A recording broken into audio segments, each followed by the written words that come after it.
ladies and gents. Yes. I have to. I have to. I'm not a massively big fan of KillingFloor 3.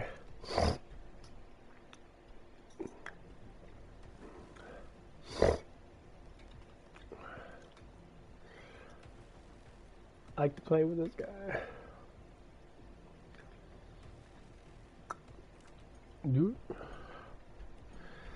This game just makes you bring back the older way of playing games.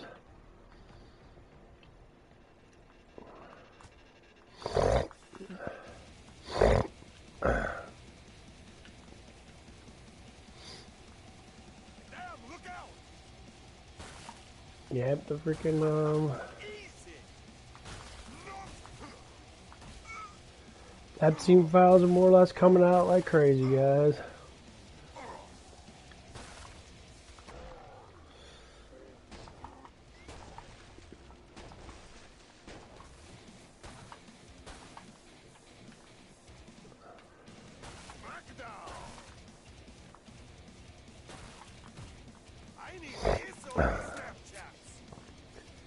The devil is real, Satan's real, people worship these people, they worship the fallen angels. I don't know how he died. Team Jesus all the way, guys.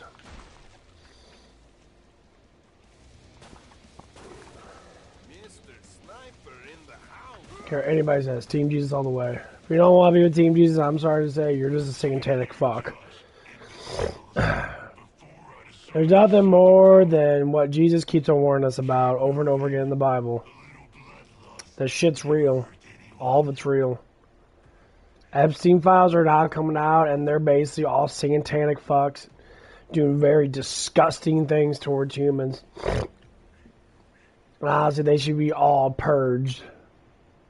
They should all be having massive divine judgment on them. There should be a huge amount of fucking justice. Can't fuck what anybody says. These people don't deserve to fucking be in the world that, I mean, it's cursed, but they just don't. People are fucking disgusting. A lot of people want to sit there and think otherwise, make up excuses and that. Well, they can't be bad people and that because they have money and that. They have this and that. Like, yeah.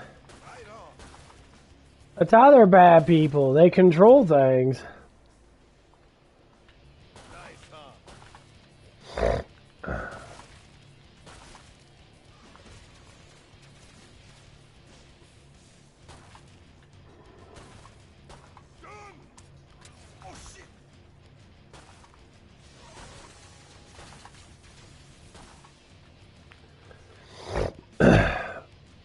These people really sell children off. They sell women off. They're all into this point of sex slavery and all that crap and that.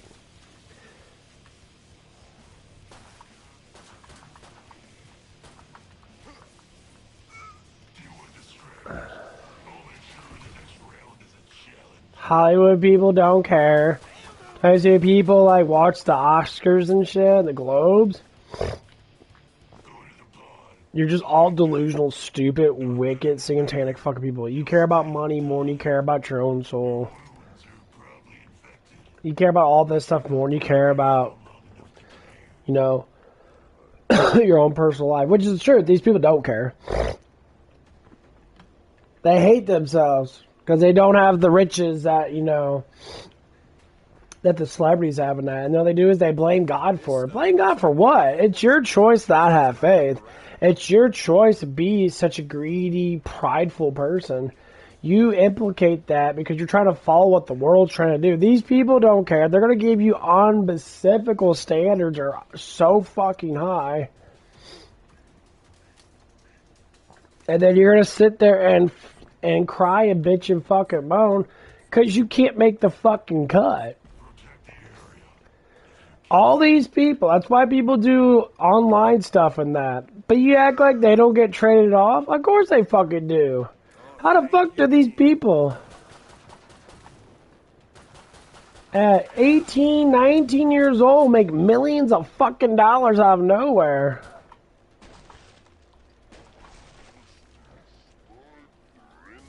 Do you really fucking think they make that money out of fucking nowhere? They don't. Someone's paying them.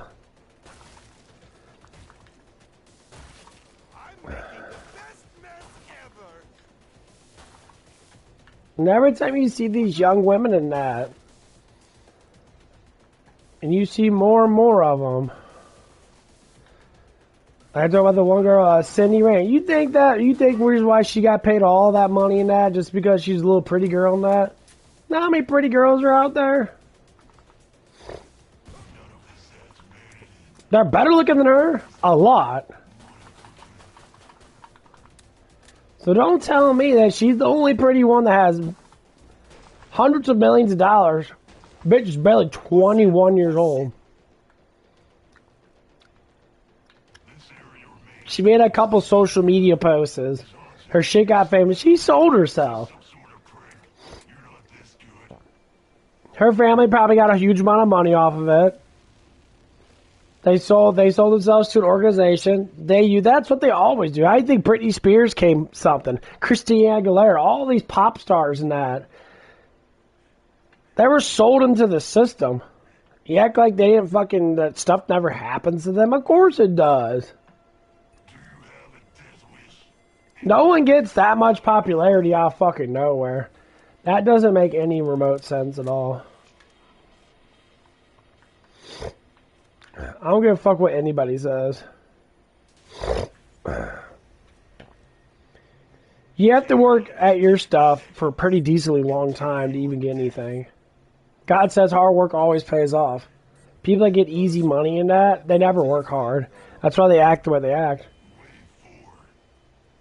That's why the Florida law, when the new governor comes out, he's going to pay 50% tax on fucking OnlyFans whores.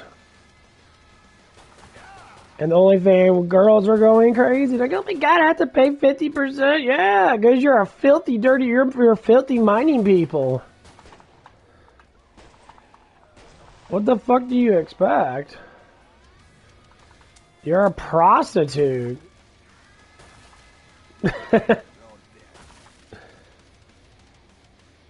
Like, what do you expect? Everybody else works normal jobs. You sell yourself. That's your choice to sell your fucking body for fucking money. There's consequences to all that shit.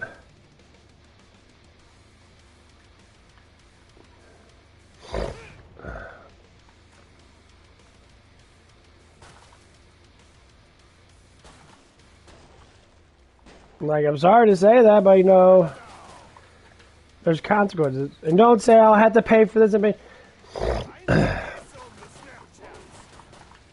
I don't want to work a minimum wage job. At your age, you should be working a minimum wage job. I mean, if you do a little bit of stuff in that, I understand that. Like, I stream in that, I don't make no money off it. You do a little bit of stuff, you got a little bit of channel money in that, that's fine. But making millions and millions and millions of dollars for what? Because you're pretty? And you're average looking at best when it comes down to, like, if people see you fucking, you know, without clothes on? Because you're comparing yourself to all these women that got fucking boobs done and shit? That's literally what's happening. Yeah, every time I see any type of Instagram on that, I see them pop up on YouTube every now and again, doing when they used to do all their like clothing line and shit like that. All got fake boobs. All of them got fake tits. All of them got fake butts. They're not even like legitimately like, I would say normal. And they're all fucking like retarded too. They're really fucking stupid.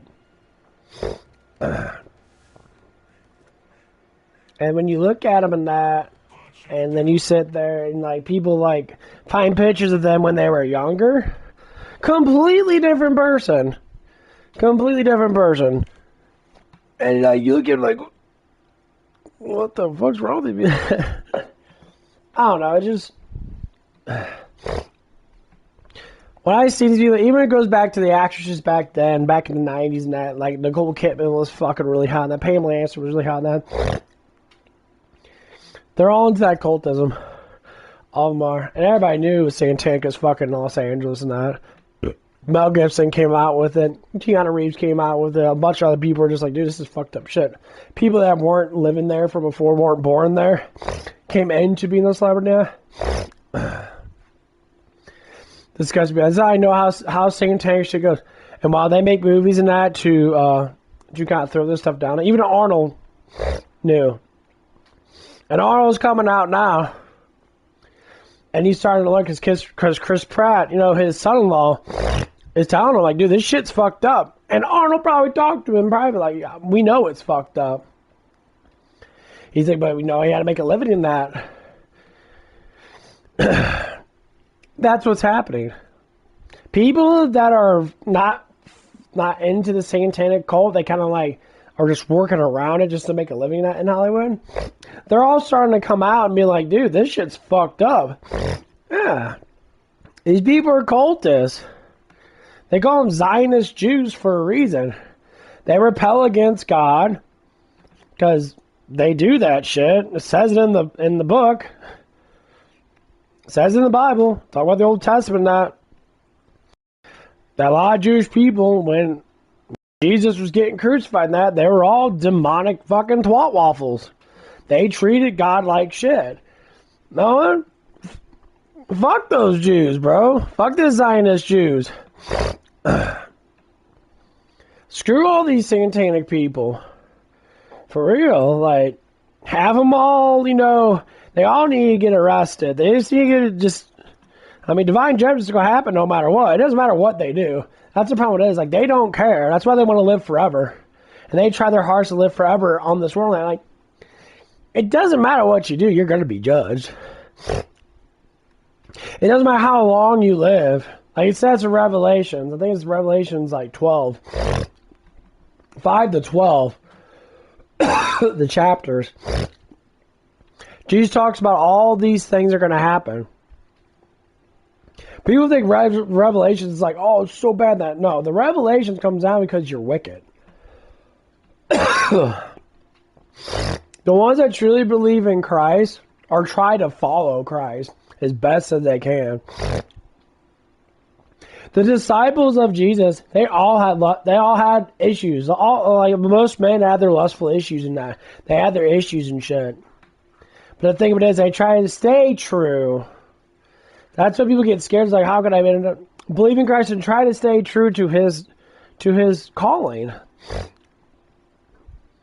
You're never going to be perfect. Because the world's going to bend you in a specific way that you're going to have to be a certain way. So you're never going to be perfect. No. But the thing of it is, it's all about at least trying. Jesus does tell us to be the specific way. And slowly but surely, you eventually will. It takes time. Once you get involved with the satanic way of life, you start lusting after women and that. You start drinking and smoking. You're lost. You worry about money all the damn time. You worry about all this crap and that. Your hair's falling out. You'd be on a bunch of prescriptions, on a bunch of drugs and shit.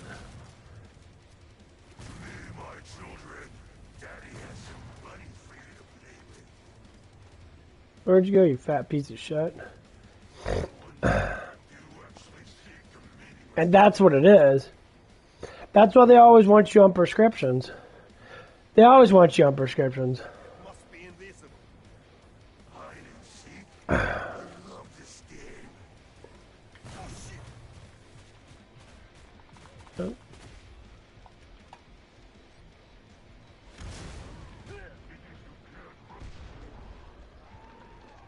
Yeah, they want you on prescription drugs all the damn time. They want you all fucked up.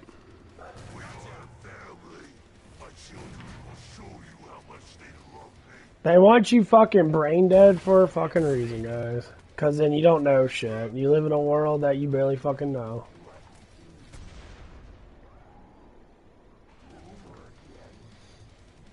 And the fucking less you know about the actual world, the more you could sit there and be a puppet to it.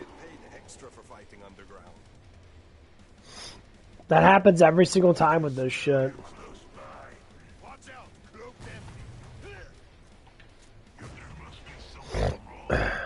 visible butt. You were not supposed Yeah, these chicks are... The visible girls definitely got a lot more better shape to them. The third one does. Oh, thank you, me.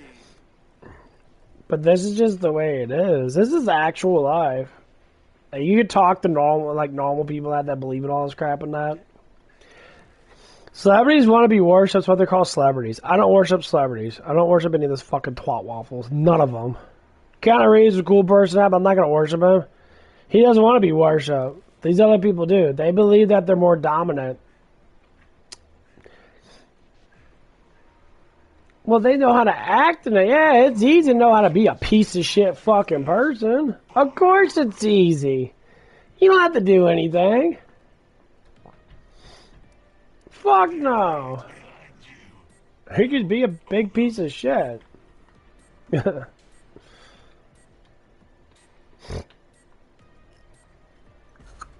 Would act like it's hard to be a celebrity? No, it's actually easy. You don't do anything. You get paid a shit ton of money just to basically fall in line with what they tell you to do.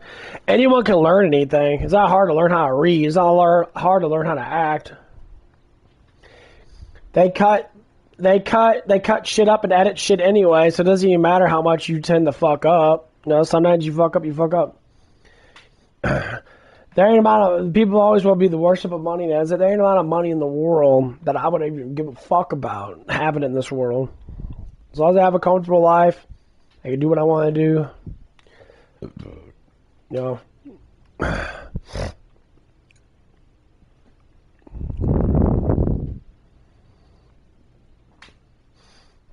It's just like with me and that, like, come to Jesus and that, I promise you, it's better off. Because you can be happy with anything. You can be happy with playing around with dirt. Like a kid. These people are fucked up. No. I hope some of the people that are like, they know what the fuck, they know what's going on, but they're too scared to speak out. I hope Jesus finds these people. You know, pray for them.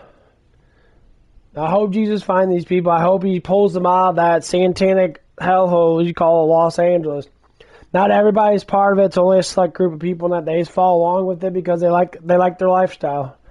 But I have to say, and I'll say it again, I hope that, you know, it brings them, hope Jesus brings them salvation out, because I'll tell you what, it's fucked up shit out there. People don't want to believe in demons and angels, and they're like, well, it's just a figment of imagination. No, this shit's real. There's more proof of this shit being real than anything else. We have psychics. We have satanic worshipers. We have all the people believe in Satanism, then they believe in God. What? Why? Satan literally comes. Lucifer came from God. Lucifer was created from God. He rebelled against God. Anyone that's lukewarm like God, like Jesus says, you are the worst of the worst, because you can't choose a fucking side. That's the problem. He said, I'd rather have you be hot or cold, not lukewarm. Because you're just living your life without noticing what the truth actually is. Because you are going to die. You're going to say, well, I lived a good life, I'm just going to die. But the thing of it is, you're not dead. You're in eternal rest. You don't die. Your flesh dies, but your spirit doesn't die. And people don't believe that your spirit is real in that. How the fuck can you explain certain things that happen in this world? I saw my first demon. I know exactly what it looks like. It's etched in my fucking head. I know exactly what it looks like. I mean, obviously, it's similar to Gargoyle. I saw his bat-like wings and that. I saw his talons and shit. Shit was so realistic. And I was just minding my own night, walking home from fucking work. Saw it plain as fucking day. It scared me. But then I do what I always do with fear, you know. I put on the armor of fucking God. This shit was scary. Shit would fucking make someone shit their pants if they saw that crap. So, you know, I'm definitely not the one to lie about anything, because I tend not to lie about anything at all about how vulgar I am in my streams and that, but I'll tell you, shit's fucking real. And when you see things, and you can see, when the spirit world talks to you, you'd be very surprised what the fuck you see. Now, I haven't seen any angels yet, because I think they're a hell of a lot more scarier. And their power is way more dominant, because God gives them way more power. God doesn't give fallen angels much power. That's why they can only do so much. But to believe it is to see it. Because we have eyes to see. The spirit world is hard to see. But sometimes there's little fragments of lupin. They tell the telescopes are looking for black holes. They see distortions. That's what it is. It's distortions in the air and your vision and that. Now, has everyone ever saw shadow people? I've seen plenty of shadow people. Dark silhouettes. I remember the one I saw. I was walking the Zips and that. I was walking home from Zips. It was late night. Or something like that. Yeah. It was already nighttime. And it was like 8 o'clock or whatever it is. Because we used to close at 8. I walked home. And I fucking saw a shadow. A guy with a trench coat. No facial features. Just not the imprint of a shadow. I could see that he had a hat. He had a trench coat. He wasn't, it was rather far away, so he looked kind of small, because I was, walking, and I saw him pretty far away. I say he's probably maybe about 50, 60 yards away. Probably about 50 yards away, give or take. And I saw him for a brief moment. As soon as I blinked my eyes, he disappeared.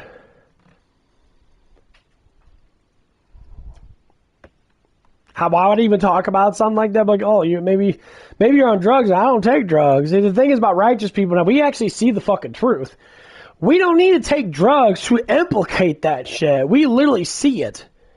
A lot of people take shrooms and that, their eyes dim down, their conscious level goes down. When you dim down your conscious level, you actually see the spirit world to a certain extent. Because your conscious is really fucking low. You'll see things.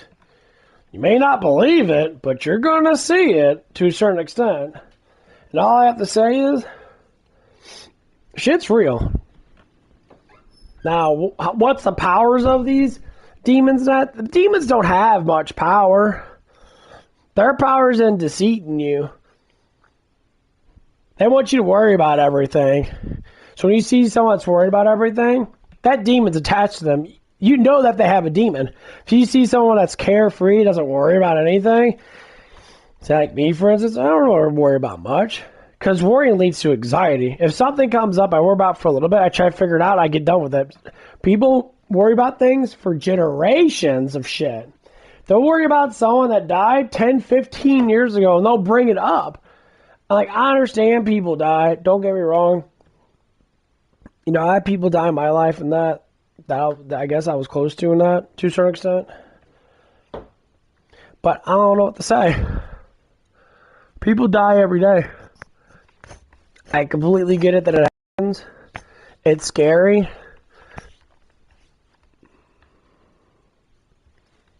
But just like anything else, death has never been the last thing. It never will be.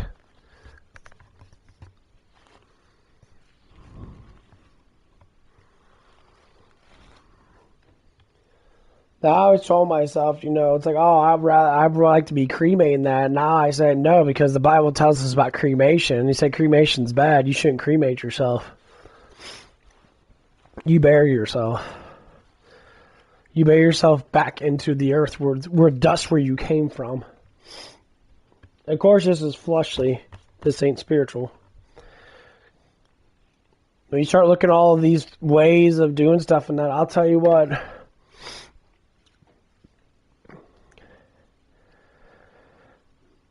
Understand well. If the Bible was lying, there wouldn't be so many Bibles out there. If God was lying, Jesus' name wouldn't mean anything. That's how I think about it.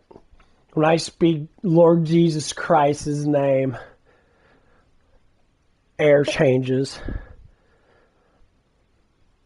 The thing is about Jesus himself, that he's God. And when you have that name whispered in your head, Just like he said when he was calling out Peter to walk on the water, Simon. He says, keep looking at me, you will be able to walk on water. And when he stopped looking at him because he was afraid, fear set in, he started going down. He was telling him specifically, as long as you look at me, rely on me, nothing can happen to you. People always want to say, well, bad things happen all the time. Yeah, circumstances happen because of choices that we fucking make. You could go to a fucking party and get drunk and then drive home drunk and kill everybody in the car besides you. Why are you alive? God protected you. That's why you're alive. Everybody else could be all fucked up and some people could be dead. I've seen plenty of stories like this. Because now you got to live with that regret of killing everybody because you made one false move, drinking that fucking shot and got drunk. That was your decision. People will blame it on everybody else. No, man, it's your fault. You choose everything in your fucking life. You choose to do drugs. You choose to do all that stuff. And you choose to do all these things. Why? Because it's a choice. This is why guidance is so powerful. You guide your kids. You guide even your adult, I guess, kids. Ones in their 20s and shit. You could still guide them. Because I've seen plenty of people that I met when I was in high school now, in their 30s and shit. That live, one guy, I was like 20, no, I was like close to 30 now. I was walking that, and one of the guys, he looked like he was fucking drunk. It was like late afternoon or late evening. It was like close to nighttime. Drunk. He's like, hey, bro, did you just go to high school? And I'm like, oh, I probably did. He's like, oh, yeah, man. It's like, what's going on with you? Oh, I'm having a party and that. And he says, my sister's inviting her high school friends over so we can get drunk together. I'm like, wow, so you're just about ready to fucking try to basically have sex with a whole bunch of fucking older teenagers. Basically what he was stating. I'm like, what the fuck, man? I'm like, okay. I'm like, that's kind of fucked up. Man, just go, oh, yeah, man. That's the type of life these people live. And it's sad to see, because I'm not like that. I look at it as it's a fucking abomination. If there's a way to fucking blow people up in that, honestly, people like that deserve to have their minds blown to being realized that they're fucking stupid. If you take all the drugs away, you take all the alcohol away, you purify your heart, you look at yourself being pure, and you look at how fucked up you are in real life. 2 images of you. That's why when you look in the mirror always tells you the truth of yourself. That's why mirrors actually exist. You see the spirit roam through the mirror. When you look in the mirror, you see yourself. Do you see happiness? Do you see love? Do you see control? Do you see wisdom? Do you see these things with yourself? Because what you're looking at is yourself. Many people can't look at themselves as they look in a mirror. You look at yourself and really look. Your sins start to come out. You start to see things. Like if someone has pride in that with their body in that, they're going to look at their body in that, check out their body in that, like, oh man, I'm getting big in that. I could look at my body and be like, oh yeah, I'm a pretty big dude in that, I'm rather attractive man in that, okay. But how I feel, I don't feel anything about it. I know that I am, but I don't care that I am. Because it's up for someone else to dictate that, not me. I can say whatever I want to say. Someone might think that I'm ugly in that. Some people think that I am. Okay, well then, opinions are opinions, That's what it comes down to. Look at yourself in the mirror and be like, how do I feel today? Man, I feel like shit today. You're going to see shit in the mirror. All I'm trying to say is your feelings regulate, your emotions regulate every single thing you do in your life. When you have really high hopes for things and they never come to intuition, what happens? You feel down to the ground. Like I always tell everybody, learn how to be stupid before you learn how to be smart. Why? Because if you know how to be stupid, you can always get smarter. It's not to say that you are stupid, but the word stupid and smart both start with S for a reason. Of course, that's just coincidence. But people want to believe that they're smart. They always say, I am smart. I believe that I'm smart. I can say that I'm smart. I know things. That's considered to be intelligent. I had one guy come to my stream. He's like, it's kind of funny when people say that they are smart, it means that they're stupid. I'm like, just because you say that you're smart doesn't mean that you're stupid. You're commenting on yourself because it's stuff that you do know. I can say that I'm smart. I don't do drugs. I'm not a fucking idiot when it comes down to like having sex with random women and that. So, but when I go back to that statement that guy said that, you look at it as you can see that person was more or less hypocritical of himself. Because you guys say smart ass shit like that to get recognition, to get attention. And it's like, well, yeah, that's what a lot of people tend to do. But the more you dig into psychology, the more you start digging into emotions and that, you always get in the spirit world. So this is how it really, I believe, how it actually works. Now, from reading the Bible and that, demons watch you, angels watch you. Angels watch you when you praise God and when you give God your full other attention. Demons watch you in the same way. They want to destroy you. They want your spiritual life to be a living hell. And it makes you feel like a living hell. I've been through it for 10, 15 years. I promise you. I had a little spark of the Holy Spirit with me. And I'll tell you what, if it wasn't for that little spark, I would probably be fucking dead. I ain't gonna lie. I would definitely have been 6 feet fucking under. Don't care what YouTube says. My own personal story. YouTube can go all fucked off. You guys probably like all kinds of really weird fucking shit because you guys let liberals do whatever they want to do on this platform. And them motherfuckers are crazy and retarded, so. But how would I keep myself going through all this stuff? Hope. Hope it will get better. But what was the real reason why? Number one, let go of this fucking world. Let go of this terrible satanic world. Let go of celebrities. Let go of all this shit. All this stuff doesn't fucking matter because you only live it once, this physical world. That's what made me change my mind eventually.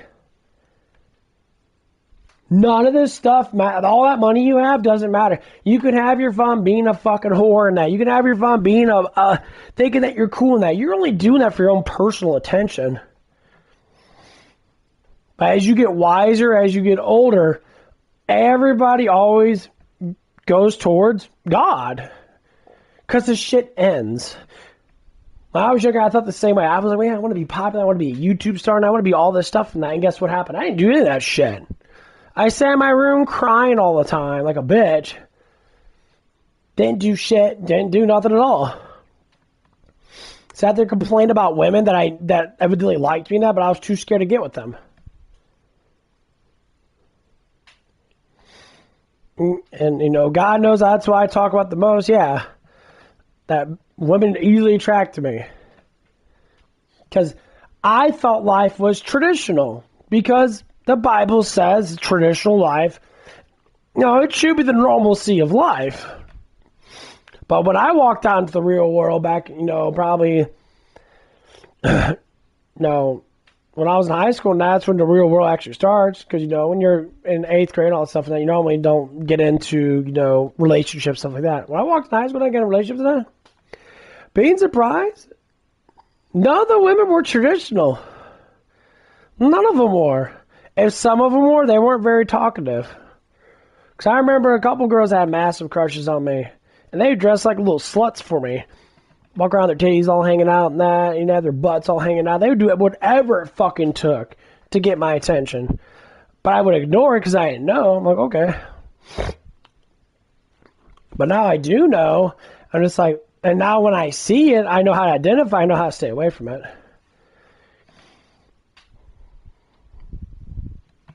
Because being surprising, it's just how life is.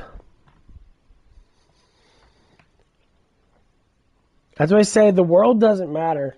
That's why following God matters more, because it's way more simpler. And it's hard to get the full contact of every single thing that God's trying to tell us, trying us to pull us back towards grace. But once you understand the concept, you slowly start to pull back towards God. You're going to start looking at your wicked self. You already know what it is because you were wicked. That's what it is when people change their lives. Why? And when they go towards Jesus, what happens? There's been plenty of documents on this shit, even for myself. My personal thing. When I broke out of it, this is what started happening. I was with my ex and that, and there was this other girl I was hanging around with when I was at my other job and that. And she treated me like shit, but she also treated me with love. But she only treated me good when no one else was around. So she was secretly wanting to get with me. Like, okay, we hung out all the damn time, blah, blah, blah.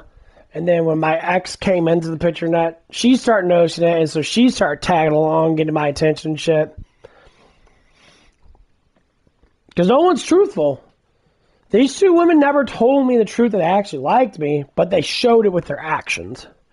When I was low in that, I don't know, countless times, the perverted shit that these bitches did. And it constantly happened. And they don't want anyone to know. But like, oh my God, no one can know. Well, that's the truth, though. It wasn't anything super bad, but it was just little tibia things here and there. And when you look at their life and that, why they keep on doing these, like, you know, little sexual perversion things, you know, just little, like, bend over in front of me, stupid shit like that. Because of the way they were raised, they didn't know how to get attention.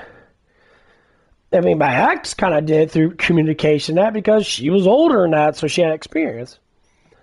But other one, you know, she threw down. If guys, you know, didn't like worship her as being beautiful and that because she didn't know how to get a man. She only knew how to get a man through her looks, and that was it. But it's not to say that her personality wasn't bad. Her personality was great. But she never walked with it. She walked with her sexuality. She was obsessed with the way that she looked. So everybody thinks I'm cute, and that's because you're young. Yeah, you are attractive, but that doesn't matter. To a woman, that beauty is a lot of things, but your personality matters a lot more, especially in relationships. And going back to, if you don't know something, you have to eventually learn it. Either you learn it through experience, or you learn it through your parents guiding you. Or you learn it through reading stuff that make you understand life. You have to understand life. And that's what comes down to the Bible. Now, the Bible makes you understand life a little bit easier. And when you see certain things, the Bible tells you about how wicked people are, and that explains it in many different details about how people are. There's only so many kinds. There's only so many different kinds of people out there. It says, you know, don't hang out with drunkards, druggies, you know, sexual people and that. They're lusting all the time and that. God tells us to keep away from that. Going to house parties and that when you're in high school and that. There's always some horny drunk bitch that's going to sit there and want to swallow dick. Now, why does this woman do that? They say because she's drunk. She's drunk. Okay. She's demonized. She's possessed. I don't have to make this shit up because it's the truth. And they wake up the next morning and they're all like, did I have sex with this guy? And then the guy is like, yeah, you're drunk as fuck. And the thing with it is, like, the guy's probably righteous. He probably, like, pushed her away and tried to, like, make her get sober and that. And she has no idea what the fuck happened that night. Well, that's why you don't know, because you're possessed. And what I say about possession, everyone's been massively drunk before where they black out. You know why you black out? Because you're possessed. You don't have any control over your body. That's why you lose more and more control the drunker you get. Your brain stops working like it should because you act like something's taking you over. I've done a test on this before. I got drunk. Not tipsy, actually drunk. I can feel my thoughts trying to fade away. I can feel something was in me trying to push my barrier to break it so I could be the goofy, stupid fuck that I was when I was younger, when I got drunk every now and again. Of course, it was like special occasions and shit. It was very, very every now and again. I fought against it because I didn't want to do it. That's fucked up. You know something's inside of you fighting against your own mind. People say, well, that's just how alcohol goes. Alcohol weakens the mind by dehydrating it. You go into like a catastrophic like decline in conscience. You start to lose conscience being drunk. Well, when lower down your conscience, spirits can take over it because your conscience, especially if you're not, baptized, or if you're not on Team Jesus, demons will take over your conscience. You'll do stupid shit because of desires. I'm going to go really deep with this shit. The desires of your spirit show more, especially when you have demonic influence, when you have a lower conscious level and you're rather weak when it comes down to certain things, especially your mind. That you can combat demons and that. Yes, you can. Jesus says if you get tempted and you ignore temptation, the devil will flee. He always flees. That means that you're not the one that he can go after. But when you start getting the Holy Spirit and you start getting God with you, and you start reading the book, you start understanding the words of the book and that, every chance you can get, listen to it. I was listening to Isaiah and that before I was falling asleep and that. I listened to a lot of it and that, and I'll tell you what. He speaks the truth. He was telling exactly what's going on with certain events and that, how people are and that. God always talks about how we are. He always talks about who we need to be. That's love. God always talks about who to stay away from, to protect us, and who to be with. That's love. That's how like fathers should always be. My dad told me to get away from drugs and not to smoke cigarettes and told me not to do this and that. I stayed away from it.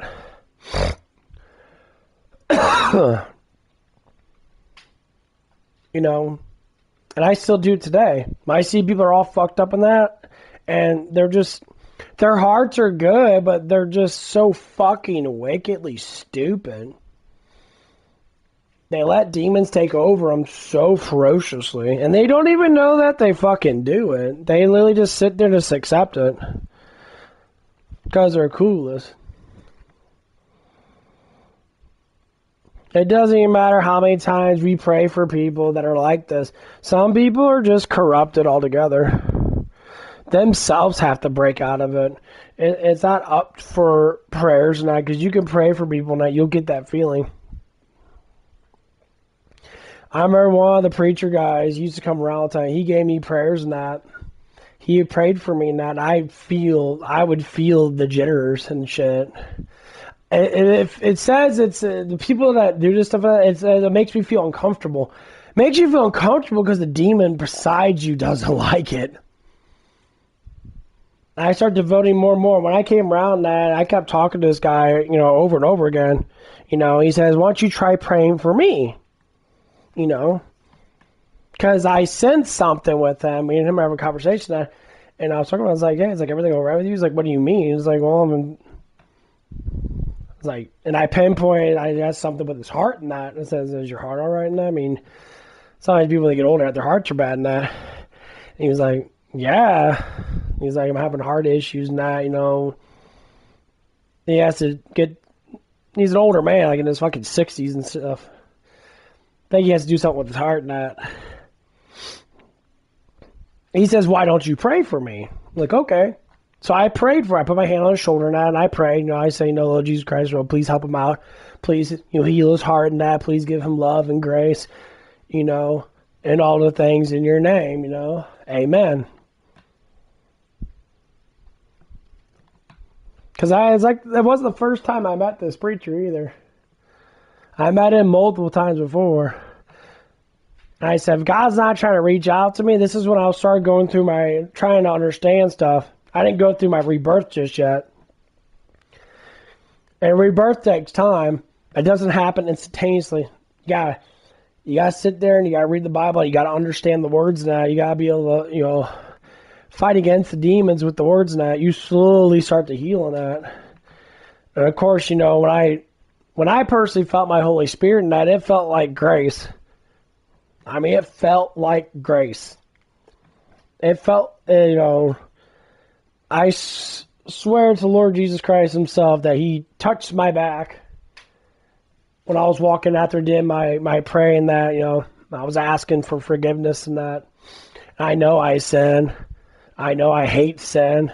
Some things I do. I know I don't like doing it. But it's very, very small amount of sin. Hopefully, maybe one day it's just going to go away altogether. I'm not going to have my mind into it. I'm not going to try to talk about it or even try to get myself away from it. And I felt something like gently hit my back. And just like, it was like magic. Like my body just changed. I started to I got happy. Had a little bit of an energy spike in that. Like it was something that was so immensely gentle. And that's what Jesus talks about. God is gentle. Like he's not the type of God that sits there like all these other fake gods out there that demand you know. He comes in with a breeze. He comes in with a whisper. And that's why I have to talk about all the time, because this stuff's true. The younger generation will be like, oh, well, I could live my life for a little bit being a fucking moron, but why do you want to? Start on it now. You know how many times people make fun of righteous people? Saying like, oh, your life is so good. And that's because they follow what God tells them to do. And they're and the person that's righteous looks at them, what they try to do? They try to help them. They say, well, hey, I can get you cleaned up and that, and we'll get you detoxed and that, and all that stuff and that, because I want to help you out. It's like, oh, and they use them. That's why, honest truth is, anyone that's too wicked that loves to use people and that, you know what? Shame on you. Don't want to be very vulgar, say, fuck you. You're a terrible, terrible human being. Like, this shit gets so in-depthly fucking crazy when you start digging into the spiritual world. Not like, for instance, I worked with 2 people last night. That they're cool people in that, but they're just complainers. The lady, has a little bit of a crush on me and that, and I expect it. I work with her and that, and it never stops to sense to believe me that women just like to be attracted to me, I guess. Once they get to know me. First glance, they normally don't like me too much. Once you get to know me and that I'm a hard worker and that, they tend to want to get closer. Anyway, and I'm very, very, I guess, wise. It took so long to get this wisdom. It was a lot of torment, ain't gonna lie. Anyway, so I was sitting there working out, one of the guys, and I was doing truck. And I do truck pretty fast because, I'm a decently strong dude, and I can pick up a lot of weight in that. And one of the guys, there's like, he was bitching. He's a full grown man, He's not really an old, because I'm turning 36 in like 2 days. Happy birthday, me! Yay! Friday. I'm turning 36 on Friday. I'm like, okay. And so he was telling me, I was like, hey, can you do these boxes that weigh about 30 pounds? And he's like, I can't do it because my shoulder's all messed up and that's complete there. I'm like, I love how you're complaining to me like a full-grown man. You're acting like a fucking 5-year-old fucking child. I can't do it. It hurts my back and that. I'm like, any more times you want to look like a fucking pussy, bro? For real? I said, the reason why these things are happening, why you're gotten all that issues with your shoulder now, because all the drugs you fucking take, it eats your fucking joints up, it eats your stuff up. Here's what you need to take. You need to take some Regeneron. Get some of that good old-fashioned actual shit in you. Good peptides in you. And make you grow your muscles back. Make you strong. Make you real strong. No. I don't know. I think it's been over a week now since I took this. I've been taking it every day. Actually, I count 30 drops. It's kind of annoying. I've been seeing a good bit of a difference in that. Of course, I haven't been going into my super workout phase, so because I had to go to the gym and get motivated to work out. I did a little bit of stuff today. I did some legs and that, so it wasn't too bad. Actually, it was quite painful, but, nothing Nothing too bad. So anyway, so I was just like thinking to myself and that, and then what? Think about this, but keep that in your mind. Keep that in your mindset. He was complaining about he can't pick up 30 pounds. 30 pounds with 2 arms is not a lot of weight. It's fucking light as fuck. Like I don't get how you can't pick up 30 pounds. Take it back. A couple days now, and one of the ladies called him a bitch, and she was saying it in a rhetorical way, not being direct. It was just like bitch please type shit. Dude freaks out. Imagine, this dude's, he's cool. I like him. But he acts like a little kid. Like, literally like a little kid. He runs around with his head cut off a lot of times now. And he's not stupid. He does have a good experience now because we have good conversations about stuff. Can't pick out the goods, but I'll tell you how it is. And so going back to that, she called him a bitch. But it was a female. Take note. And then he starts to like go and rampage and that. He's all like, oh man. He's like, I'm wild. I got tattoos and shit. Yeah, you got tattoos and that, but you're a 125-pound dude that's 5'4". And you got fucked up everything. I don't think you have any reason why to even say anything at all as a man. You won't say nothing to me because I'm 230 pounds. I stop a hole in your ass, but you already know that because we already got in confrontations about stupid shit before. And you try to pull that fucking wild card bullshit. I'm gangster. Yeah, you got butt fucked in prison, bro. You can't say anything about you being anything at all, okay, bro? Don't ever talk about anything. Don't ever say anything. Try to be masculine at all because you're not. You're the complete opposite of what a masculine man's being. You're just there. Because no man's going to sit there and act like they're fucking weak and victimize themselves being weak. But then out of nowhere, they want to act like they're fucking strong. You see what I was talking about? So let's put these two together. He was saying, I'm a wild card, I'm crazy, and that, saying that he was strong. And this was like 3 days before. Something like that. So going back to what I was talking about with him picking up the cases and that, there's no tell how fucking hypocritical this person is. He's like, hey, he calls my name. He's like, hey, bro, it's like, I need you to pick the stuff up because my shoulders are all messed up. And I look at him like, you're a full-grown man. You can't pick that shit up, bro. Whoa, my shoulder. And he's picking myself. Now you know why we call him a bitch. 3 days ago, he acted like he was all hot shot and that because they called him what he is. So, going back, nothing against this dude. This is all psychology, man. Going back. When you look in the mirror, when you look weak and frailly, you look like a bitch. That's it. You look like a bitch. And that determines that you're weak. Men call guys bitches all the time for being weak. It's like, you're being such a bitch, bro. I have to slap you with my fucking pimp hand because you're a bitch. I ain't gonna punch, I'm just gonna slap your ass because you're a bitch. Get on with yourself. Grow up. Lose weight. Get strong. Do something. Fuck. I mean, you may live only life once, but at least live with some type of decency. If you don't believe in Jesus, well, right there is why you have problems in the first place. And that's what all this stuff always comes down to. And like the more I look at that, I'm just like, damn. So anyway, can't get super off track because I'll fucking lose my mind.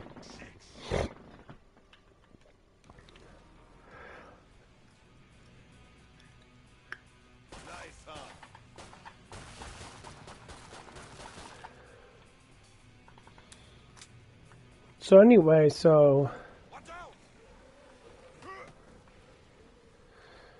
he said that stuff and that. And I was just like, okay.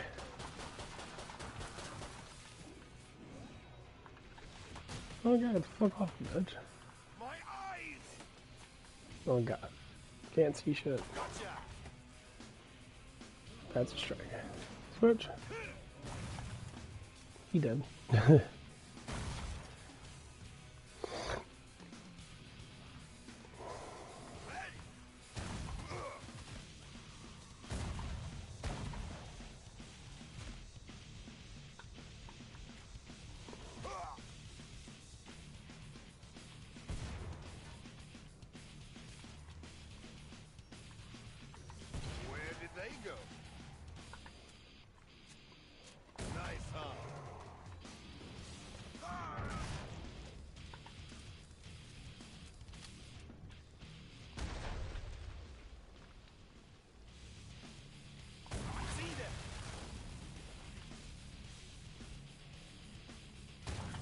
Yeah, this gun definitely hits a lot harder than the quad barrel in fucking 3.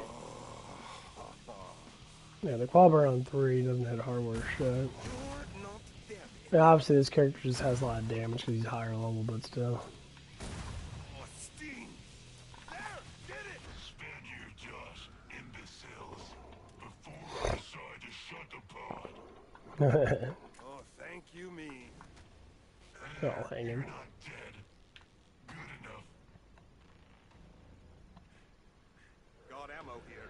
But yeah, that's why I was like, dude, that's why I try to stay in true with all my stuff and that. People always tell me I have an ego and that. I always say that, so like, because I speak the truth about myself, and I have a fucking ego. I know what I do. I always say I'm strong, yeah, because I bench press over 300 pounds. I know I'm fucking strong. You know, I curl 50-pound weights and that. You know, my max curl is probably like 110 pounds or something like that. You know, that's considered to be fucking strong. So I mean, like, well, what are we trying to say here? That I'm not. That's what people do. It's like, when you use the word ego, it's just another way of saying that you're just better than someone. That's it.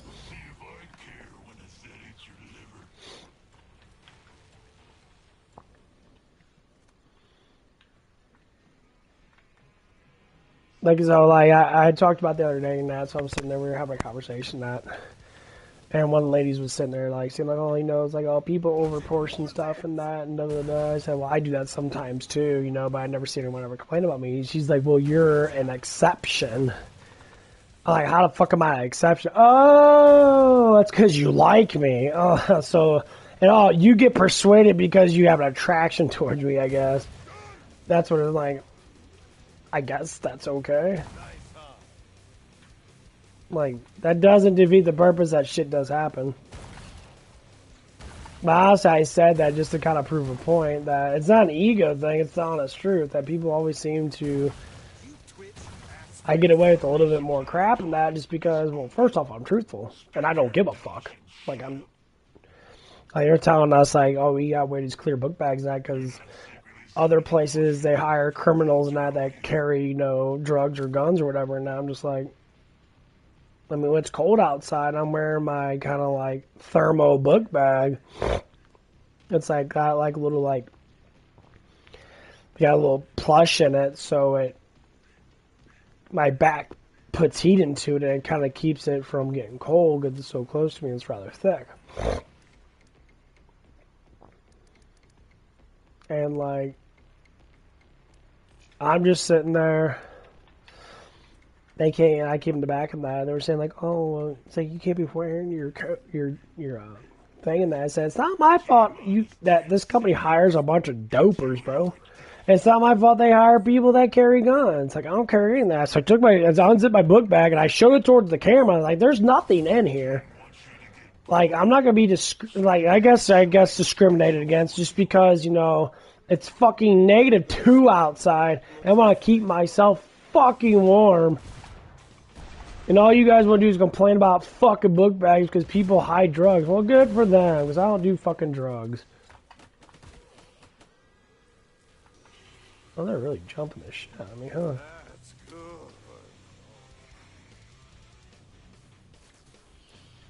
Cloaked enemy here.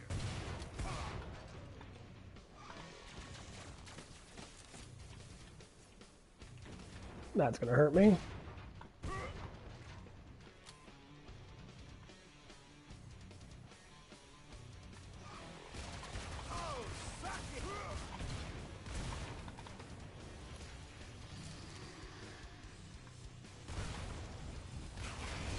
You're not dead enough. Oh, like the motherfuckers coming like.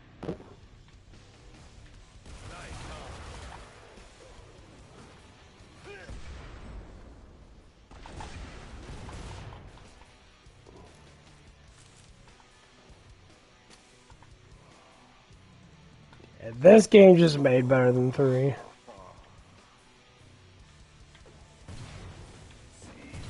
Go boom. Nailed him. You can get these ammo packets, and I mean, solo players it's better. Multiplayer kind of sucks.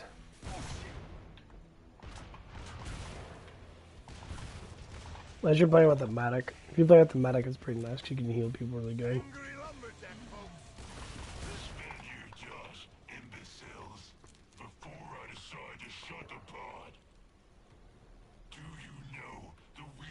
One thing is about KillingFloor 3, not just tame subjects, what I was talking about. Like KillingFloor 3, these bullets do more damage when it comes down to it. KillingFloor 3 has a huge issue with bullet damage because they have different types of bullets, so you have to switch around shit.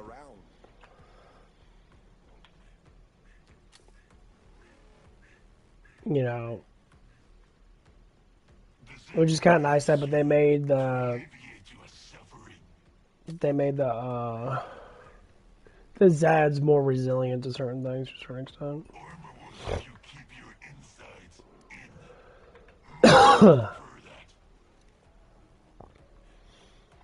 But anyway, go back to what I was talking about now.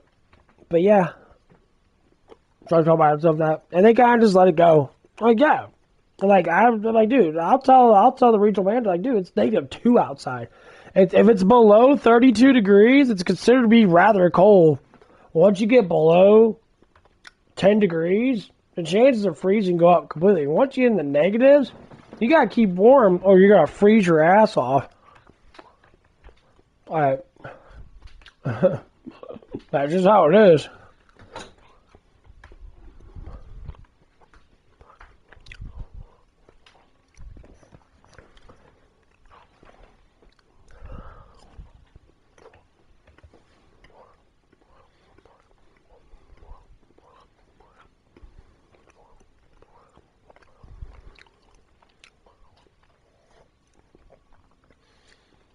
So, I'm always thinking about this stuff when it comes down to certain things that happens in my life.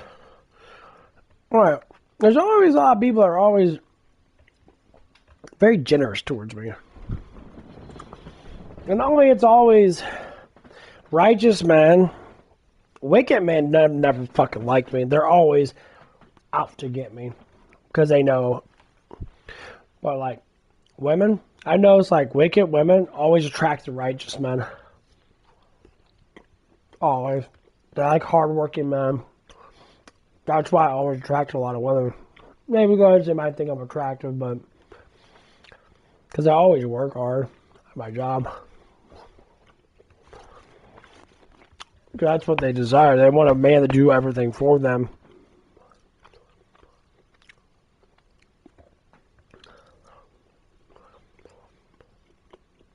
That's what it comes down to. Ooh. Turn my little heater back on.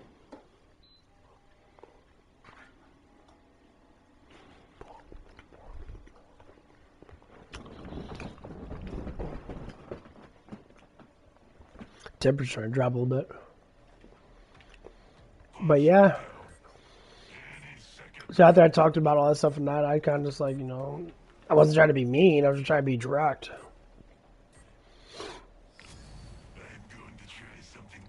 And the two people there, you know, one, he's gay. The other one's one of the girls I work with and that. You know that I was on steroids.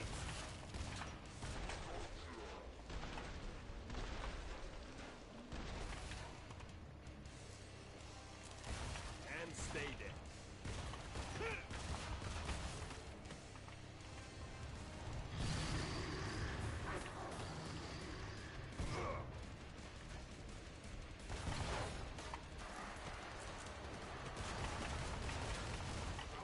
Oh my god, why am I getting jumped? Get the fuck out of here.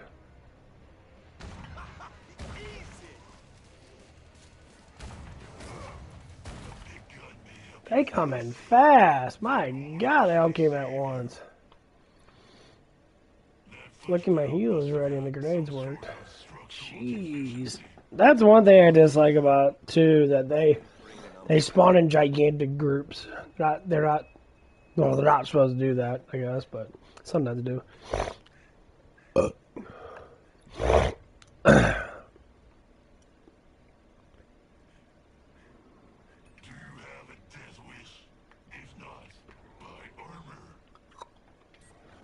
But yeah, I think about this shit quite a bit.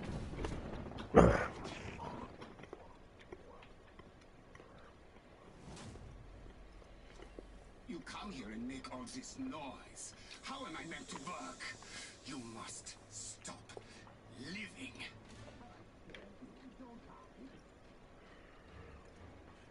It's here somewhere. You, the big bad warrior. Let me test my new nerve gas.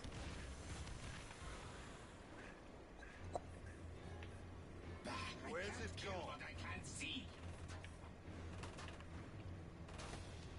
Back down!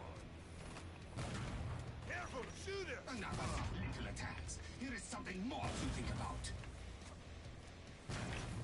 I grow tired of you. Just gotta make sure. We got a grenade! Oh my god, I'm getting jittered all over the place. I have need of you. I hate the jitters. You are no challenge either. Die. Granata, die. It's getting expensive. Kindly die the next wave.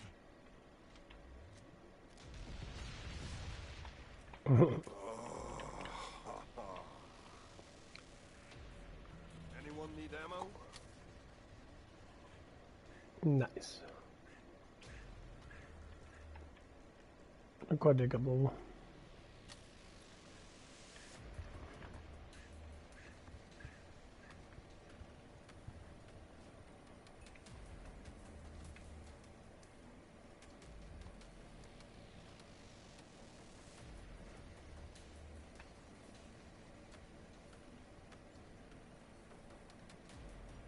Oh man.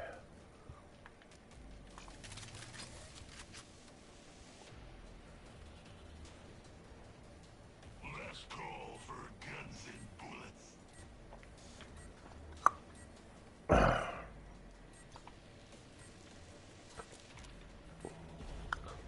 Wave 11. Yeah, I think I'm gonna change levels. This level's cool though. But yeah, Irish stories for fucking days. So one of the guys didn't show up. I think it was Sunday. Yeah, it was Sunday.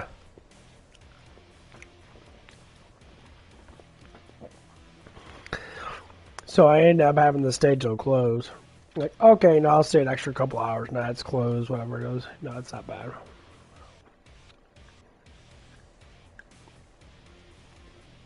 Go with one of my favorite levels. And I was watching the guy that was getting written up for not showing up. He made up some fucking excuse of not showing up.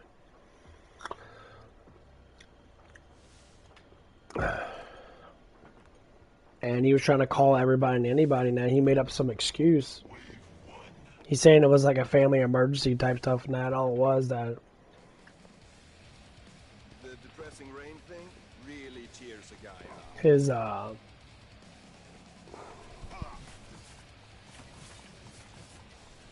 terrible, but that's just the warm-up. the guy that he was, that's living with his mom or whatever the fuck it is. No, I'm not going into any family detail, but they both left to go do something, and he decided not to come in because he was just like, he didn't want to. I guess maybe because I guess he has a baby now and that or something like that, and it was just really stupid, like, and it's like, dude, just come into work. And it came down to because I guess his girlfriend doesn't know how to take care of a fucking kid. And I'm like, you had a kid, you don't know how to take care of a kid? What are you fucking stupid? Why'd you get her pregnant then? Cause pussy's good. Like, yeah. Once again, go with how you feel is the best thing ever. Oh. You have to have some type of guidance. Feelings are not everything, and feelings don't mean shit. Because feelings are random things that happen to you throughout your life. You learn how to control them, you learn how to deal with them. Look at this technology. Look at the keyboard. Wave Fuck your keyboard.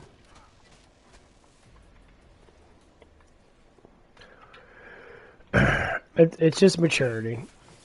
And like a lot of these people that have kids and that don't have any type of maturity at all now. It's like, well, it's because I'm young and that. You can still learn. I mean, you can still be proper and learn this shit, guys. Like, it's how you plan your children.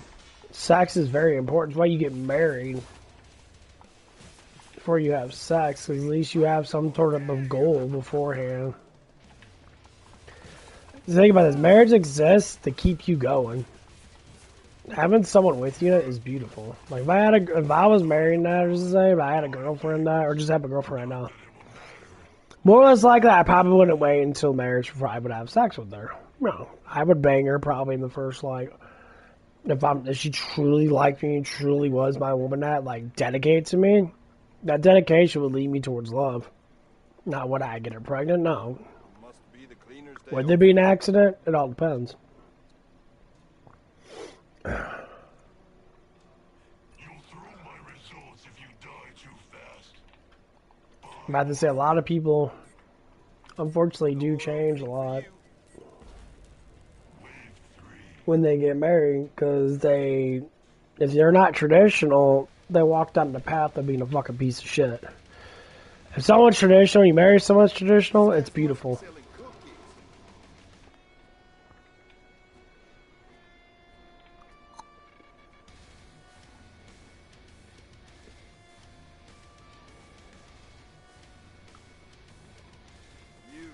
To admire their persistence. You think that's it? There's plenty more sets. Nice. I love this class so much. Someone call a cleaner.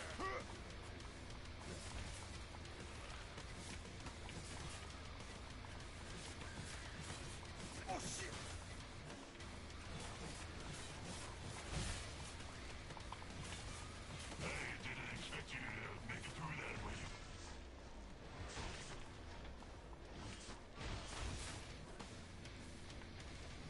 Yeah, people are begging for KillingFloor 3, and they finally got it, and then now people are just like, yeah, 2's better. Of course 2's better. KillingFloor 2's been developing and making shit new for the last, 10 fucking years. Of course it's gonna be fucking good, because they keep on upgrading it. They keep on making it better.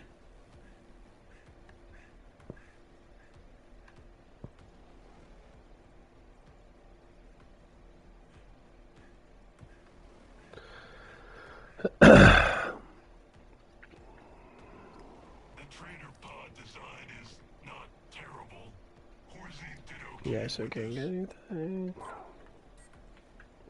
And KillingFloor 3's got all these, well, KillingFloor 3 is definitely not the same as KillingFloor 2 at all. It doesn't represent the same amount of fun. They're making it too much more strategic. You got the block to be able to heal and shit. Like, this character constantly heals every second.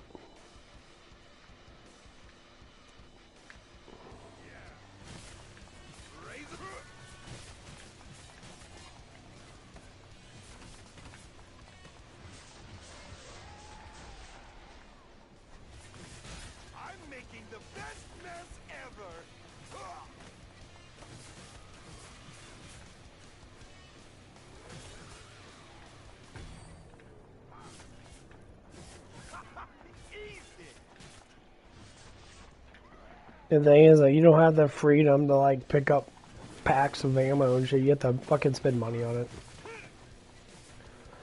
You don't have enough money to live. And the guns fucking suck. For the Commando in 3, Commando is fucking terrible. First off, he runs out of ammo all the damn time, and his bullets fucking suck. His guns just have no damage.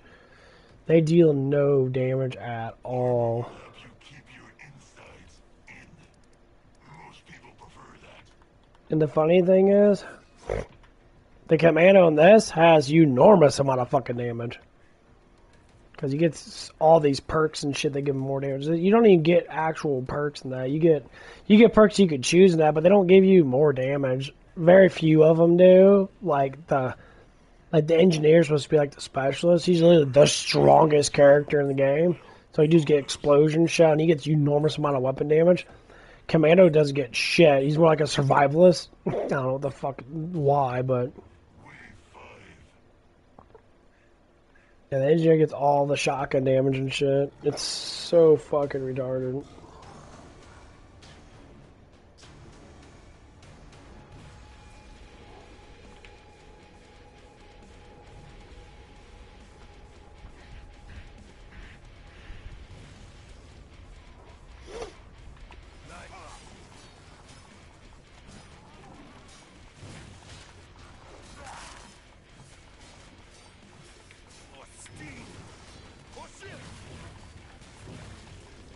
Yeah, boy, fucking me up. Oh, thank you, me. Damn.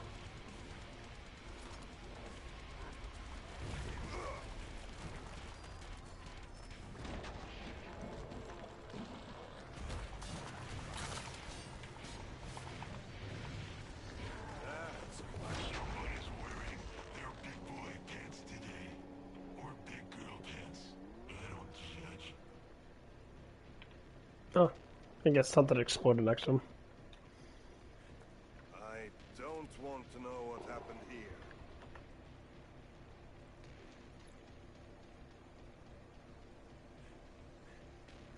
Do you have a death wish? If not, buy armor.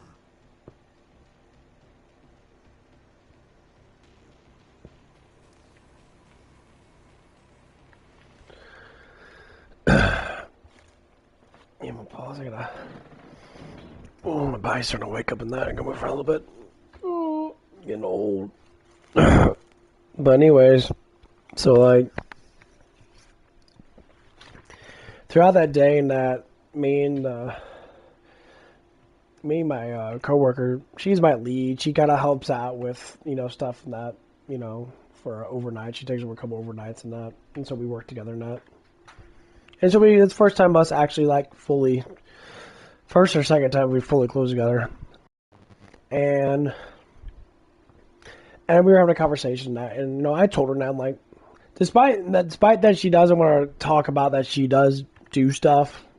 I don't know what she does, drug related, but she does do stuff. And I know that she always has weed pens on her. She always has crap on her net. But when I look into her heart, I see an actual gentle, cool person. And we have good conversations now. And I try to tell her, you need to chill, calm down. Stop taking this job so seriously.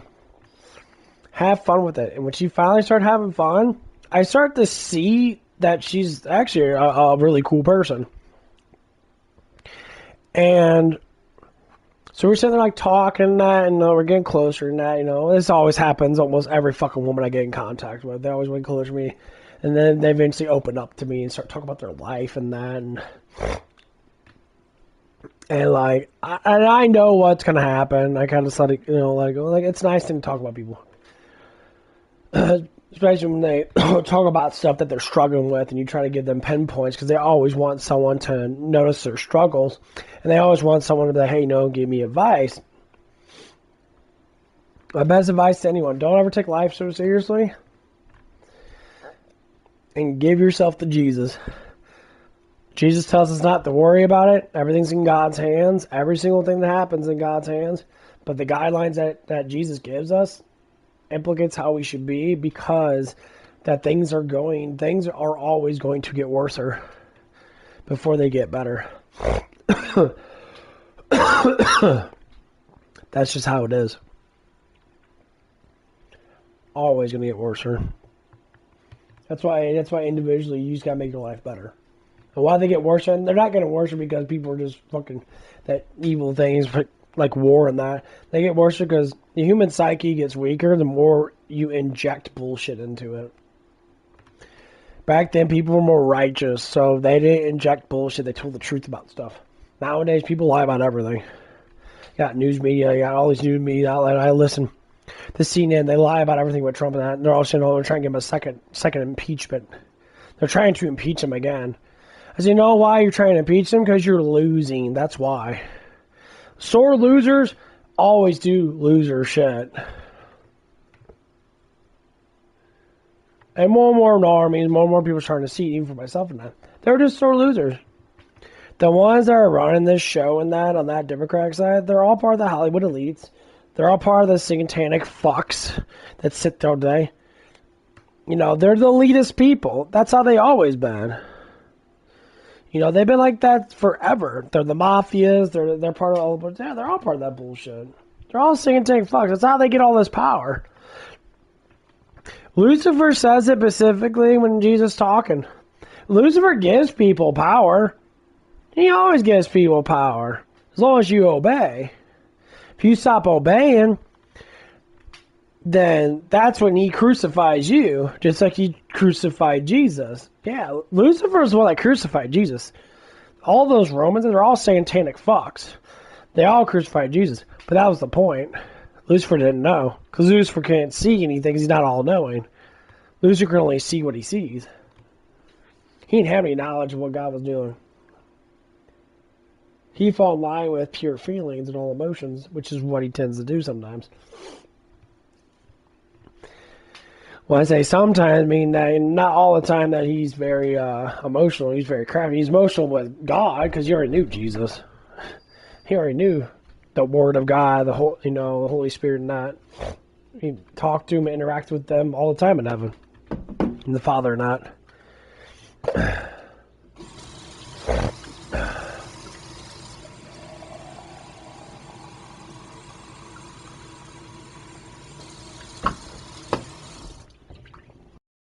And it's just like when people say, you know, when some of the angels try to repent after they fell, God was silent, God was quiet, and then eventually he came down and he talked to them. He said, hey, you knew me, you knew exactly who I was, and you still decide to rebel against me. For all the love and for all the stuff that I gave you, you still decide to rebel.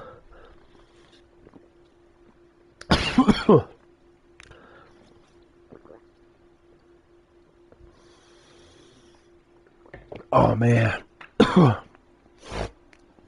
My throat's really dry. All my sinuses are. So when you look back at why God said that to the angels, and even to Lucifer, that Lucifer tried to get back into heaven, it all comes down to you can't be forgiven because you knew me and you knew my glory.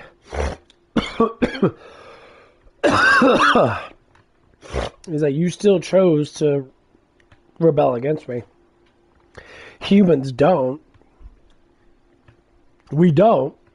None of us know God as in know him in full. We haven't seen him. We see images of him, and that's when Jesus came down. Jesus was basically saying, I and the Father are one. If you see me, you also seen the Father. That's the whole point of Jesus coming back. Jesus came back to tell us, this is what Father looks like. Remember my face. This is who I look like. Me and the Father are one. We look the same. And that's what it is. So every time I picture Jesus, I'm already seeing God. That's what God looks like. Praise the Lord. 100%. Praise the Lord. I try to keep that image of Jesus in my head. And the only thing that we need notification of what Jesus looks like is on the shroud, the divine shroud of Christ. That implicates Jesus' face perfectly. I will keep that in my head. I will image him with a white robe and a crown, a burning crown and fiery eyes, like he said in Revelations. I will image that face and the way he looked in that fully robed crown and eyes of fire. I'll remember that face. I'll keep on thinking about it. I'll keep it in my mind. Anytime anything happens, if I put that in my mind, do a little prayer, things happen. It's not like Steven Seagal. Oh my god, I can't. Okay, now, this man, Steven Seagal's a fucking moron, but anyway. I love when he does interviews and he's the funniest dumb fuck ever. Like, the way he does something, he thinks he's tough, he's just a big old fat fuck. And he's just sitting there like, interview asked him, was like, did you ever go to a bar fight? And like, did anyone ever want to fight you in that, you know? Because it was like, he's like, well, no, but they did. I'm dangerous. He's like, oh, really? So you do stuff? I love how people believe Steven Seagal's an actual fighter. Like, maybe when he was younger and that, but he wasn't that buff of a dude. He wasn't really usually lanky. He looked like shit. He didn't really look like he ever worked out a day in his fucking life. He's just really skinny and lanky.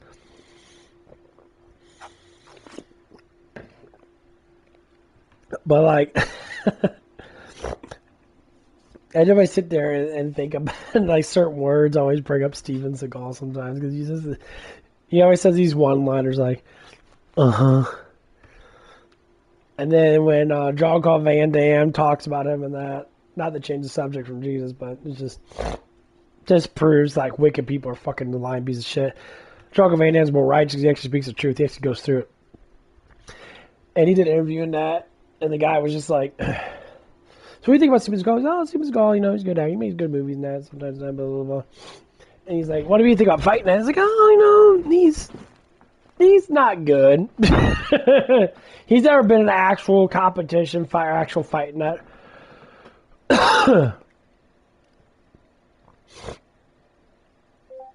Steven Seagal interviews. Let's watch this shit. And dangerous. I was out Jimmy Kimmel. Oh, here it is. You had much Aikido study? Oh, yeah. Yeah, I've studied Aikido for several years. Kendo, do you do a lot of them to a degree? I mean, do you try to do a little of each one? Huh? Was it Steven Seagal told you that? What? Steven Seagal, did he tell you to get away from him?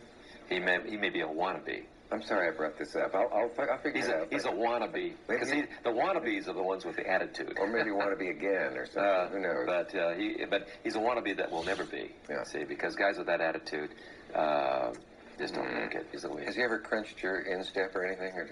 No. They wouldn't dare. That really Chuck Norris. Guy, they wouldn't dare. Is carries over. Largely acting, is it, or not? No. I see what you're trying to say. Carries over in his whole life. Really? Yeah, unfortunately. Oh, that's too bad. For a martial artist, I suspected that. Yeah, for a martial artist, it kind of surprises me too. He had much Aikido. I wasn't around Bruce much. He was the kind of guy who kind of would badmouth most, a lot of the other martial artists and martial arts. What about you? Who's the most legitimate Hollywood tough guy, in your opinion? You accept it, of course. When you say tough guy, do you mean martial artist or just tough guy? I mean, Stephen, for real. If he was on the street and there was a situation, you wanted this Hollywood guy by your side because he could defend himself. It's that hard to think of a legit one? Can you think of one? Michael J. White. Can I laugh in your face? Really? Michael J. White. Michael J. White is a fucking monster. That dude's like, bench press is like 400 pounds or something like that. He's a gigantic fucking dude. Yes. Thoughts on Jean-Claude Van Damme? Can I laugh in your face?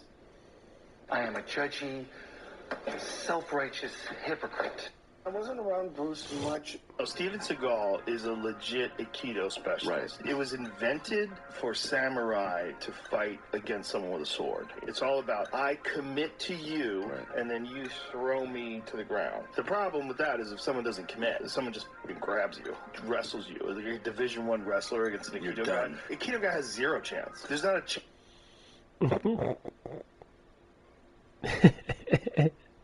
Van Damme's not afraid to spar people. He sparred me, and he had no real fear. It was a trip because he's the lead, and I was still competing at the time. So, he had timing and everything. And I know he wouldn't have any kind of fear. He knew how to fight. That's why I give him all the respect in the world, because he's sparring a guy who's fighting people. So, in an actual fight between Steven Seagal and Jean-Claude Van Damme, who would you give it to? Jean-Claude Van Damme, look, anybody, in my belief, you would beat Steven Seagal. I don't think Steven Seagal has ever had to block a punch toward his face. Who would have been punching at him? What ring would he have ever been in? It's a different thing. Michael J. White just came out and said, like, you can beat up Steven Seagal. He's like, and he showed a big old fat Steven Seagal walking out. He's like, big old fat ass in that. You're performing. He doesn't have to know how to fight somebody. He just has to look like it. I don't know why he puts that upon himself, that he has to try to legitimize himself as a fighter. It's ridiculous. Van Damme's not afraid to... He beat me up, he choked me out. The guy is a pathological liar. You people, you gotta know the difference between BS and legit. Here's how the story goes. On the set of Out for Justice, Steven tells LaBelle that he can't be choked out because of his Aikido training.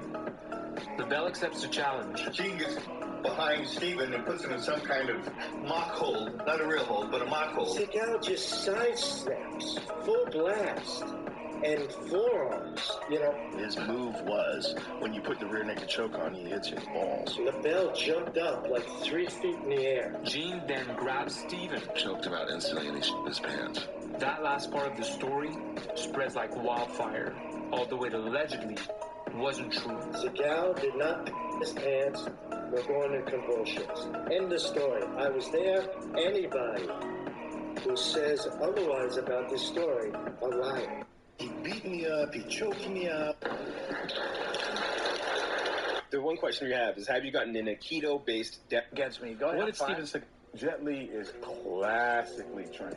He's not a fighter. It's different. Jet Li knows more martial arts than anybody you've ever seen on film. That dude, if we want to compare it to, like, say, gymnastics, Jet Li is not only the tumbling champion, but the rings champion. Jet Li knows so many styles within the Kung Fu system and has won national world titles doing several different styles, which is unusual. He knows so many styles and mastered them since he was a child. The people that you see in the Hong Kong Kung Fu movies, those are usually members of the Beijing Wushu team. They're the primo. They're the dream team of the martial arts. When they in their 20s, they transition into doing movies. Period. So he technically knows more arts than anybody. But it's not fighting, though. It's not fighting. He'd tell you himself he wouldn't know how to fight anybody. Same thing with Jackie Chan. But Jackie Chan probably would be able to fight a little bit. There's things about Jackie Chan that I would say he probably would be able to fight pretty damn good.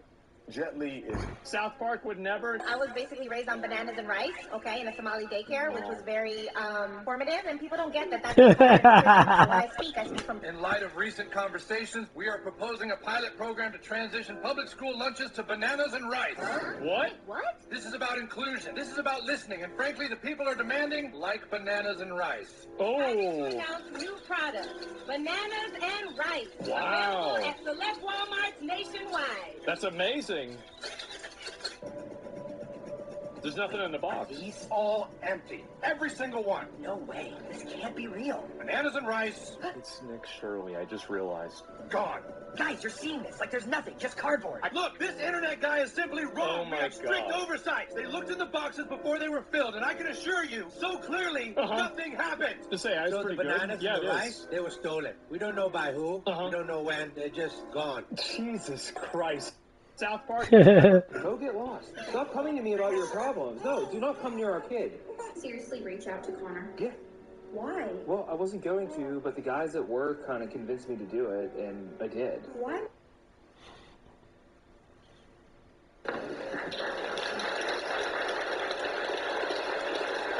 God, he's a fat ass.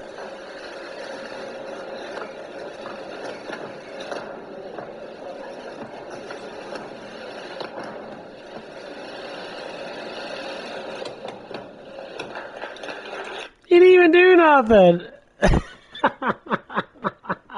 I love Steven Seagal tries to fight and that. The guys literally just fall down for him. If everyone ever tried to like go against him, legitimately, like a rage fighter, that so just like puts all of his strength and everything, he would know what to do. He shit his pants.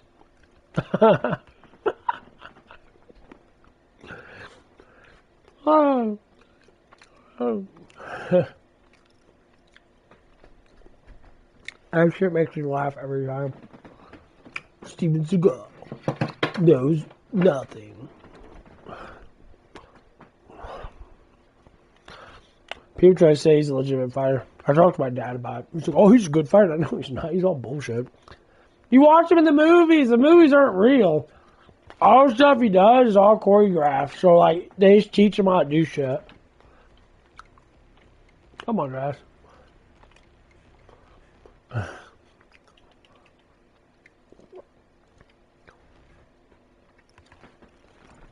Yeah, I need to go up to QT and give me some shit. I wish that QT was closer. I hate that it's fucking far away.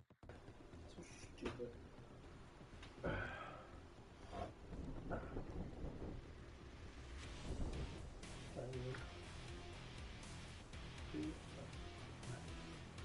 That's 30 degrees outside.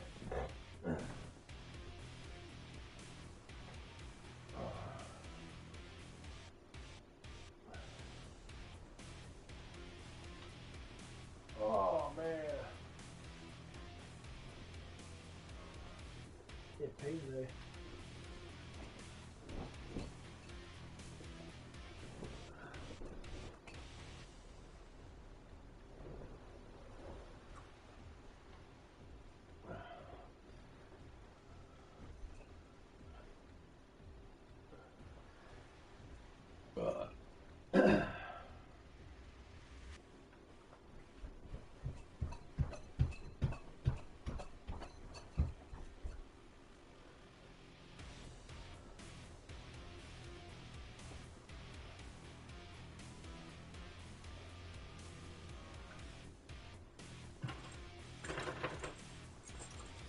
Shouldn't be too bad tonight. I think it should be one 2 o'clock. Oh yeah, dude. I did get my raise. Finally got a raise. It wasn't a lot, but I was already getting paid more than everybody else to begin with. But still, it was something. Yeah, I got a 10-cent raise, but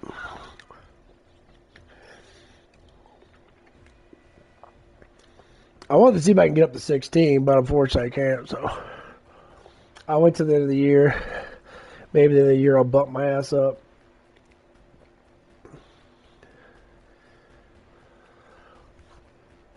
Got something. But yeah.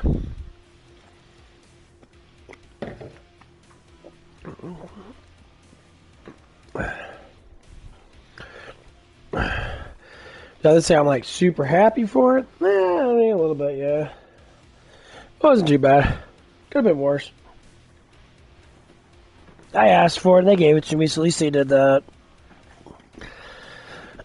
People expect big ass raises. Nah, you only get a good ass raises when you get promoted. Take on a little bit more responsibility. Fuck. My battery's low. There's my battery nut. But yeah, I'm gonna leave it here a little bit. Leave my stream on. But yeah, that shit's funny though. Steven Gall makes me laugh.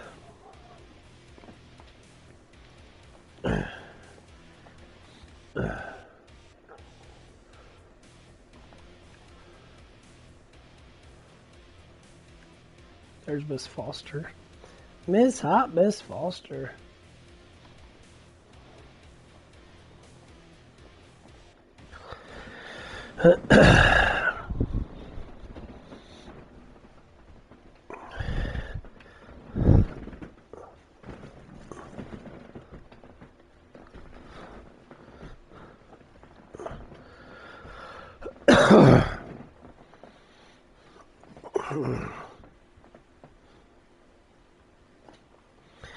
Yeah, I wear my boots all day at work. No one didn't say anything. I just had my boots on.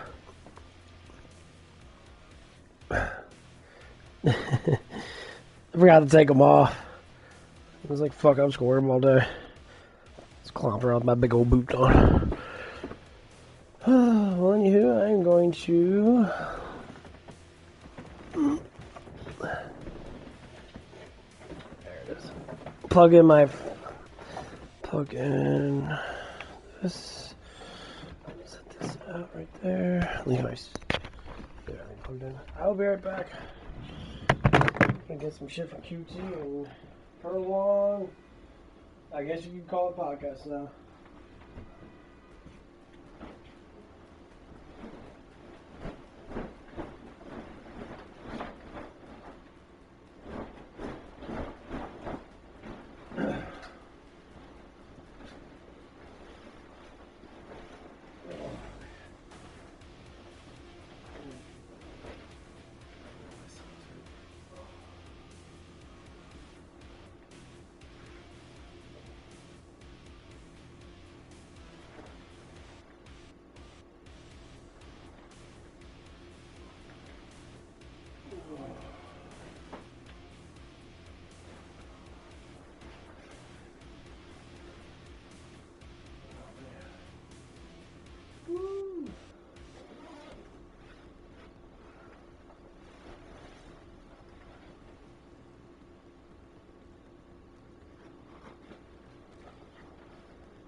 came back.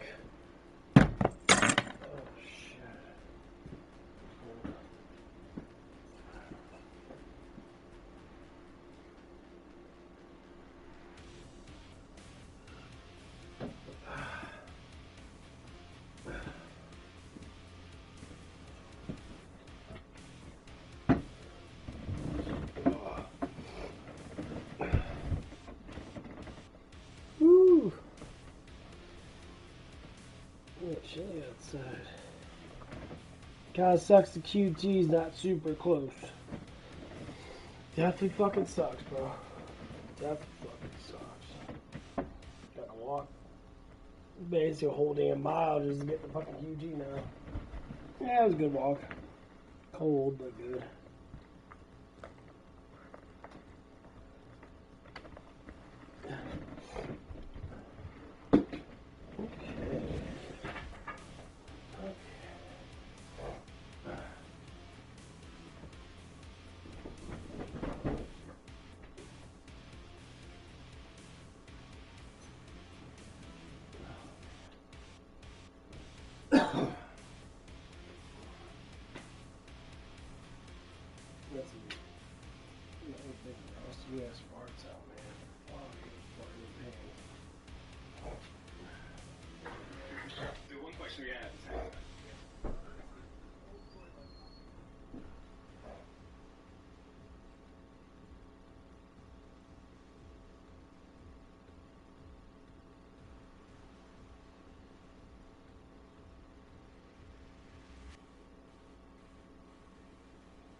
So, if you buy a home and you're a good citizen and you fix the home up and improve it, how do they reward you? You pay more. Your taxes go up for being a good citizen. So using their analogy, you should buy the house, let it become the shithole on the block, and they'll reward you. You'll pay less. Here's how it works in Mexico. In Mexico, your taxes are due in March. Property taxes. If I pay them in January early, they knock off 20%. If I pay them in February, they knock off 10%. I go down January 28th. So in 30 days, I get 20% on my money legally. You love Jesus, you're about to have your mind blown. Watch this. He created the game. He left a tutorial on how to beat it, basic instructions before leaving Earth. Then he didn't just watch it from heaven, he came down and played it himself. The same map, the same enemies, the same temptations, on the hardest difficulty, and he completed the sinless run. And here's the secret to winning. You don't win by getting better or leveling up, you win by switching character. He left his maxed out character for you, you just haven't figured out how to switch. You delete your old save, shut down your console, and reboot with him signed in. So old Bill and Hildog Clinton, the ones who refused to show up when they were lawfully subpoenaed by Congress to speak on their connections with Epstein, yeah, they've now said that they will show up because they've realized that they're going to hold them bitches in contempt. February 26th and 27th, they're going to go down there and they're going to get grilled on all this weird Epstein Pizzagate shit. I personally would like to get a little bit of clarification on exactly why Epstein had a painting of Bill Clinton in a blue dress hanging in his house. Some of us are old enough to remember that Bill Clinton has no problem lying under oath. Remember, he didn't inhale and he definitely didn't have relations with this woman. Not that I really expect that much is going to come out of this anyway. David killed Goliath, but is Angel Studios about to kill Pixar? Because this clip is blowing people's minds. It's from the recent movie David, where David does kill Goliath, and people are just blown away at the quality of this production, saying Pixar is over. What do you think?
Y'all, the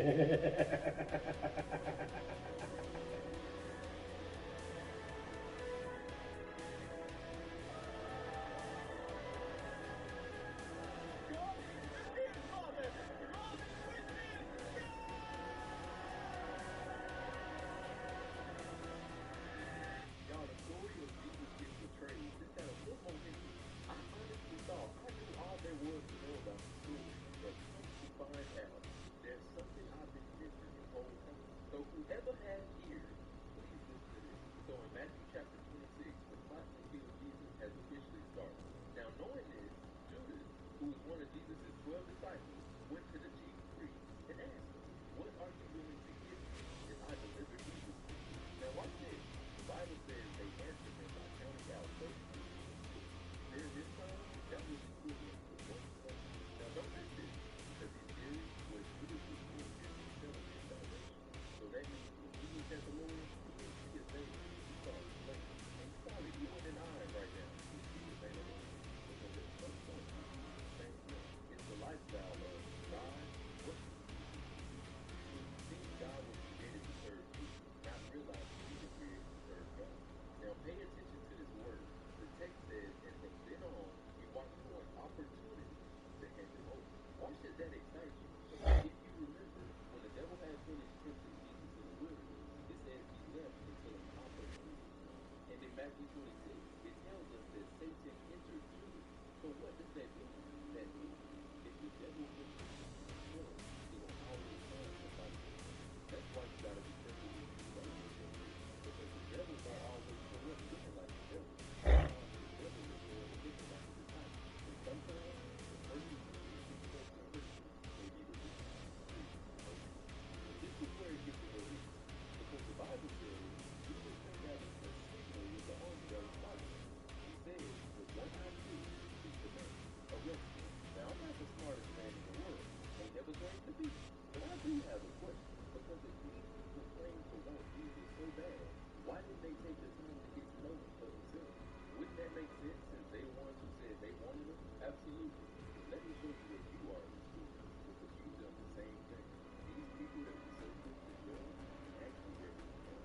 It shows us how we rely on someone else's relationship with God to bring us closer to him.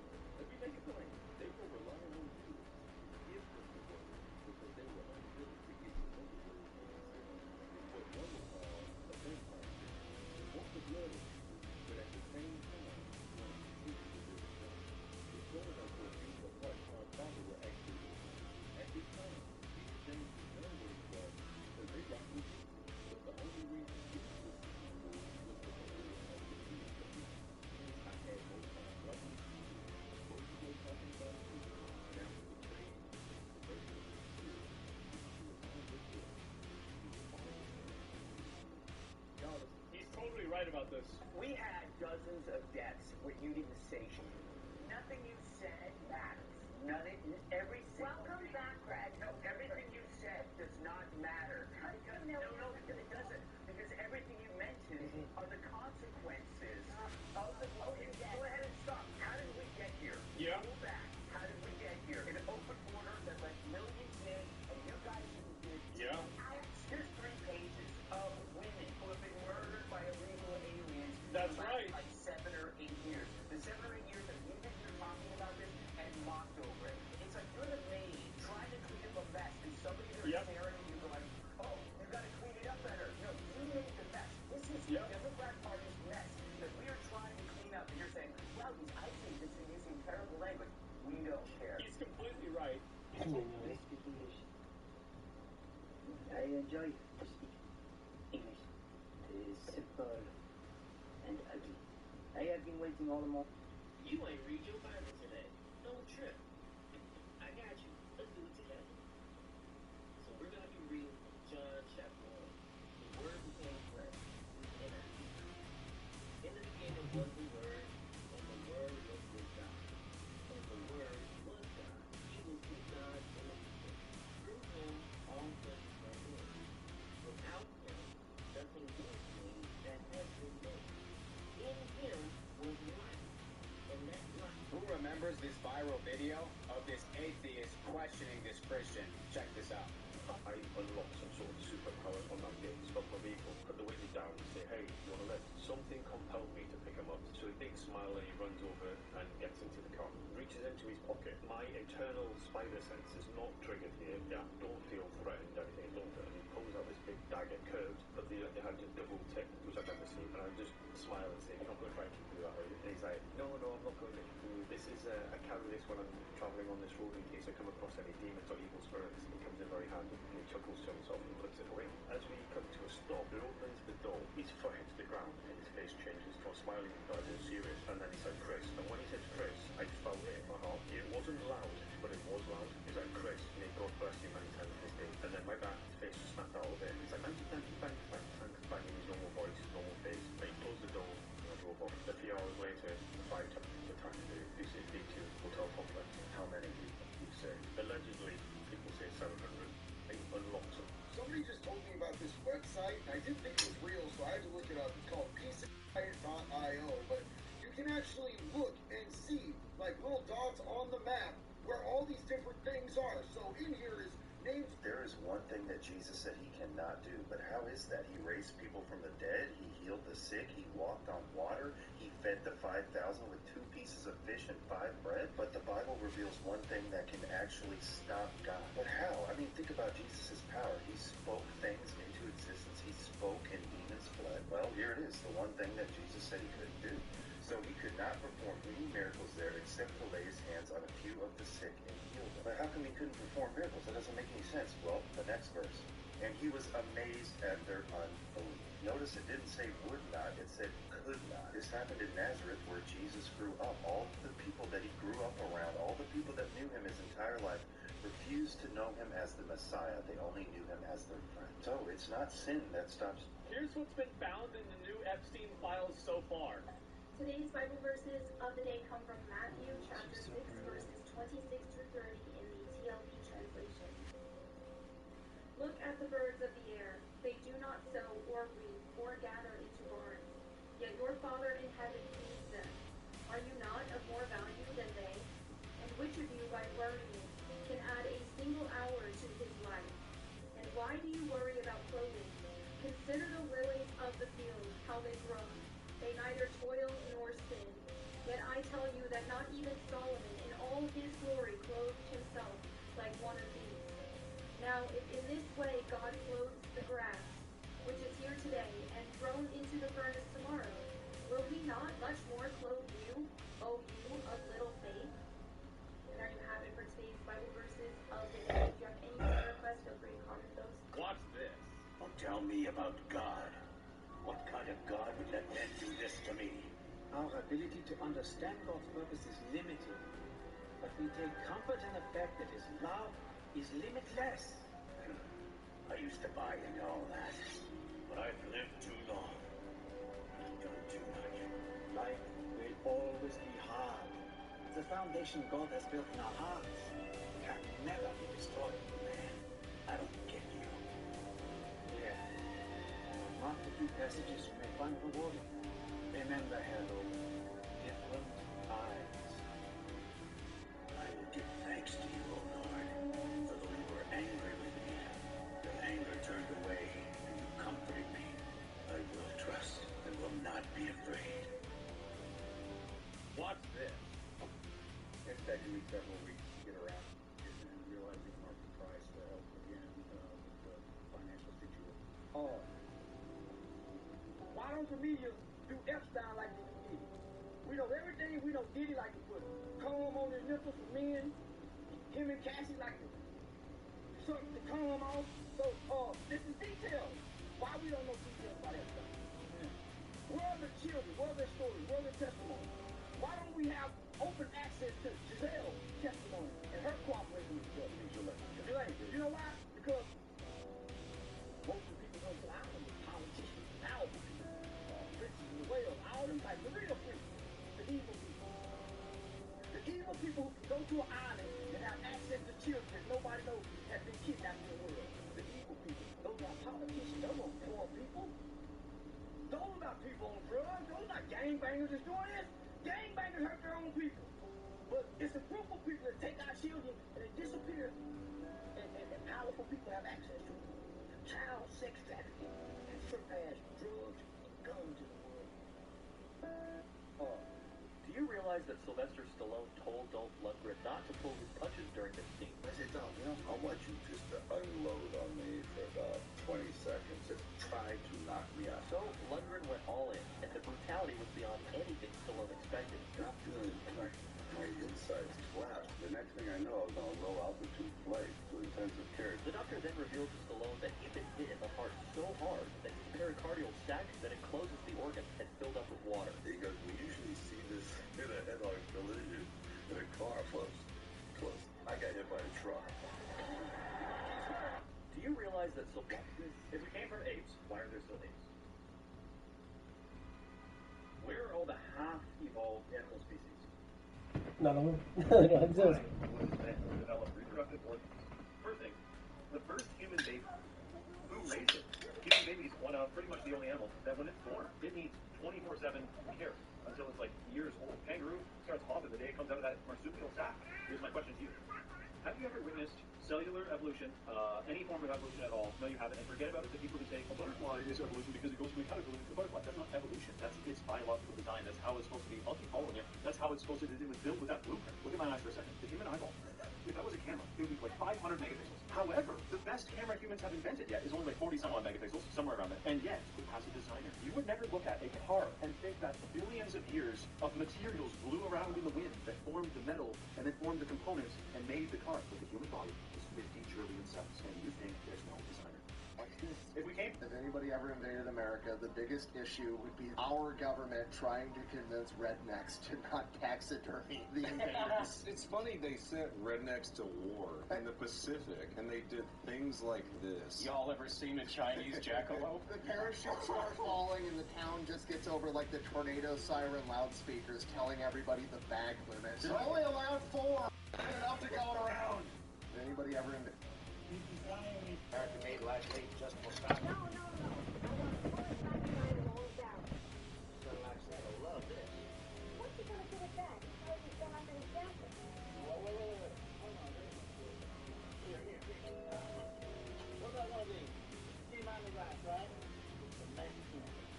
All the big guys are this guy. No, I don't think that's exactly my job. That's a full automatic. You know what that means? 30 shots in 2.5 seconds. You can cut down trees with that thing. How much? 500. Do you want to show me the son of Super Summer last year screaming about $500? Okay? Don't forget that extra clip.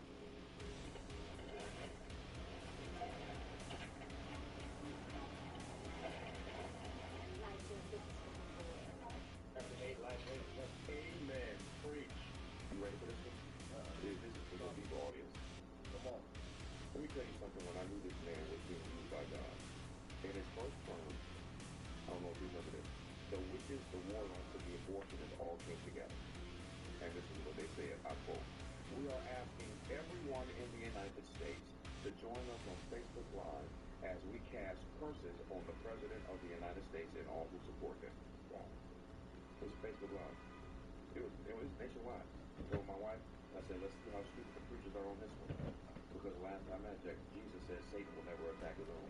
That's what Jesus said. And Jesus ain't never wrong. Never. So if he said Satan will never cast out Satan, he will never attack his own. And then the people who represent Satan are attacking Trump. And in some way you gotta ask the question, well, maybe this Trump man is not a Satan. See, but they don't think like that. They don't know how to think. They just go with their emotions.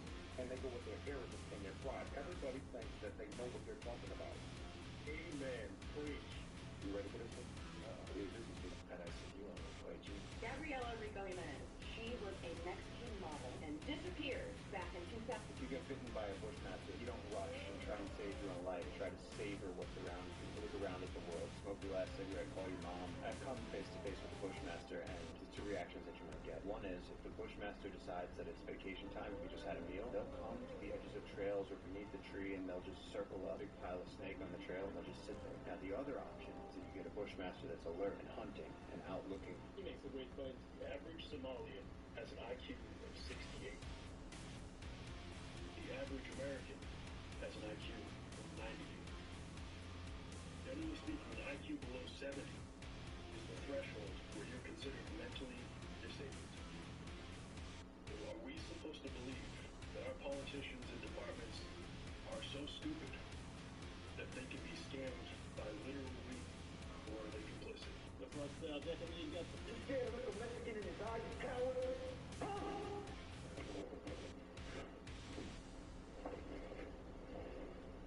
What the hell are you? You planning on eating Mexican tonight? You gonna choke, I promise you that shit. I did not bring you all the way down here to drink you. Down here where, huh? Deep underground. They got him with the Uno reverse. Do you have any idea how racist it is to blow a whistle at workers that are probably legal? You're just alerting them that ICE is here, and they're probably legal. That's very racist. Jesus Christ. They got him with the Uno. The only demon in the Bible bold enough to confront both Gabriel and Michael head on. No one knows his true name, but Scripture gives him a terrifying title, the Prince.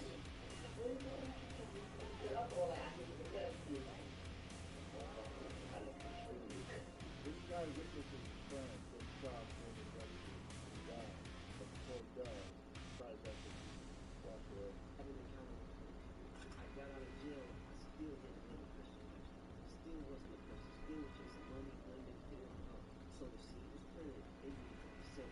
What wanted the seed was my friend, brother. He was a drug dealer. He was serving drugs. And the girl that he was serving drugs to, she got on the phone and said, hey, yeah, I'm really right now. Okay, you want to get some? Hey, I got somebody else who wants to buy something.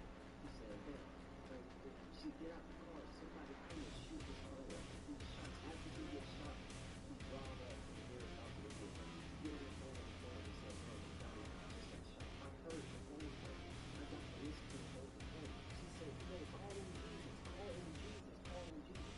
He walked the same way she said. He wasn't the brother. Call him Jesus. This dude was nothing. He wasn't the holy man. He wasn't the righteous man. He was with a woman man. A whole certain drugs with people that help people. He trying to walk to the near side. So after he get out of his car, so much blood on the seat, he get on his knees and get up. He said, Jesus, forgive the shooter. When they got to him, he was dead. He didn't know like it. They took him to the hospital.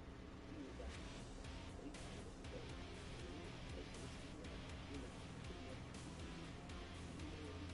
He said,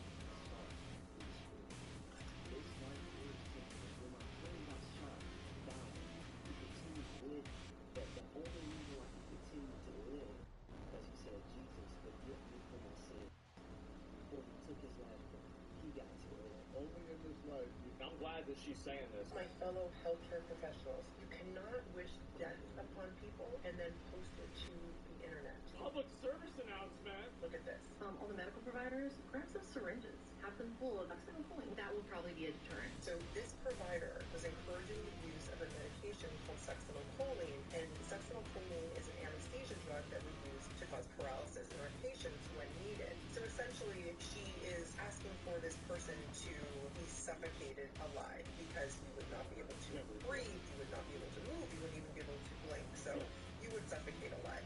This is not acceptable behavior. As medical professionals, our job is to take care of everyone and anyone. Stop taking videos of yourselves wishing harm upon people. All you are doing is feeding hysteria and causing further mistrust in the medical system. Our job is to help people heal, not to spread hate. This is how far we've gone down. I'm glad. I can get every last one of you pregnant tonight. Me, by myself.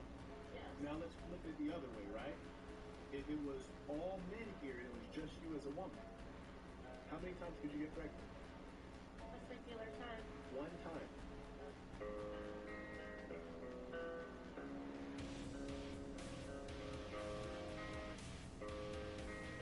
The rumor is Jake Paul sticking his tongue out is the official signal of like lighten up, because they go back went for the Tyson fight, and Tyson was starting to actually box, and then Jake Paul did the tongue thing, and then Tyson like let up a ton and let Jake Paul hit him, and then that's what happened in the Anthony fight too. The rumor is that like they're in court because there was supposed to be like a clause where like Anthony Joshua wasn't allowed to knock him out, and he did. The rumor is Punk just got taught a lesson. Always respect your elders. Excuse me, young man. I'm trying to wash my hands at one of these things. I'm doing the video, sir. I'm doing the video. I don't give a goddamn what you're doing. You came out all broken. I ain't doing it. I'm doing the video. You better move your ass out the way. What's wrong with this? I slapped him. Oh, yeah. I was just going. You better back up, young man. This ain't what you want, young man. This ain't what you want.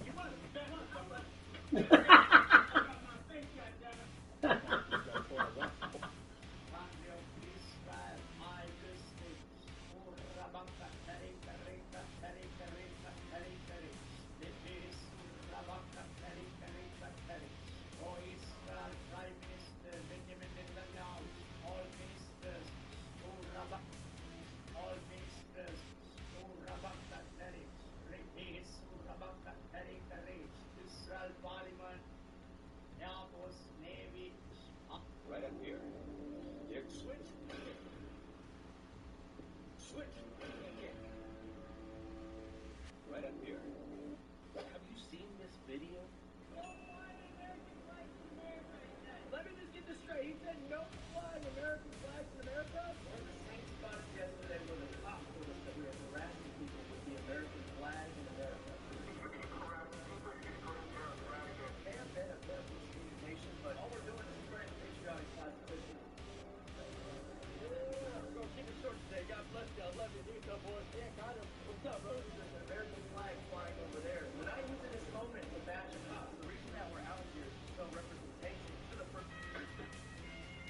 Listen, you either have our 50 bucks, or we're gonna tie it like a miss me, bitch. Well, I can't wait to move. Now you're gonna start up all the wee-woos. Here come all the wee-woos now. Thank goodness. Here they come.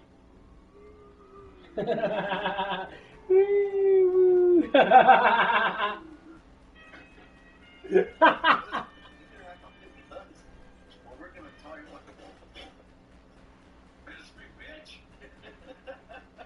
Well, I can't wait to move. Now you're gonna start up all the wee-woos. Here come all the wee-woos now. Thank goodness. Here they come.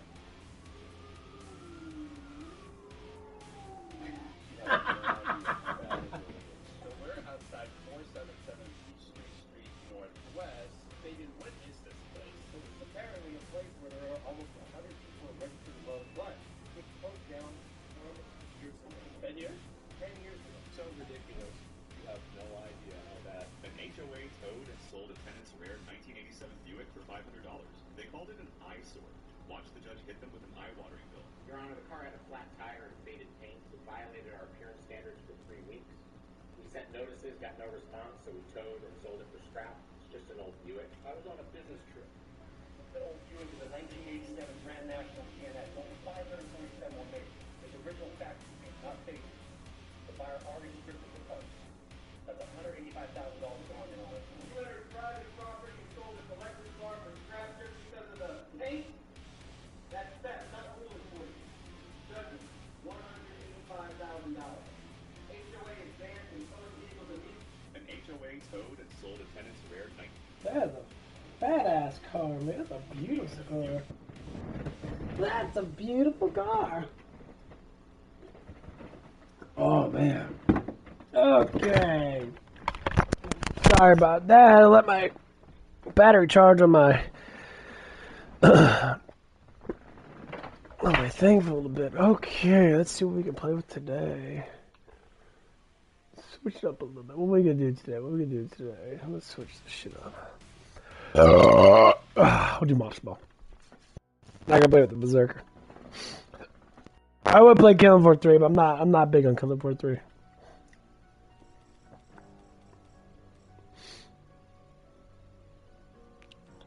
We gotta play the Fire Bat. We gotta prove which Fire Bat's better. Okay, let's see what we're gonna play with. Let's play with Miss Foster. Ooh, little hottie.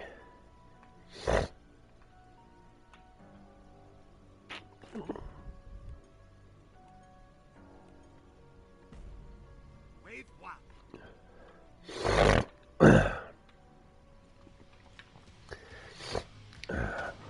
They really didn't need to make a third one.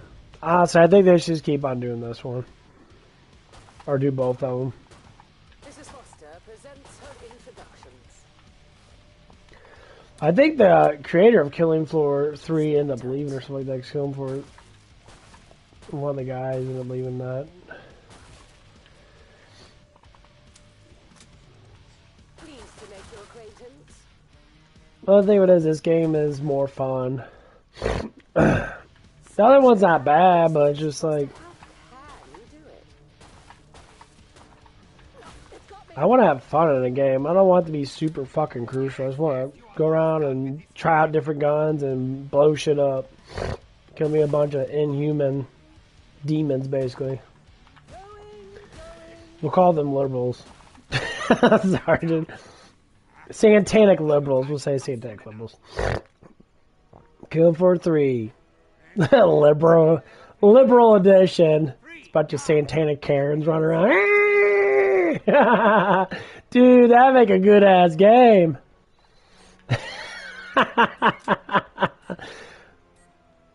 Got these fat Karens running around. And the crazy skinny ones, like 15 different colors of hair and shit.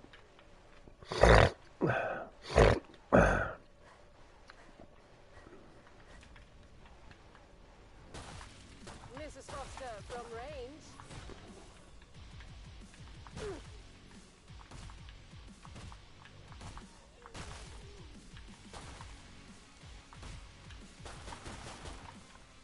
You got.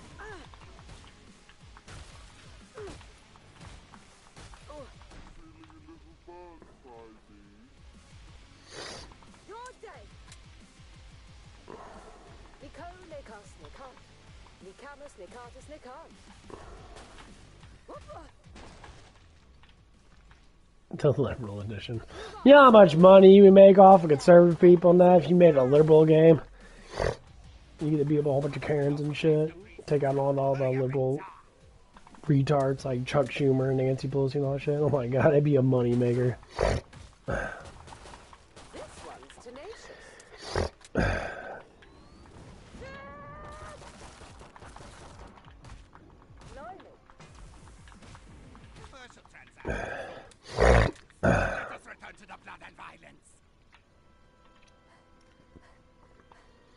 Physician, heal thyself. And like you can like, they're all possessed demons and shit.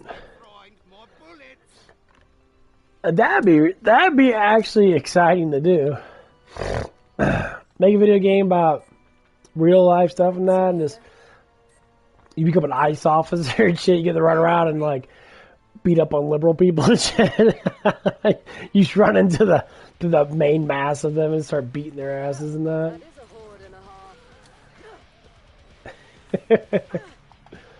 What's going on here? The ICE is coming to get me.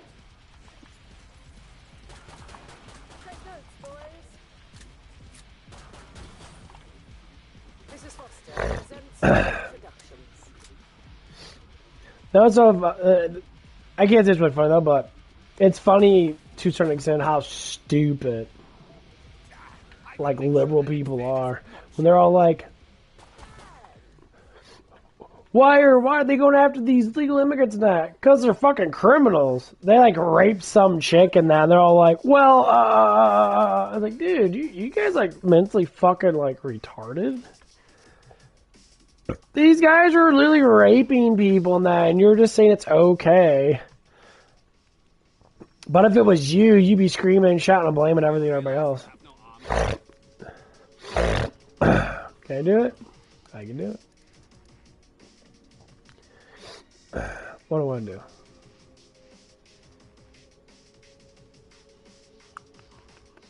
I don't know, man. That shotgun's always fun to use. I think I can do that and slip it up a little bit. There we go.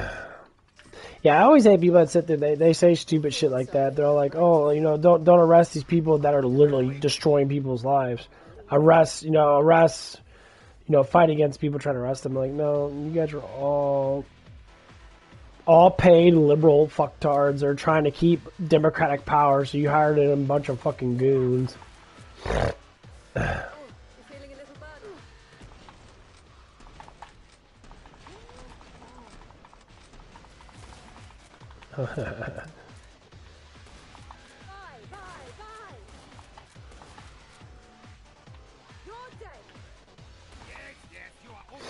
That's what they do. They hire a bunch of goons.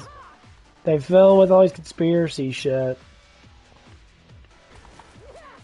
And they all bidding for them to keep them in power.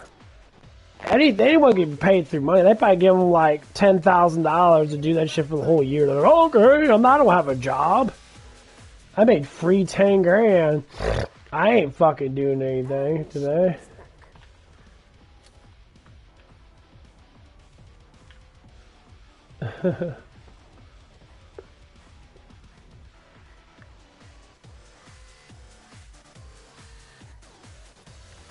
Come here, fat ass. Are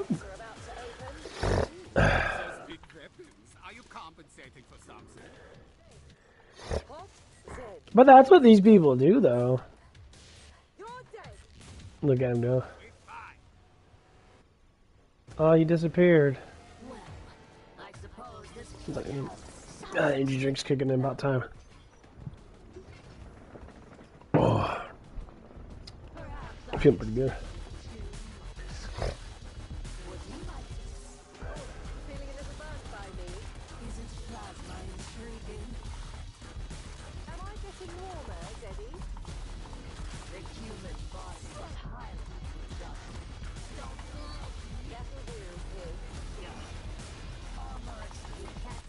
That's what kill almost any boss right there. Throw all your Molotovs and watch them die. That's the only thing I can't stand about one, or not one, I mean 3. Like, your Molotovs are strong. You do get more of them now. You can get up to 5, but you get up to 5 for this anyway. And they do more damage to a certain extent. You upgrade it, but...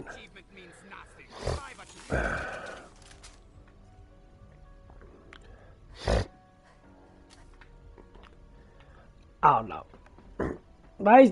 This game's just better. They can make 3 and upgrade 3 and that and get 3 to where this is at. It's going to take them probably multiple years. It's probably not going to be to like 2030 before they actually get that game up and running to where it's actually proficient enough to beat Killing Floor 2's way of playing.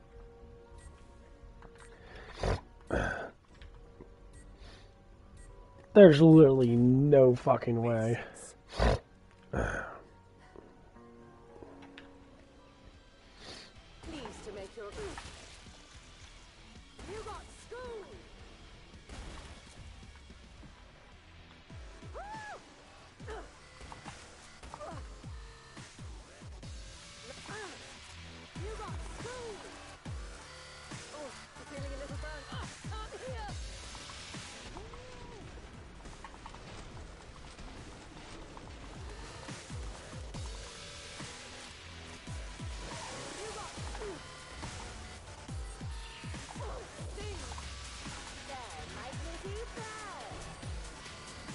Clean up, Saramain. Fred will see they are properly recycled.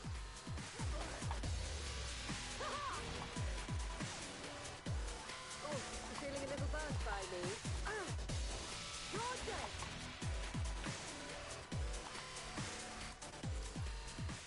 You got screwed.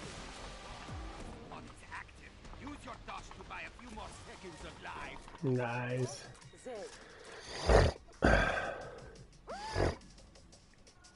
Yeah, I might get back on the striker and try to level up a little bit more. I'm just really into Killing Floor 2.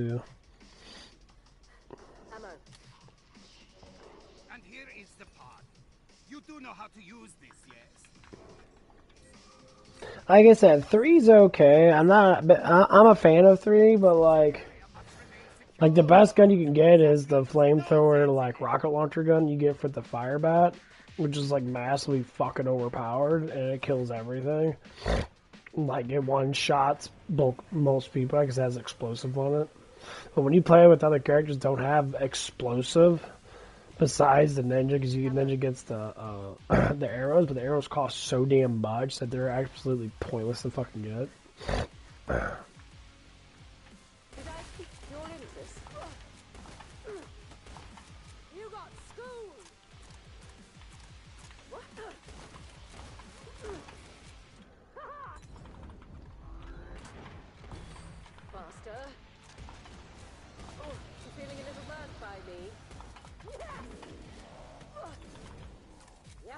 I'm in the zone, people. You got schooled. It's totally secure. The Zeds are far underperforming my projections. Flashbound. See it? I got grabbed. Ow, fuck you. Oh, you're feeling a little burnt by me. You got schooled. Yeah, I love that knockback. The knockback knocks him back, I think, for like 3 seconds or like a second. Maybe it's close to 3 seconds. When they get close to me, I can hit him with it and knocks him back. Maybe it's 2 seconds. Yeah, I think it is 2 seconds. That's 1, 2, yeah. Using violence to solve your problems. How deliciously primitive. What do I want to use? The Hux can's pretty good. Oh, let's put the fucking shotgun. Old-fashioned pumper dumpers. On a pump and dump. If you want something done right. What do you do with that? You bump and dump. There's some fucked up visuals in that. Too bad I don't play for the visuals. This looks pretty cool. The Frankenstein. Just 10 more seconds until they're really I think that's the creator of it. You know what's so funny is every time people, there's always a betrayer in these games and that. There's always someone.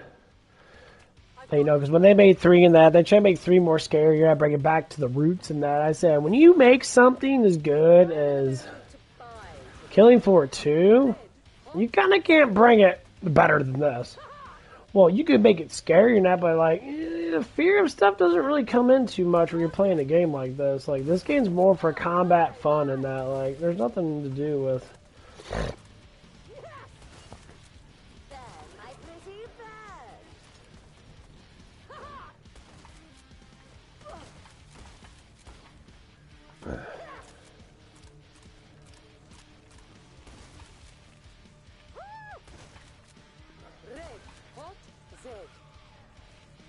Like, was I excited for KillingFloor 3? Yeah, I was excited for KillingFloor 3. Now, I played it a little bit now. It's like, oh, it's cool now.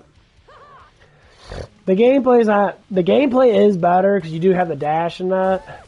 But the guns, no offense, the guns fucking suck. I don't like the guns. I mean, this game has upgraded a lot. And I was saying you could upgrade your guns and make your character stronger now. But, like, fuck, dude. My fire bat's, you know, pretty much almost maxed out. And I can't even play on fucking hard because I get my ass kicked too much. And it's just fucking boring.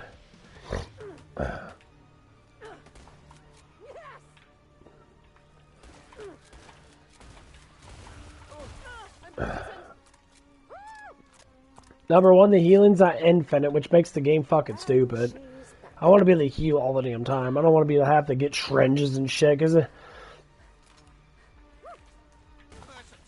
like, that's what made the game not fun. When you used to have unlimited healing to limit healing, well, we're trying to make it more serious. Dude, this ain't a Resident Evil game. Even Resident Evil games are just all about having fun. Like, Requiem's coming out. You know, I'm sure they're going to have unlimited bullets and shit where you can run around with Leon and fucking beat people's asses with a big-ass hand cannon again. Make the game fun. Fuck all that stuff. You can't make games scary. Being afraid of stuff is such child's play.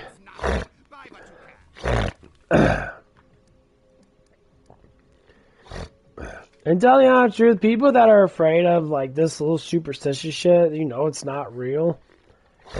Then that just means that you're just a fucking idiot. If you're a kid, I understand, but when you're a full-grown adult that probably play these games, I know people in their 30s and that they're like afraid of like boogeyman and shit. I'm like, afraid of what? Like, I admit sometimes a little bit of fear creeps up into me that when my mind does, but it's my mind doing it. It ain't really there. My mind does it. Like, when I saw that demon in that in real life, it was a visual. Wasn't hallucinating. Wasn't really tired. It was very obviously there. And I just kept on, you know, I stand there for about, I was watching it. It just flew by and then it disappeared. I talked about it at work and that. One of the girls there is very superstitious. She's like, oh, well, you saw Mothman. Well, New Jersey doubles in New Jersey, bro. That's like fucking... Not far away, that is.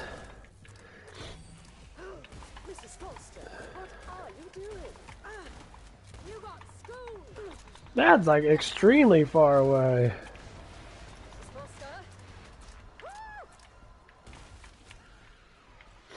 Ain't even near where I'm at.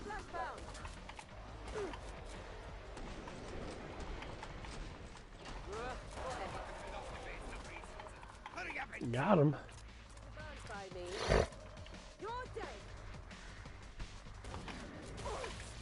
Ah, you fat ass. Wasn't even near me. New Jersey's all. I mean, I think it was going. It was going northeast.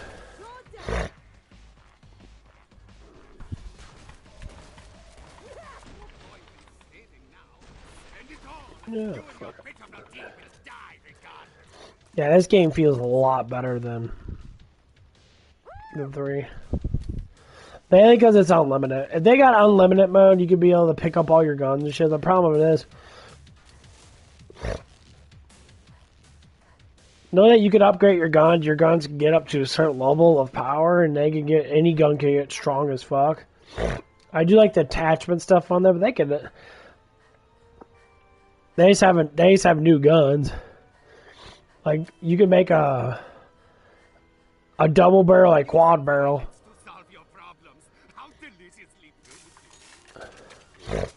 I'm like, okay, that's kind of cool, not. But the quad barrel fucking sucks against enemies.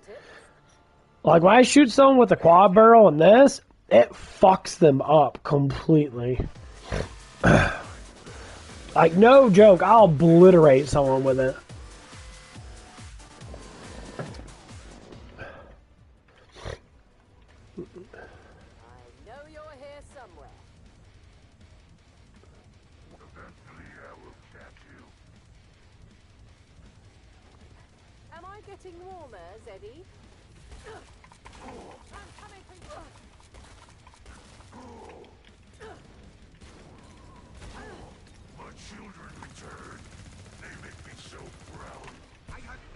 Ha! Gotcha, bitch! It's the only thing good about having 2 guns. Reloading takes too much time. They always tell you, switch to your sidearm, which is my M16. That's what they tell you in the military, switch to your sidearm. Pistols do just as much damage as rifles, basically, if you got a good enough caliber pistol. Always switch to your sidearms, have reloading. So it's good to always have 2 weapons. Man, I really think about. I really want to play an MMO. I really want to get into one. I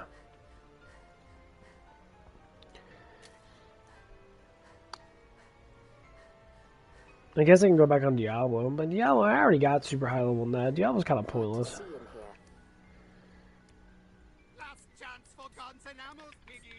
I really like this fire bat. Oh, the fire bat is so good. Let's go ahead and switch the level again. Fire bat's so fucking good. Yeah, I really like Diablo 4, but man, dude, they just... Like, my paladin characters are so fucking strong in that. I mean, like, I can get them stronger in that, get up more paragon in that, but, like... I don't know. It's just boring. Ain't a lot to do. All I do is grind and level up and maybe get one new piece of gear that's actually somewhat fucking good.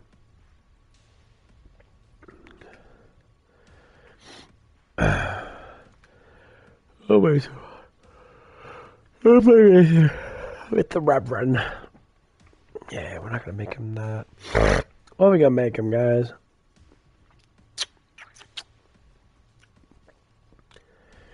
I do like the firebrand a lot.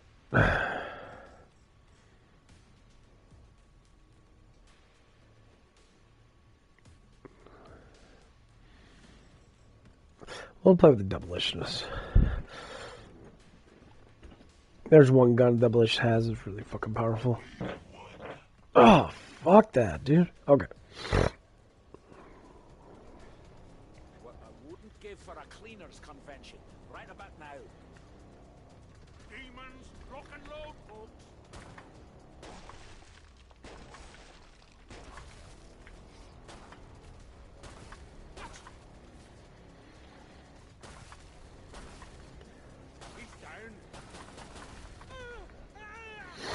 Remember we met one from Vincey's place all the time. That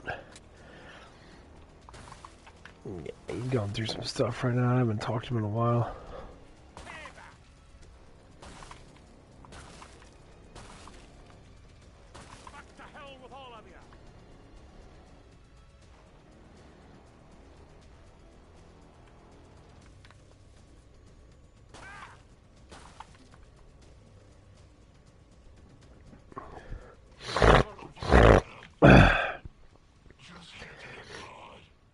But yeah. I think after PlayStation 4 or even 3, I would say 4. PlayStation 4, all these games are coming out after that, and PlayStation 5 and that are all just shit. There's maybe a couple of good ones in that, but everyone's playing older games. They're redesigned. They're having the Pixel people go through and redesign all the older games like Final Fantasy 6. They're thinking about re-updating Final Fantasy 7. They should, honestly. Not to say I don't like it, HDIs and I mean, obviously, have to where you remaster and then go back to original, because sometimes people like the original pixel shit, which I don't blame, because I kind of like that too. So good night, mate.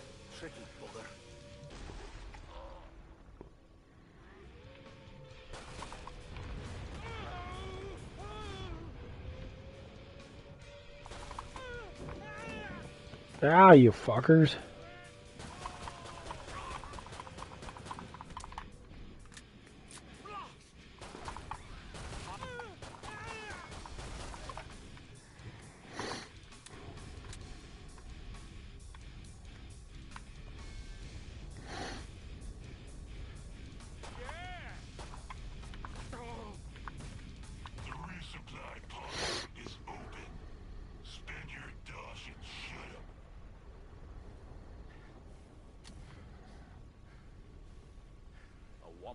Got nothing on I think it was the arrow launcher.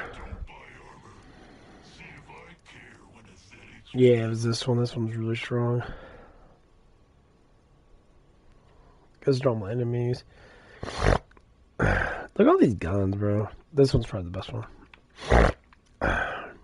It's the spot.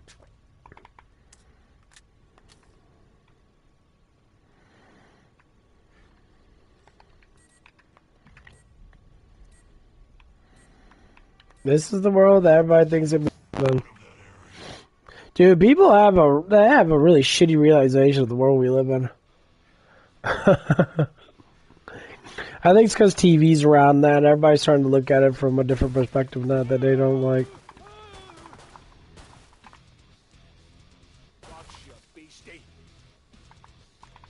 So, but we don't live in the world that these people make up in our heads.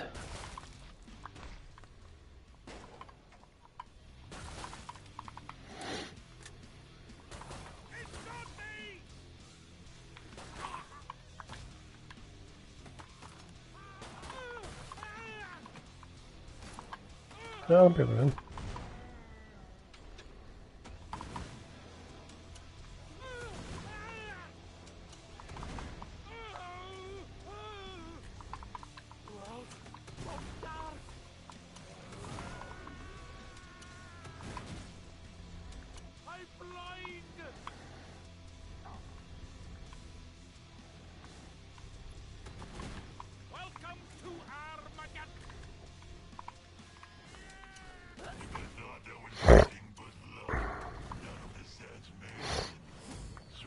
That's the truth of like people want to think that we live in this like catastrophic world now. Like, no, we don't. We live in a really peaceful world now, but it's just people do stupid shit. That's the humans that do all this crap. People scream and shout like you scream and shout about stupid shit. It's because you're the ones that are making stupid shit happen. Like, all these woke people and that, I've never understood why they keep on doing that same bullshit. And, like, you could tell that they exchange their narratives like someone's giving them narrative changes. These people don't believe in it. They're being paid to do it. And then some are just psychopaths. These motherfuckers literally go online, literally just speak a bunch of fucking really satanic shit.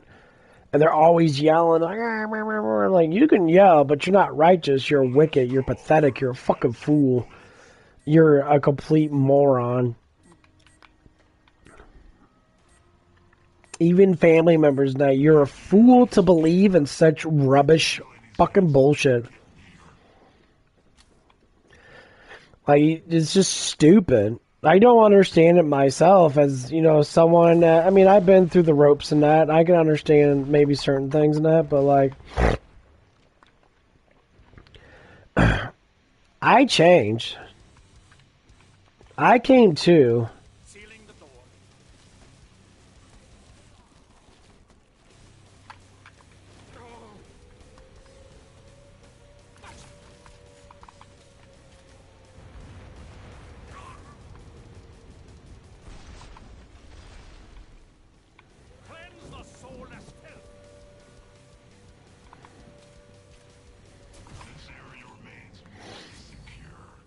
You know, when I came to, I started to realize how fucking ridiculous people are. I'm like, why do I want to be that fucking ignorant and stupid? You know, when you're a child, that you're more pure, you're more loving, you're more caring. But as you come an adult, people start directing you towards certain things that are not even good for you. And then people direct you even more, and they say, well, you have to believe in this, believe in that. Like, one of the guys, when I was walking up to QT and that, I said anything fun happened today, anything happened today. He said, oh, some guy came in here and he talked about conspiracy and they talked about flat earth. And I said, read Genesis chapter 1. What did God say about the world? And I said, why do politicians always say glass ceiling for a reason? Hillary Clinton said glass ceiling. You can look this shit up. We're trying to break the glass ceiling. These higher-ups know we don't live in a round fucking planet, but they're telling you that because you're fucking stupid. Why they keep on doing that since JFK and that? They keep on doing this because it's all part of programming. They want to program you to be a fucking moron. Because if you don't know the fucking truth, then they can control you with their truth. And what Jesus says, either the government becomes God, or you believe in me as God. You can't have both. It just doesn't work like that. Doesn't matter what anybody says.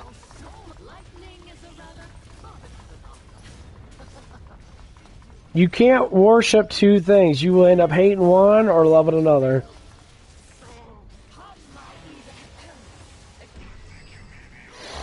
And that's literally what God says. I was reading in Proverbs. Proverbs almost has the bulk of everything because it's King Solomon's wisdom. Talking about what God actually wants us to be like. And you'd be very confused if you just like sit there and live life without reading it. Because it tells you who to be and who to not be. You know, people are always, I want to have fun 24/7. That you can have fun, but sometimes fun doesn't lead you anywhere. Sometimes you get lost in the fun. Like me, that's why I don't fucking drink. I don't smoke weed. I try to do vapes. But I didn't do it on my accord. I tried to do it because of the person that I was with.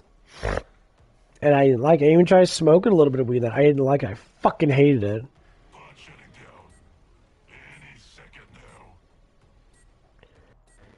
My body fights against it. And I despised it. I always ask people, how the fuck are you this fucked up? How can you be this fucked up every day of your life? Watch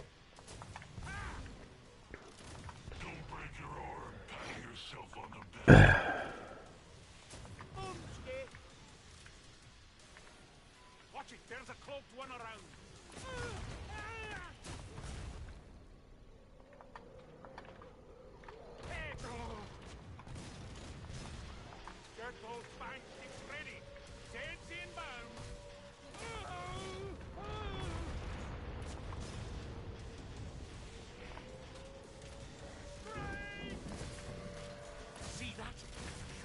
I ask people that shit all the time, like, you can't even use your brain. Like, your brain doesn't even function. You're dehydrating it so much, you literally turn into a fucking vegetable. So how in the world you want to keep doing that shit and you want to claim that you're intelligent?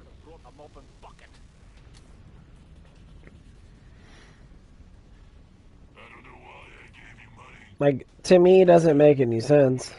I never got that shit. Actually, I might as well upgrade my fucking pistol. Pistol doesn't get too bad.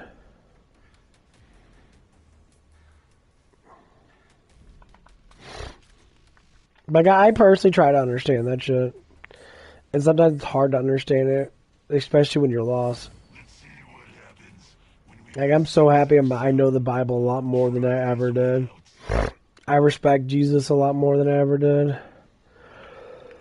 I love what he did for us. I'm very happy with the results of his blood in that. But I'm still learning as a person.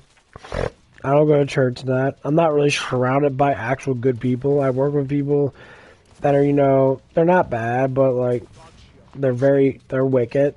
They do foolish shit all the time.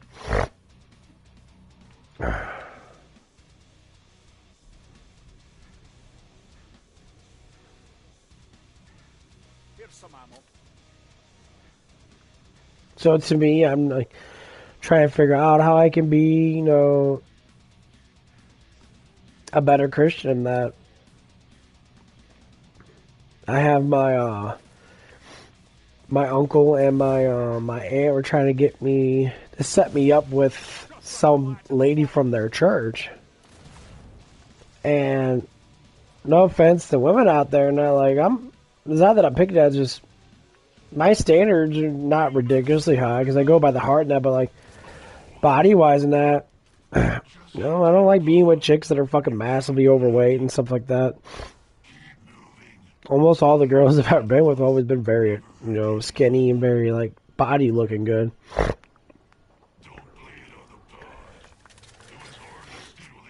But anyway, like, I really want to devote myself to being a better person than that, you know, try my best. And honestly, I can't say I really care less about having friends, because I don't. Like, it'd be nice just to have a girlfriend, get married, and then be with them and not care about the world. Just care about my family, care about my life and that's it. That'd be fucking the beautifulest dream ever. At least right now.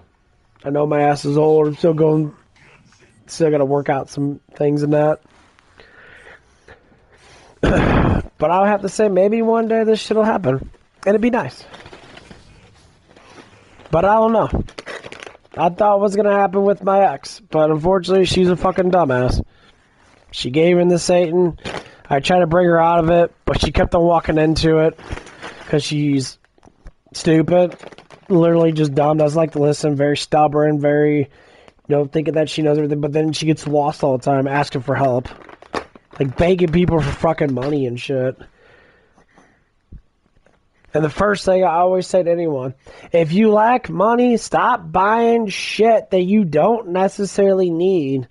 Or buy it, just don't use it as much. Like, I haven't bought any pre-workout in a long ass time. I buy energy drinks every now and again. Of course I do, because I have the money to be able to do it. But I haven't bought any pre-workout shit in, what? Almost a month now?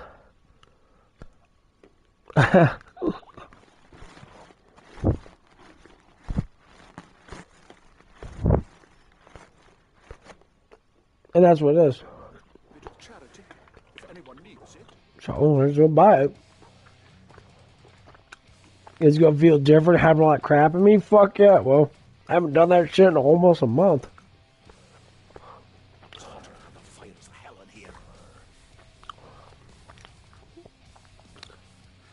I might get some today.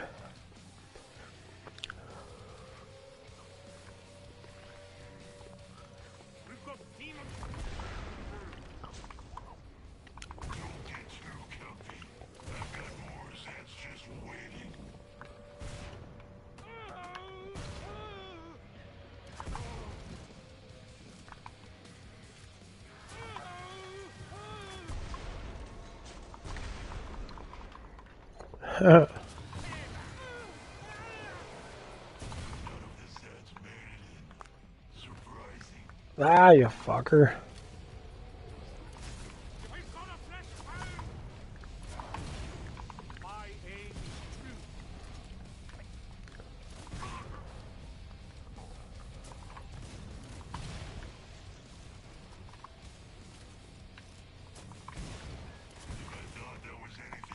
Yeah, multiplayer fucking sucks though. I remember playing with 6 people before, and my god, it was fun. Like but you faced the boss and that, like everyone would die with like 1 or 2 hits. Like you could not survive. Basically, as soon as you get the boss, everyone just has to fire at it until it's fucking done. And like you couldn't stop wasting ammo.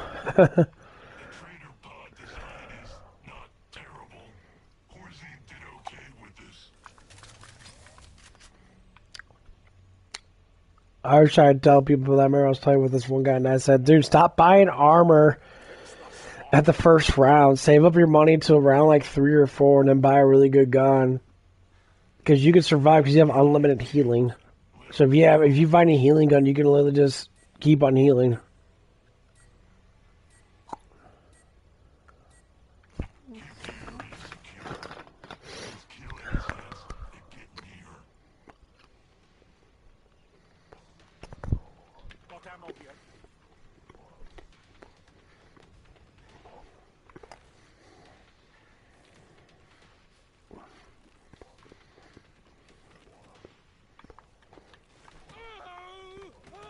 Oh, fuck. Oh my god.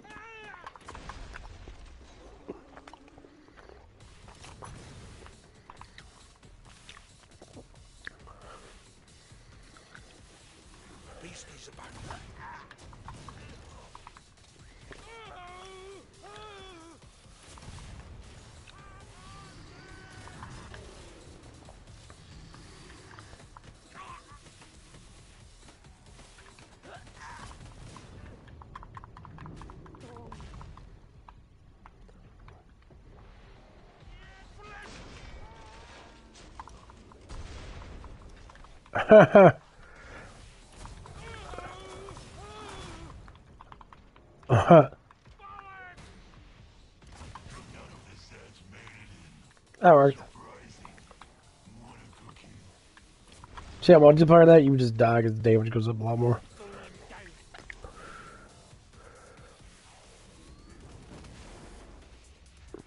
Call that a fireball, bitch? Fuck you.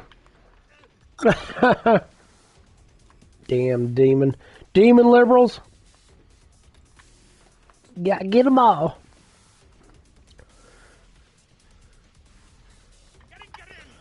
I ain't gonna lie, that's what liberals try to look like. They try to look like all these different types of creatures and shit. Yeah. Oh, you blow them up. In Minecraft.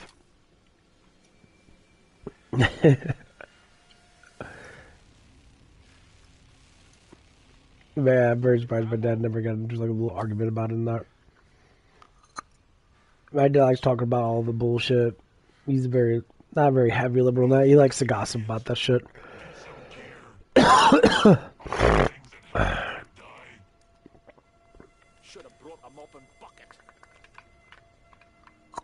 And the honest truth is, like, we never bring up politics and that. I don't care. I don't know. I'd rather ever talk about politics anyway. I think what Trump's doing is good. I think getting these people out of here now, you're starting to see all this fraud and shit happen. Of course you do. Of course you're going to see fraud happen, motherfuckers, because that's what happens. You get stupid motherfuckers in there with IQs of fucking 5. All these people are stupid as fuck. I mean, don't make fun of us or retarded. Not make fun of us or retarded. Make fun of them because we let you motherfuckers let them in. I'm making fun of you. They can't help how stupid they are.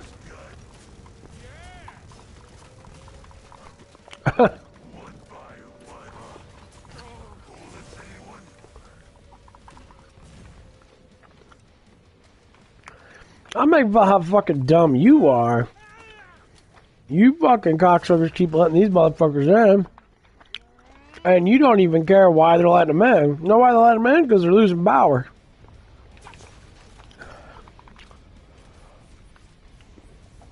Liberals have always been sore losers. That's why they're the ones that always act out online. Always want to get super fucking upset over emotions.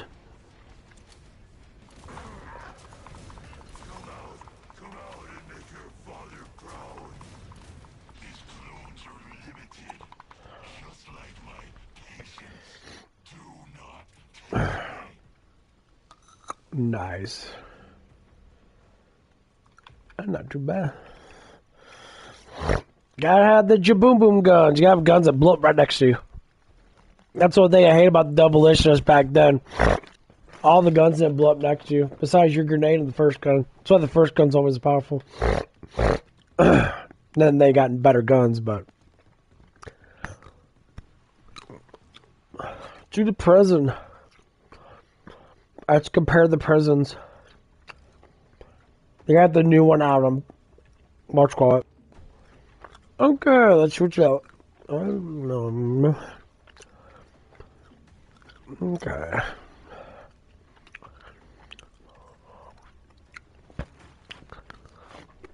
What would I use?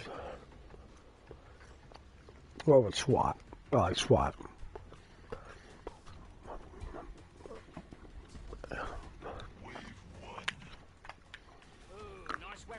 SWAT moves really fast. I mean, there's got a lot. Look out, you plonker! Mean little bastard.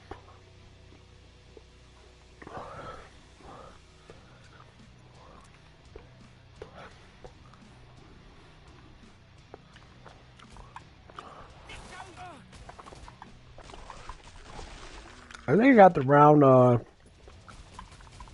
like 87 with this guy. Sweet little bullet hose.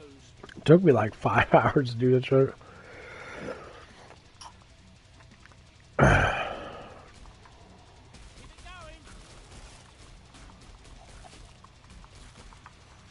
Because the endless mode ends at 100 or 255. I'm always trying to feel like, how the fuck do you have that much time to be playing something for 10 hours straight? And not fucking die. That where I got up to like 50 something, I ended up fucking dying. I got super fucking pissed.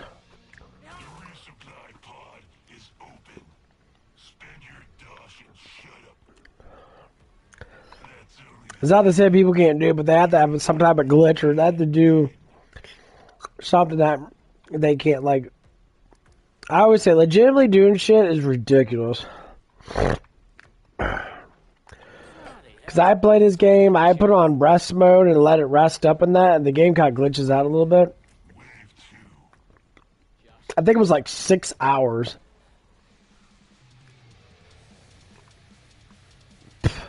Because I just paused it.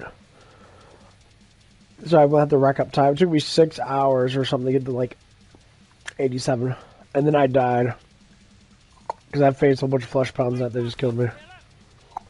Like 4 or 5 of them.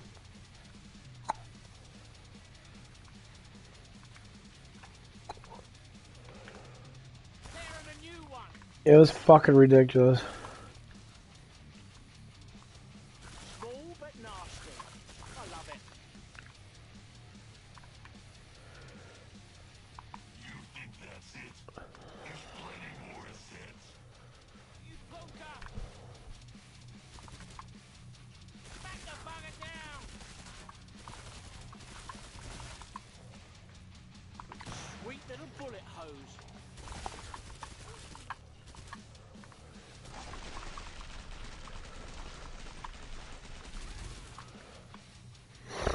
He gets infinite shit too. Cool. Ah.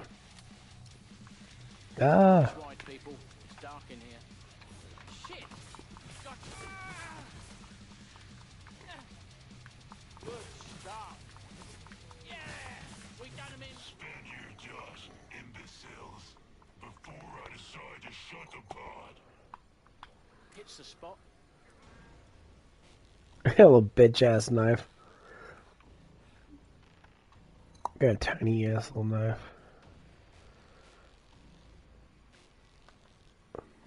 It's starting to 3.5 inches.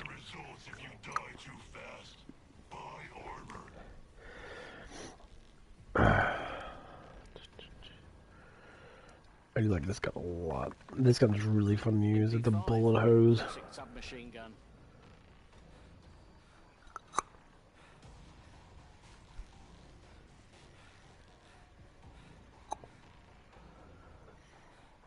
But yeah, and then doing those peptides and I have to say,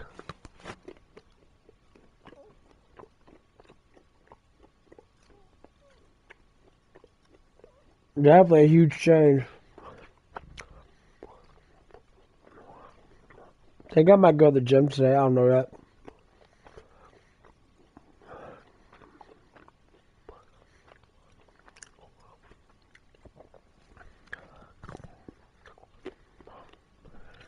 Alright, see. Gotta be my schedule set in stone. I'm always off Tuesday and Wednesdays. I'm always off 2 days a week.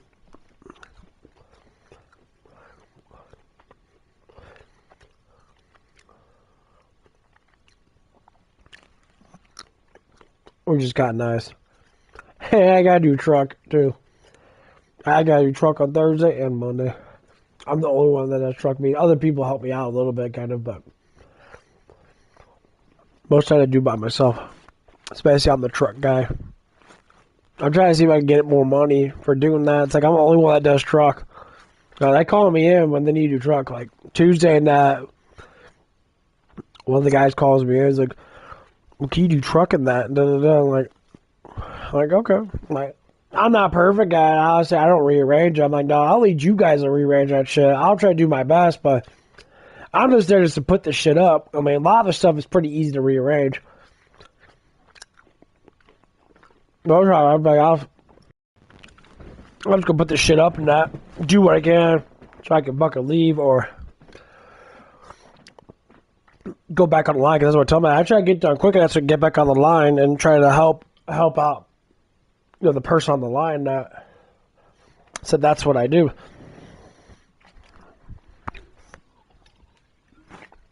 The last guy did truck and that, he wasn't strong enough.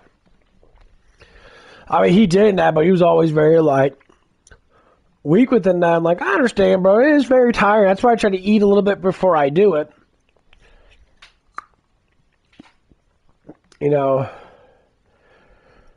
Oh, man. Man. Woo!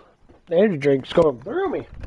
If I were to make a suppository in that fucking toilet. This might actually be the most expensive go yourself of all time. Once upon a time on November 2nd, 2022, multiple Twitter accounts that monitor Flight Radar 24, a website that monitors almost every aircraft's flight pattern on the planet, noticed that an American KC-135 was doing a shaped flight pattern directly off the coast of Syria with the tip pointed directly at a Russian base. And the best part is this isn't even the first time it's happened. In 2017, naval pilots did this off the coast of Washington. I'm just going to level with you. This is the use of my tax dollars that I approve of.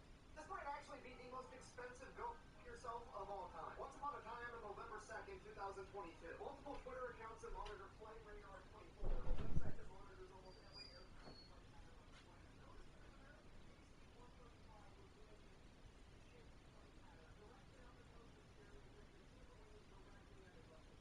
flight pattern on the planet, noticed that an American KC-135 was doing a shaped flight pattern directly off the coast of Syria with the tip pointed directly at a Russian base. And the best part is this isn't even the first time it's happened. In 2017, naval pilots did this off the coast of Washington. I'm just going to level with you. This is the use of my tax dollars that I approve of. This might actually be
Okay. Now let's watch this one short. Gold has a goal. It's a AI Pixar wannabe. And they're making fun of a whole bunch of liberal women in that, and just a bunch of stupid liberal shit. And one of the liberals is like, "Oh, this woman parties hard when she's in her 20s, samples everything that she can, basically all the dudes and shit. And once she hits 30, she's like a big old fat chick with fucking 3 kids, and she's trying to go online to find herself a good man. And she realizes that she has to be 6 foot tall, make 6 figures. Where's all the good men at?" Complain that she can't find herself a good man. I'm like, yeah, no, man. Most guys in their 30s are in their fucking primes, and we don't want relationship with crazy fucking bitches in their 30s, bro. I promise you that.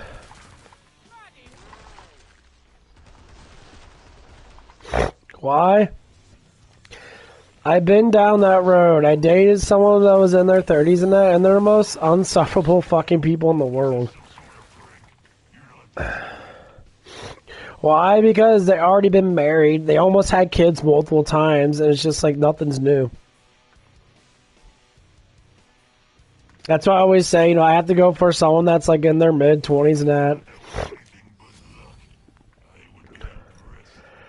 But that's like the lows I can go is like mid-20, like 25 and that.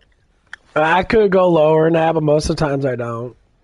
Like if a girl that's young, it's like fucking like 19, 20 and that, and she's interested in me, then I'll be like, okay, I guess I could take a little bit of an interest with it, but most of the times I can't because people get fucking really upset, but then again, I never really fucking care anyway. Dude, people bitch. Old haggy bitches bitch when they see men go for younger women. They're like, well, I'm still hot. Hey, you were hot. They ain't about the looks. I know 30-year-old women. My ex was extremely attractive looking, but the problem is, no, her downstairs wasn't. She told me that she'd been fucked probably like close to like a couple hundred times. Probably over 1,000 times. And it was just disgusting to think about, having another fucking dude constantly pounding in your fucking ex. I mean, obviously, No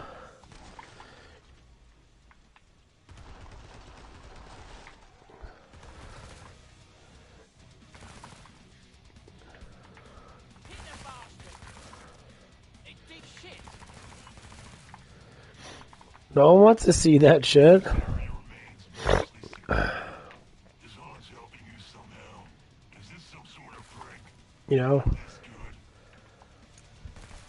It was good experience in that, but like it wasn't worth it because she was kind of like faking it with me a little bit too much. Doing what God said that most women do, they're satanic.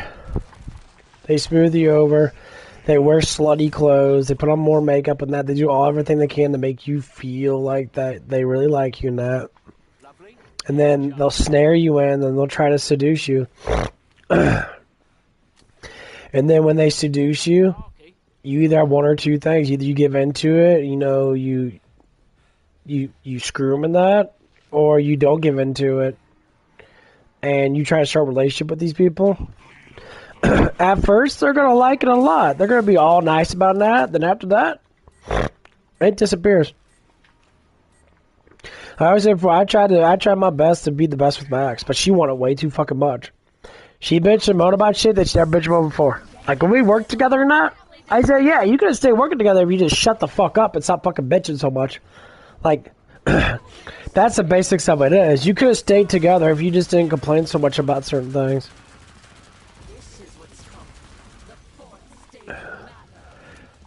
Like, you have to leave stuff alone that leave alone, You can't just keep on doing the same thing over and over again.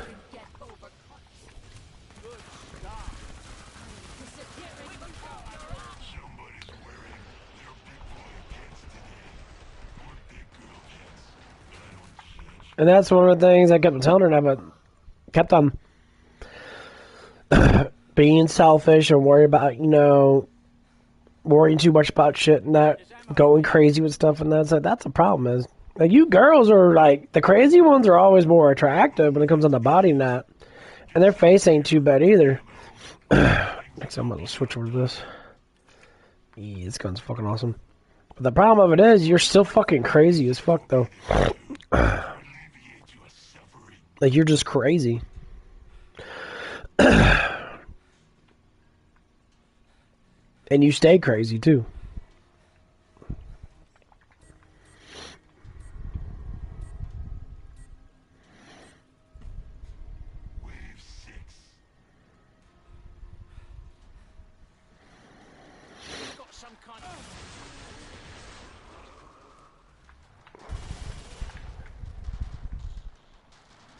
Yeah, this spot's like the best spot to stay in.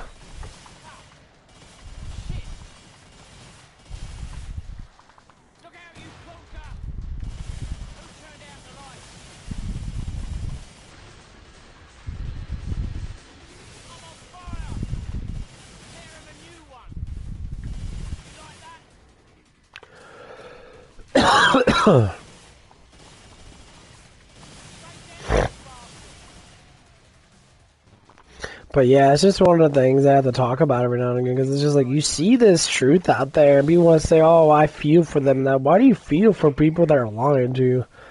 Like, one of the days that me and one of the other guys, we were talking that, you know, I'm up front, I give him the flat out fucking truth. He doesn't like it, but I can't say I really care, because he wants to think that he's smart, and no, he's a fucking idiot.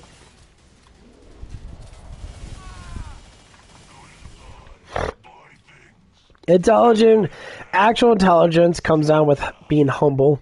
You actually have wisdom. You want to become more humble. You try not to act the same as you did fucking 3 years ago. You try to just change your mind around things because you actually have intelligence. People that think they have intelligence, maybe a little bit of experience in that, but they're just, well, stupid. They act on being a fucking idiot. They're just dumb. And the more I come across people that are like this and that, I start to realize, I'm like, damn, you people are just fucking stupid. You're just dumb. Like, you know that shit's bad for you, and like, you're just dumb. First ones to get mad are dumb fucks.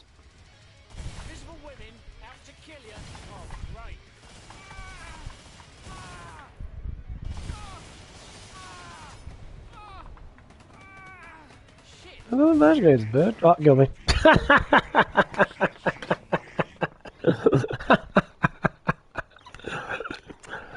Ah! Boom! Ah!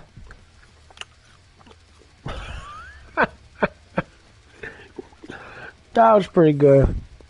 I like that.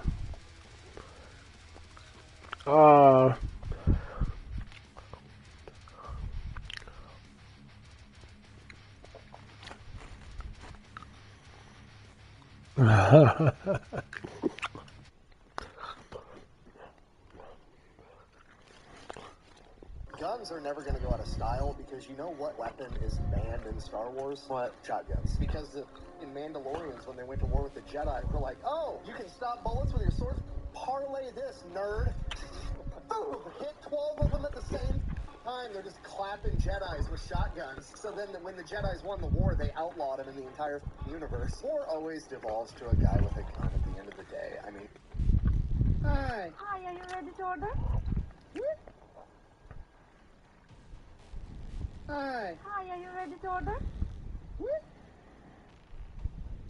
America doesn't have anywhere near as much public transportation as Europe does. It's like, yeah, because Britain's the size of fucking Michigan. Ukraine's the biggest country in Europe by, like, a lot, and Ukraine is almost as big as Texas. You go the longest amount of distance that you can drive in a straight line in the UK, it's 6 hours. I can leave right now, drive 6 hours, still be in Texas. Sleep, drive another 6 hours, still be in fucking Texas. Drive 5 more hours, and I'll just barely be in Oklahoma. Get the fuck out of here. Bro, I don't know what the fuck was in that Army bug spray. I remember I sprayed it all over my uniform because I was in Camp Ripley, Minnesota. The mosquitoes there are the size of hummingbirds, and they're everywhere. And I remember watching a mosquito land on my breast pocket and fall down dead. And I was like, this can't be good for me. The difference between overseas mosquitoes and American mosquitoes don't give a You cover yourself in deep woods, they're like, that's cool. You go overseas and just spray it into the air and walk through the cloud of it, you're not going to get a mosquito within 10 miles of you. Bro, You the one killed our friend? That's right. I shot the boy too, and I enjoyed it. Damn!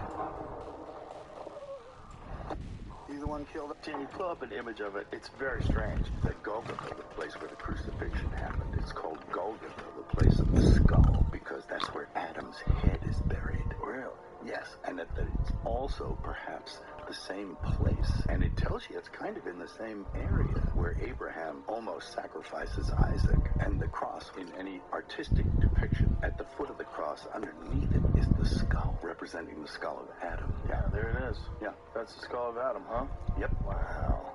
Can you pull up an... Waffle House is like, we're not closing under any circumstances. So they have a playbook that's in every Waffle House in the country. And this playbook has every possible thing that could go wrong, like floods, hurricanes, fires, somebody driving into the building. They designate a jump team of other Waffle House workers from unaffected areas that volunteer to commute into a hurricane to work at Waffle House while all the affected employees are at home managing their own families and houses. Waffle House. Just say you put half an ounce of weed into a tray of brownies and make twice as much money as just selling plain weed. The other good thing is some people don't like smoking weed like older folks now, so I go to an old folks home with a tray of brownies and make lots of money. Anyway, I got a tray almost right here now.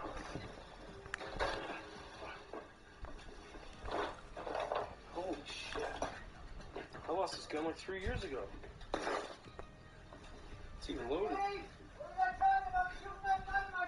It's an accident, Ray. Chill it. So you put He said, you can't.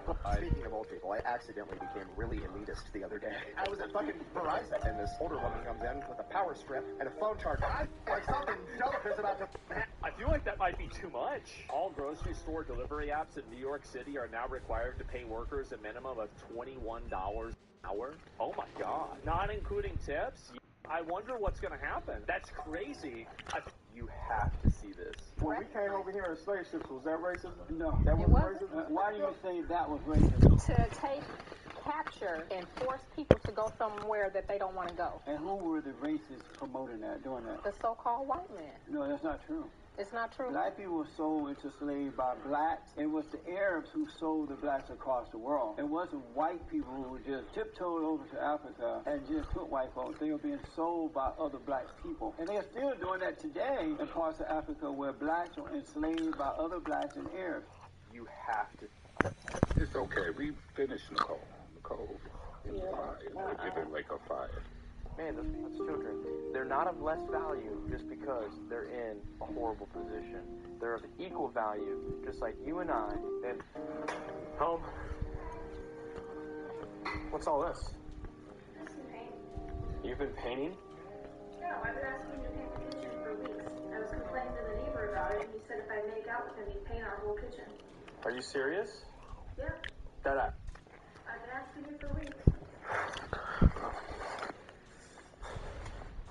Here. What's this? If you see him tomorrow, put that on. I need shelves put up in the garage. I'm gonna have a beer.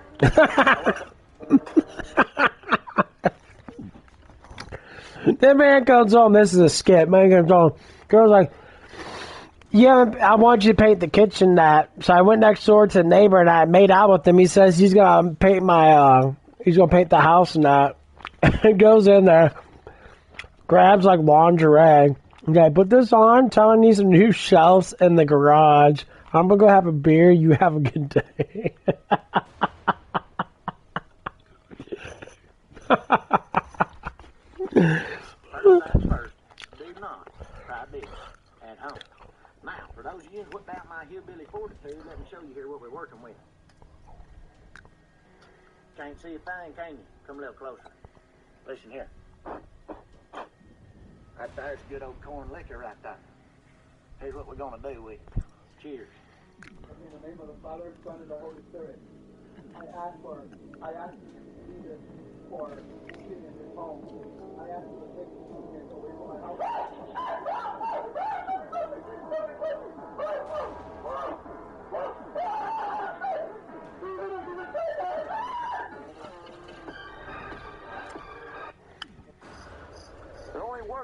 round is in the chamber. Tell me what's on my grenade, my buddy. Got you covered, everybody. Oh, yeah.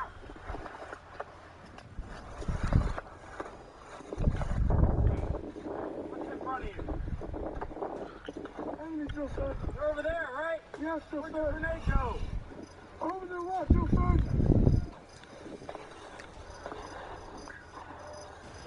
Matter of fact, I dropped my grenade somewhere over there. Sentenced to 150 years in state prison. Joke's on you. But hereby sentenced to.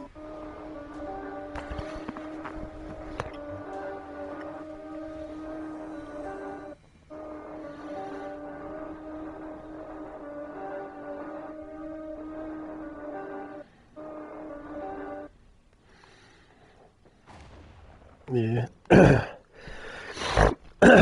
Okay.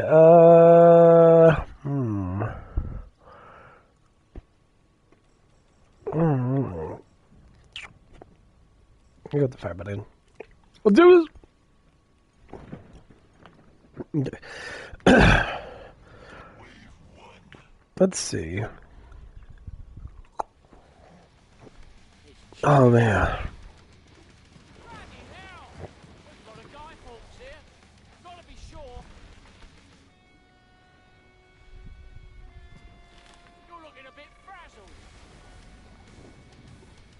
Oh, this is already flooded? Okay, that's cool.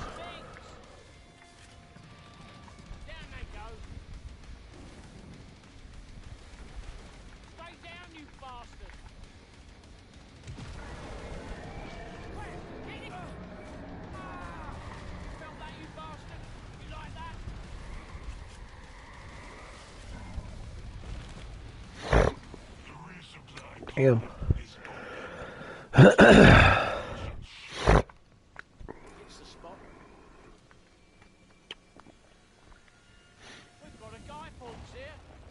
Let's see what's going to happen at work. There's a lot of changes happening at work. Man, I do got something to talk about when it comes down to working out. One of the guys got to get promoted at working out, and this guy's girlfriend wants to get promoted too because she wants more money. But the thing is, she wants more money because she's, well, doesn't want to work as many hours, so she wants to make a little bit more money in that. I said, well, fuck, like you're barely at work. You know, you work maybe like 15 hours a week. I gotta tell you, if you want a manager job, you gotta be at least work 40 hours a week. You can't, you know, obviously you can work like a couple hours less, and that depends on that. But like you're at work, you're at fucking work. You know, you can't sit there and play that fucking game. Be like, oh well, I don't want to be at work and that because of I'm lazy as fuck. I don't want to get out of bed, type shit. Like, yeah, that's why you're perfect success. That's why you're lazy. You know, lazy people don't want to work. They want to sit on their asses all day and let everything be taken care of. I said, but if you want to take care of yourself, you want to buy your own shit that make your life a little bit better than that, which I suggest you spend your money on that. I'd say a lot of people don't do that shit. A lot of people waste money on things that make them fatter, make them lazier. I said, that's stupid. I always say that. People, you know, I guess it does go by gender and that. Most men tend to be more work savvy in that, but I see some very fucking lazy vagina-based men. They're lazy as fuck. They don't want to do shit. They want to sit there all day and complain about their fucking life, or they want to act more superior than that.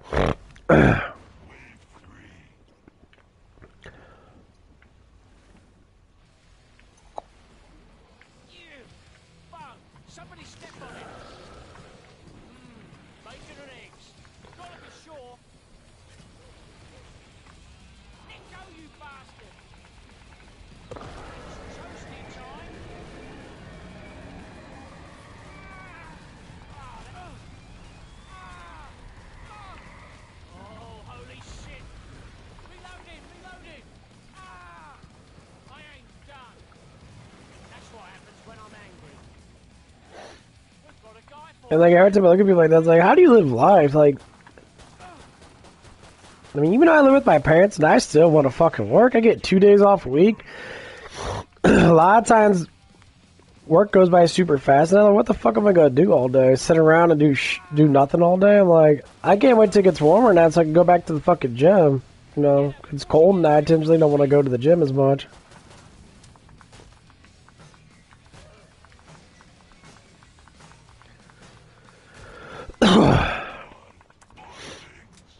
That's kind of like my hibernate disease. I just do little workouts at home and that.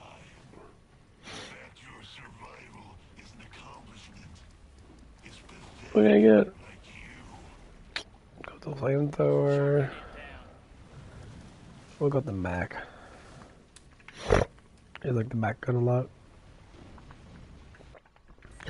The bullet hoser. Yeah, this little gun here is really good bullet hoser. Yeah, it's got the little.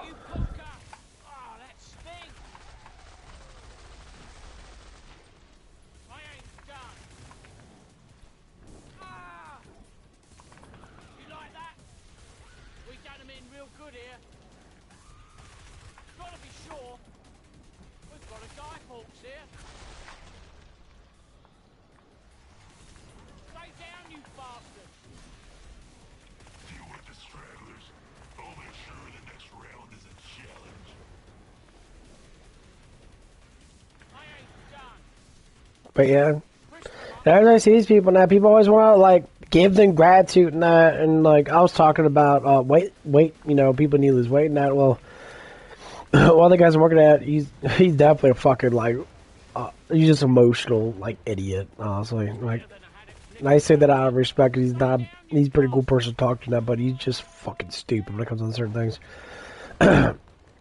You know, the kid that he's talking about now, you know, it's got heart problems and that. Yeah, I'm like, yeah, it's because he's fucking 280 pounds. He's fucking fat as fuck. And that kid never done any type of actual, like, aerobic exercise or anything to get his fucking heart to realize that he needs to fucking use the damn thing. And, like, I'm sitting there and this, and like, he needs to just, you know, I talked to him flat out about it. I said, you need to stop eating all this food. And he says, all he does is eat junk food all damn day. Well, that's what it is. He's constantly eating like 4,000 calories a day. He don't even fucking need it. Like, I intentionally like to eat 3 sometimes, depending on how much I walk and that. And my weight does fluctuate a lot. There's some days I'll fucking lose a couple pounds here and there, and some days, you know, I go back up, and that all depends. All depends on how tired I am. You know, some days I'm really fucking exhausted and that, and I'm always exhausted at work because I try to move really quick at work and that. Well, like, this kid's barely fucking 20. When I was 20, that shit, dude, I was probably like 180 pounds. I was starting to gain weight and that because I wasn't working that. And I have to say, most of the weight I have now is because of in my 20s.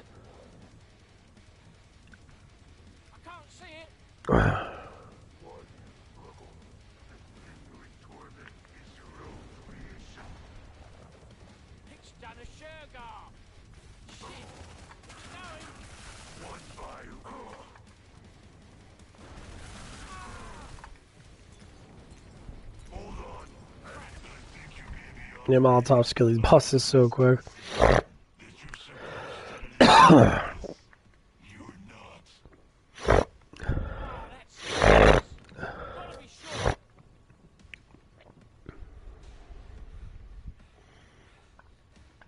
Hits the spot.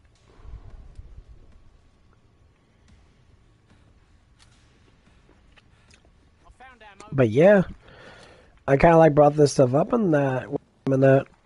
I said, when I was sitting there wanting to lose weight, all I did was walk. I said I lowered down my food intake, and I walked like 20 to 30,000 steps a day. No, I would say 20 to 30 steps a day. My weight counter started to slowly drip down. When I was at like 220, I dropped down like 197, and I didn't feel like I was skinnier. I said, how much weight do I have to fucking lose to actually be skinny? I'm like, my God, I'm busting my ass with this shit. And I'm just like, how in the fuck am I not, at least have a fucking, at least showing some abs and shit. And I kept on doing, and I'm looking at myself, like, what the fuck's going on? Imagine, the fact is, I had to go down to like 75 to be at my proper weight. I'm like, there's no fucking way I gotta lose 50 fucking pounds of fat. I mean, obviously I gained a lot of it back and then I started bulking up really good.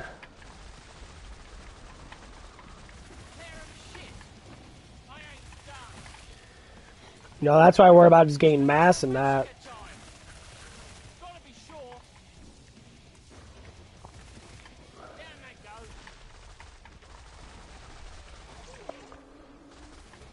I was like, I move pretty quick in that. I try to keep my energy levels, a decent amount on that. But man, I run through the energy shit really fast now. Like right now, I'm barely even fucking eating food. I'm snacking on like protein, beef jerky based things, or like beef sausages.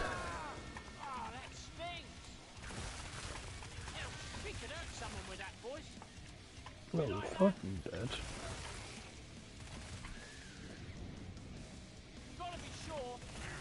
Ah.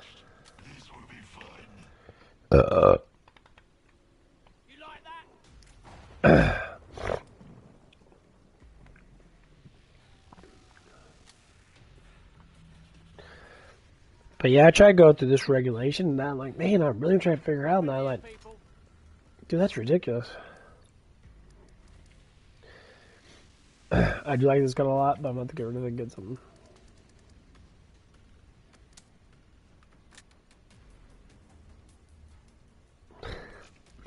This gun's actually massively OP. Hey, there's ammo over here.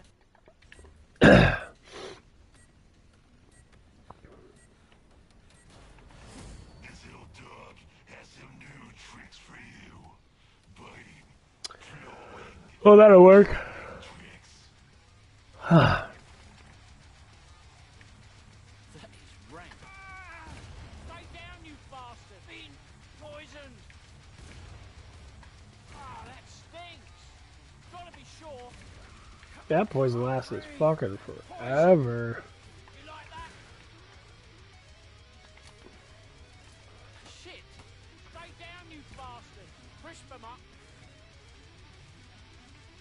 You like that? I'm on fire. I ain't done. Wow. Bacon and eggs. You like that? This shit's so satanic in here. I know, this game is really satanic. This is how human beings probably actually live in this world like this. The Epstein files have been coming out. They've been telling us how everybody's imperfect besides the Jewish people and all that crap. And then the Torah doesn't say anything about Jewish people being promised fucking shit. I mean, I guess they do a little bit in that, but that's just the Torah in that. They still believe that the Messiah hasn't came yet, and they're the ones that, the Jewish people are the ones that stay through Isaiah that Messiah's come, but they still don't believe the Messiah's came yet. I said, what do you mean? You have all the proof through Isaiah, you fucking retards. Like, you guys make no sense at all. Your prophet literally tells you about him coming. They're like, no, we don't believe in that. Yeah, that's why you're fucking retarded.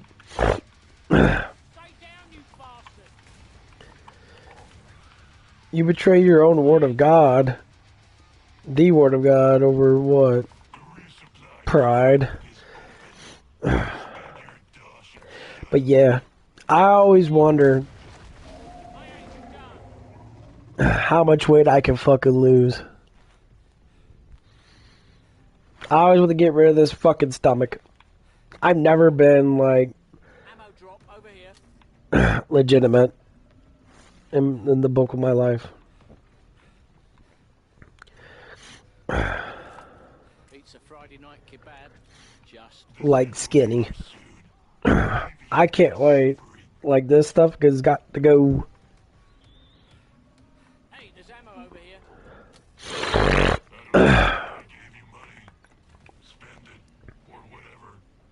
Oh, what the fuck do you get?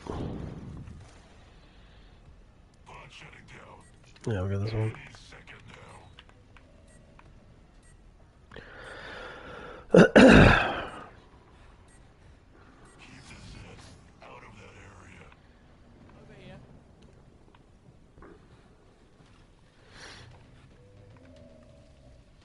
Of course. It's gotta be the fucking crawlers again. Bacon and eggs. You like that?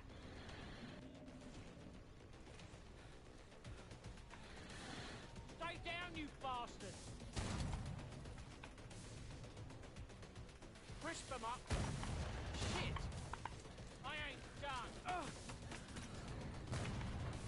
Ah! Bloody blind.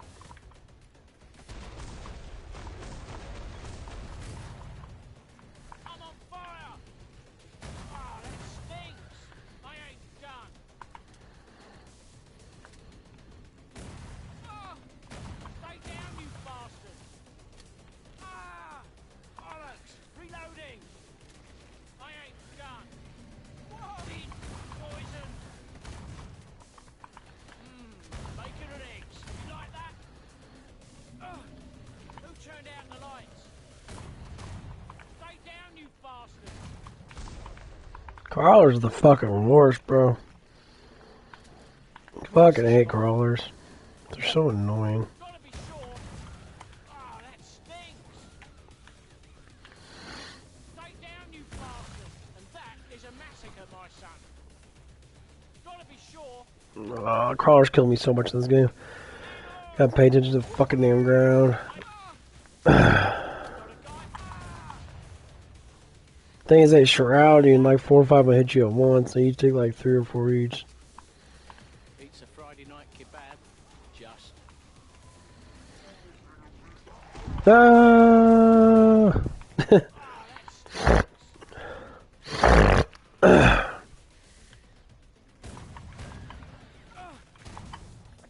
Shit. Gotta be sure. Good stuff. I'm on fire. You like that? No, this reminds you of Revelations. Revelation always talks about people who are going to be gnashing of teeth when God starts to do his tributes. It starts to do all that stuff and that to the world and that. Hits the spot. That everybody's still going to curse God for the pain that they have instead of repenting. Bloody disgusting. Dude, it's fucked up shit. It's like, when you think about that, it's like, oh, it's all your fault, God, why our world's so bad. That's what people are going to try to say. That like, wait a minute, it's your fault why the world's so bad. Don't blame God. When I have people blame God and that, I'm going to start getting really kind of fucking pissed off about it. I stop blaming God for your fucking stupid decisions, guys. If God tells you the fucking guiding points of life and you try not to follow them and you tend to do whatever you want to do, because it's your own personal will that you want to be done, then that's the reason why. When you follow God's plan of being loving and caring and marrying and having kids, you have a light of fulfillment. You know, when people sit there and always curse God for everything, why is my child died, why is this, why is that? And then you don't look at yourself for all the drugs that you do while your child died, all the alcohol that you drank when you're sitting there, you know, with your baby in your tummy and that. Like, think about the fucking consequences you guys always make. That's what I always say. You make stupid fucking decisions, you get stupid fucking prizes. I mean, everyone keeps saying this stuff over and over and over again. Like, just like with me and that. I done stupid ass shit in my life. Not as bad as others. No, I wasn't an alcoholic. I wasn't this and that. I tried to do that shit. I just couldn't do it. It wasn't me. Exactly. It wasn't me. But I have to say, some of the things I did in that, I always ask God, you know, why? Why are you doing all this stuff to me? Now I know why. Because he wanted me to be his son. I can't be his son if I can't sit there and go through the stuff he wants me to go through to be the man that he wants me to be.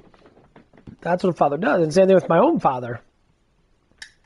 My father doesn't want me. He accepts me living here now because he even asks me. He's like, you know, if you ever got enough money now and want to move out, that you can move out that. But you know, I don't care if you don't. You know, if you want to live here and save up your money and just have money and have luxury in that, then you know, I want to make your life happy here. So unfortunately, no, that's what he's gonna do. And I say, well, it's like, I want my own room. I do have my own room in that, but I want, you know, my own personal room in that. You know, I want to have all the stuff that I know that I not necessarily deserve, but I know something that I want.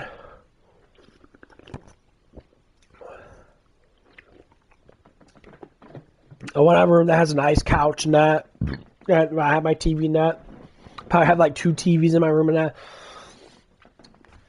A little bit more luxury in that, but you know, I like to have that stuff in that because you know what? Number one, I deserve it. I work hard for my stuff, and I work harder than most people do at my job. And that people respect me a lot more, and I work really hard. Hopefully by next year, and that I'm going to get promoted. And when I get promoted, that unfortunately, I still have to work the same shifts. I just have to go through a lot of stuff, and I have to understand certain things. Unfortunately, but the thing of it is, like, when I tell them that, I said, I talked about it with my promotion, not if I ever do want to get it, which I will. I'll probably get paid like a couple more dollars than that. But I established it, like, I like to work the same shift that I'm working now. You're promote me just in case something happens. Train me up really well in that, which is what's happening right now. I'm getting trained up really well in that. Ooh, it's almost 6 o'clock. And I'm like, okay, well, train me up really well in that, and we'll see what happens in that, in the future in that. And so I'm slowly going through the processes of training myself and that. I'm going through certain things and I learn how to do this or how to do that. I already know how to do the bulk of the stuff anyway. And I'm like, I'm going to have to be the overnight person no matter what, because I'm the main overnight food person. So if you promote me, my hours have to stay the same. You're just promoting me because I deserve more money. That's basically what it is. And like, that's one thing I have to really talk about with them.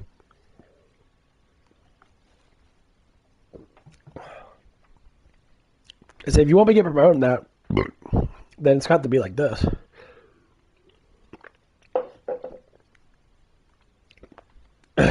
They gave me a little baby raise because they couldn't give me any more than what they gave me because I'm already getting paid more than what they're paying everybody else. Despite the fact that everybody else, gets paid less than I do, because they all do. I start off hiring them. I even try to tell them, I start off hiring you guys. I've been a shift lead with Zips, and I basically ran that place for the most part. For about 2 years. I got promoted after 6 months. It took them a while, but finally I got fucking promoted.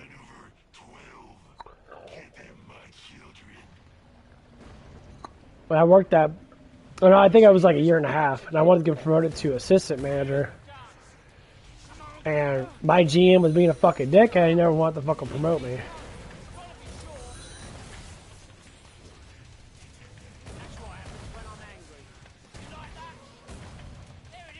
Because he was kind of a douche. He was assistant manager. He got promoted to a fucking GM.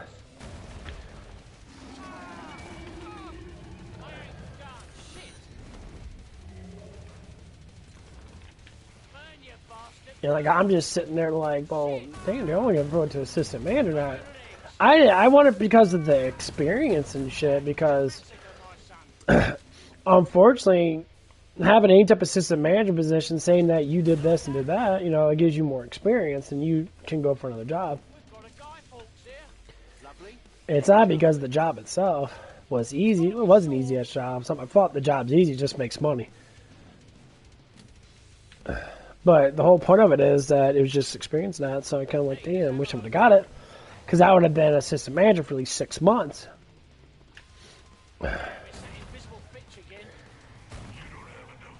And they were trying to get me to get promoted to being a GM. And that's what I wanted.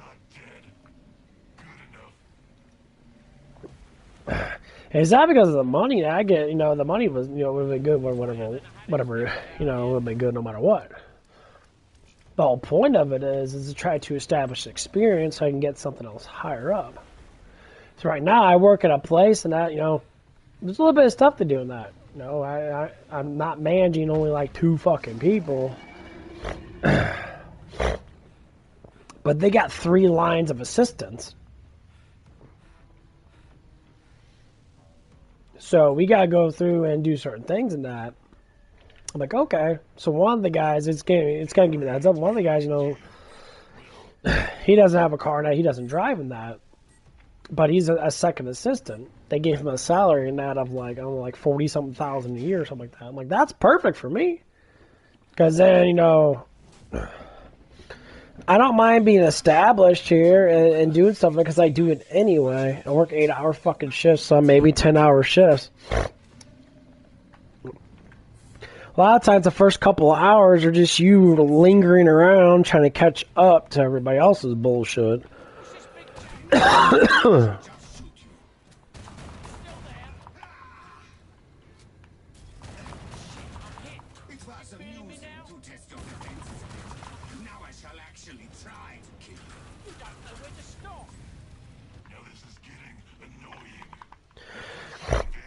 So I'm like, okay, I'm already getting used to that stuff and that. Okay. And our DM's really cool in that, so hopefully, we'll get into that stuff and that. I'm like, okay. And I already know the guy, and I'm already doing really well to begin with. I'm basically one of the guys that comes in when no one else wants to come in type shit. It seems to be happening a lot. I've been, helping close for people and that.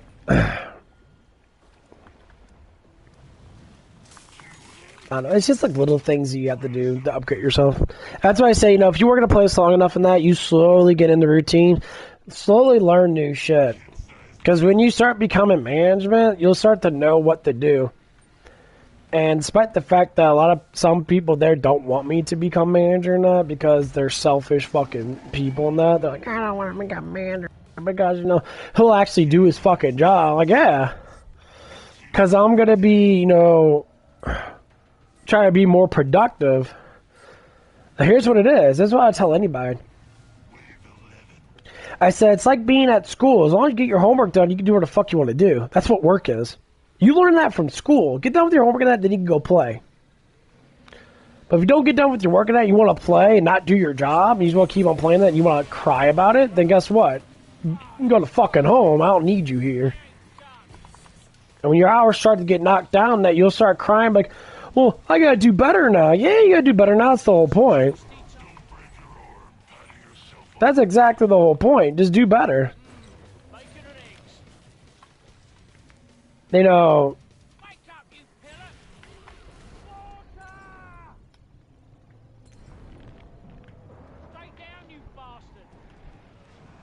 If you want to do better, then and constantly try to make life better for everybody else at work and that, because, I think that's the right thing to do.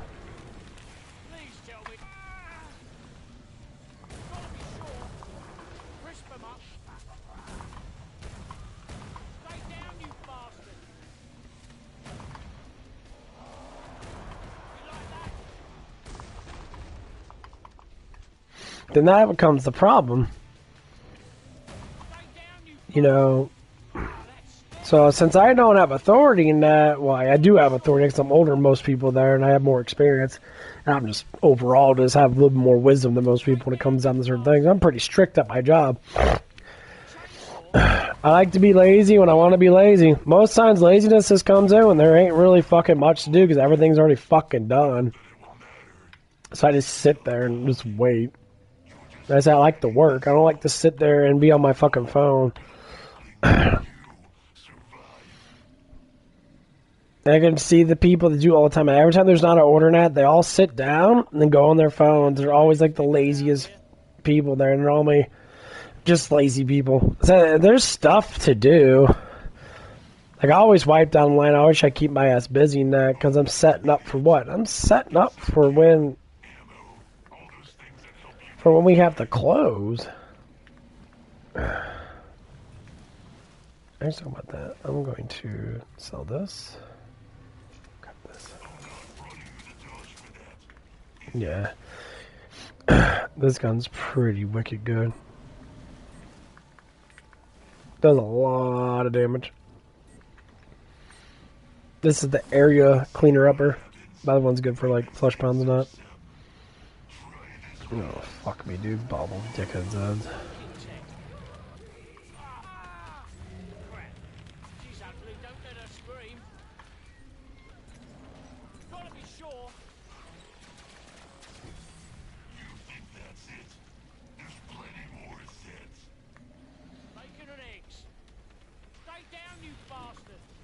When I'm angry.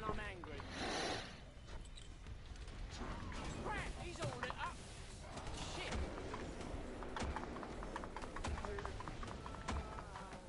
Shit. Perfect timing. We've got a guy folks here. Stay down, you bastard.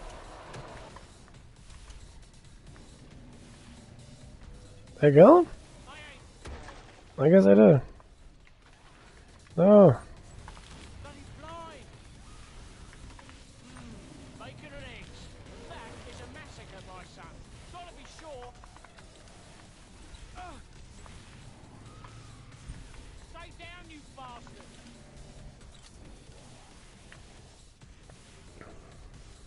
Get her before she gets too close. Keep going. You like that?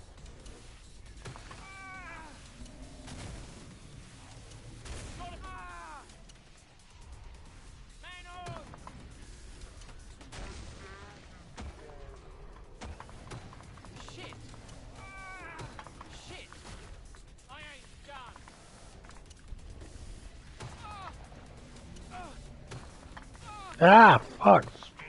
There we go.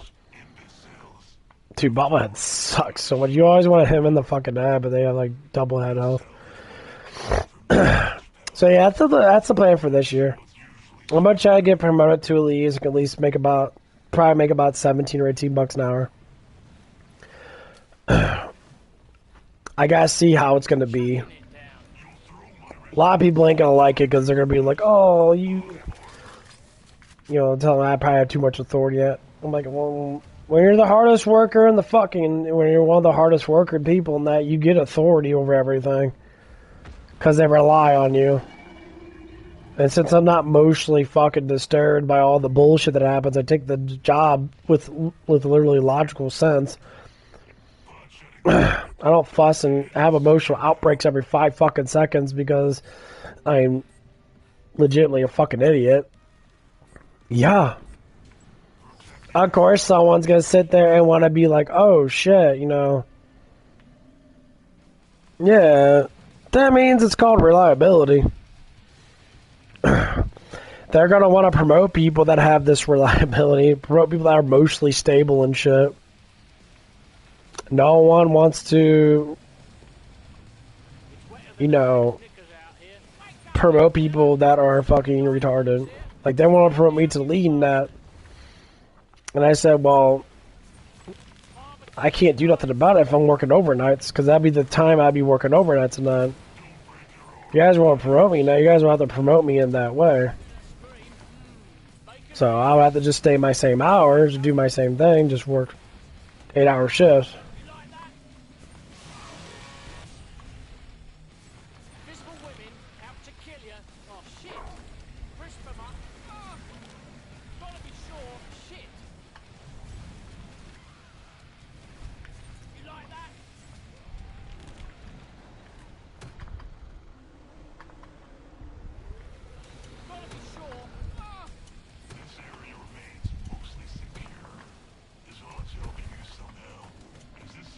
Yeah, get the fuck out of my way, bitches.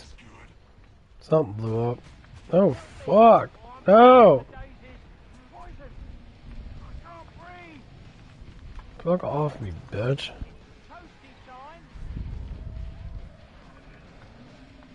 Jeez. Pizza Friday night kebab. Just. Oh, that stinks.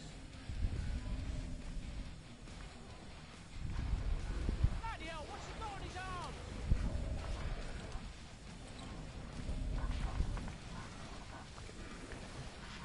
Crisp them up.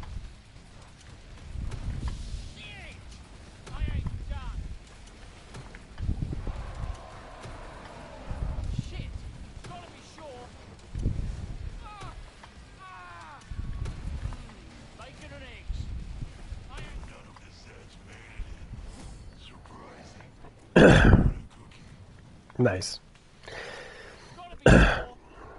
But yeah, but I am looking at like how to strategize, how to work with certain people. That's kind of the reason why I haven't been really wanting to get promoted yet. Because I'm really strategizing in my mind that how I'm going to be able to deal with certain situations and that.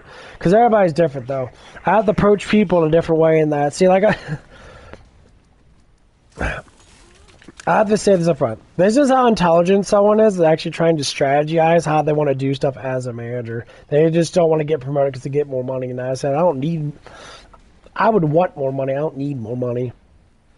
Because money's regulated through how much you spend. And people lie about all the stuff they blow their money on. I say, yeah, because you're financially stupid. When you're financially a fucking moron, you're always fucking broke.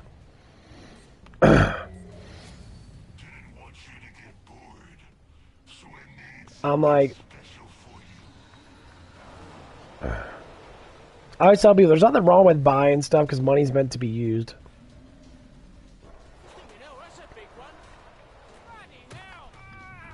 Oh, that stinks. Burn, you bastard, burn.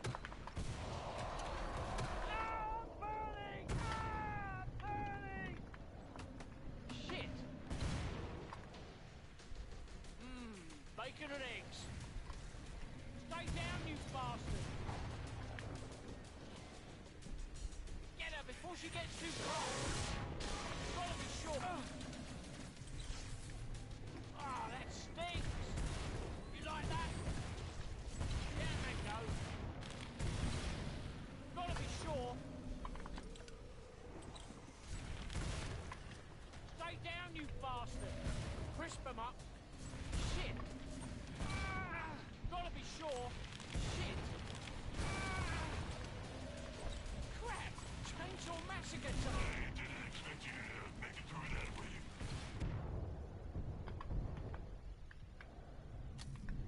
Damn.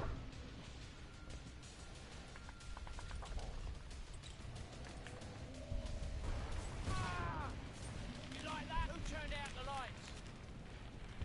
You still want more? Then come and get me. Pizza Friday night kebab. Just.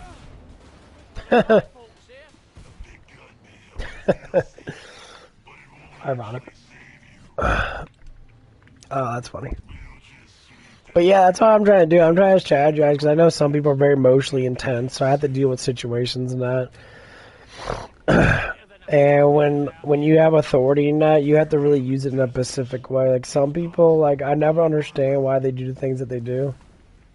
I always try to look at like, if you know that you have authority, but you use it like fucking shit, and you can't sit there and cry and bitch and moan because other people disrespect you because you use your authority like shit. Like, one of the things I try to talk to both mention that, like, if anyone calls out someone and says nasty stuff about someone, immediately attack it and say, you should not be saying ignorant shit about people because you are no different than them.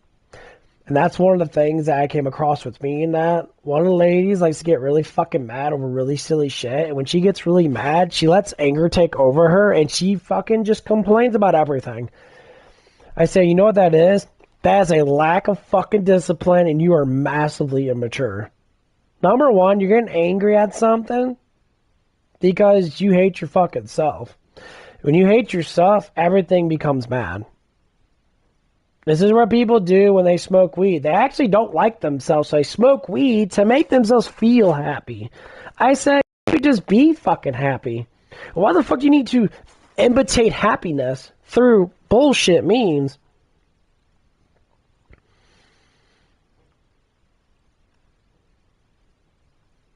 You know, and I constantly have to bring this stuff up and that with people, and I said, this is the reason why you're upset. Because you don't like yourself.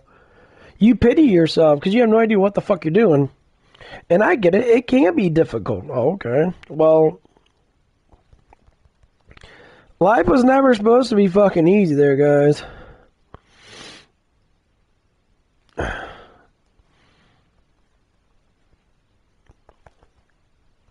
Like, when something happens, you figure out how to deal with it. I understand it's hard and that sometimes. And I agree with it, because it is.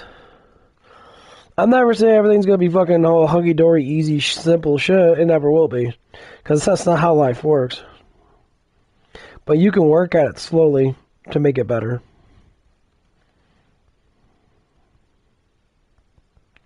So I talk to young people about that stuff and that. They potentially don't want to understand that. I say, you don't understand that because you never had to deal with anything other than your own self. When you have to start dealing with other people and that because of survival, I learned the hard way.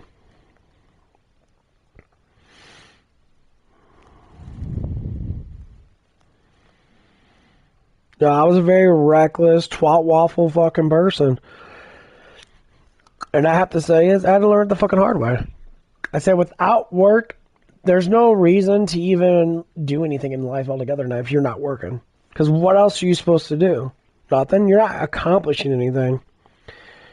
You say, well, life is not just about working. Actually, yeah, it is. Life's about working. You say, well, I want to become rich now. You could become rich if you work hard, but you can't become rich if you sit there on your ass.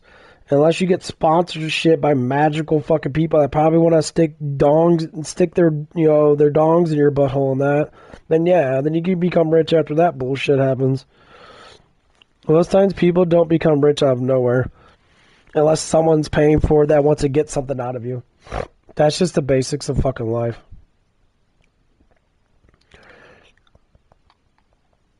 That's why you look at people that are just complete fucking like rejects and that. Like, that money's not worth it. If you actually work hard for money, you actually have to train yourself to get better in that. Say, like, in the next 4 or 5 years, if something happens in that, and I finally get the drive in that, I get my car in that, I become a GM of the place that I'm working at, or whatever that is, or maybe another place, I bet you 100% that place is going to run like a fucking clock. Why? Because I'm going to be not uptight, but I'm going to be very vocal with things. And probably no offense to a lot of people now. There's going to be a lot of people that are not going to fucking like me. But I say, you don't need to like me. You're supposed to work.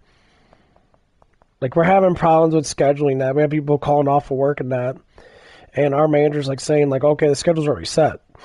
I said, well, these people keep doing this shit and that. Sit down and have a talk with them. Hey, you know what? It's like, give me 2 weeks in advance so I actually know to put it on there so I can reschedule that. Like, well, I had this and this and this. I said, there ain't no amount of emergencies that you need every 5 fucking days to take off a day when you already have 2 days off a week. I'm like, yeah, if you had 2 days off a week, then you could schedule your whole entire life around those 2 days off a week. If you can't do that, then fuck off already. Like, literally, you're not that fucking important then, you know.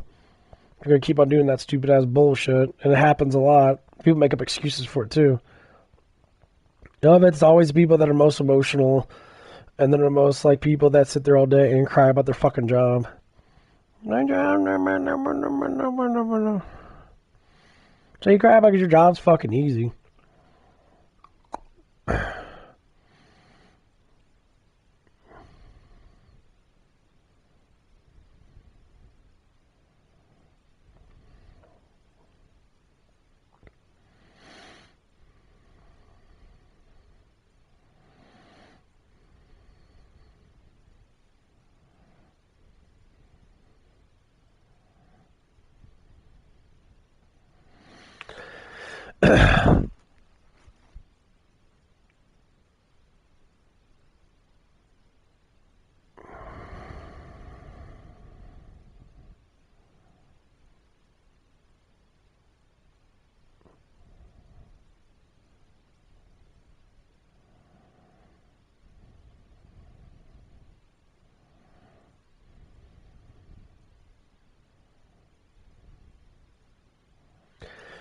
But yeah, I always want to say that stuff and that, but like, strategy, guys. Okay, how am I going to make everybody's work life better?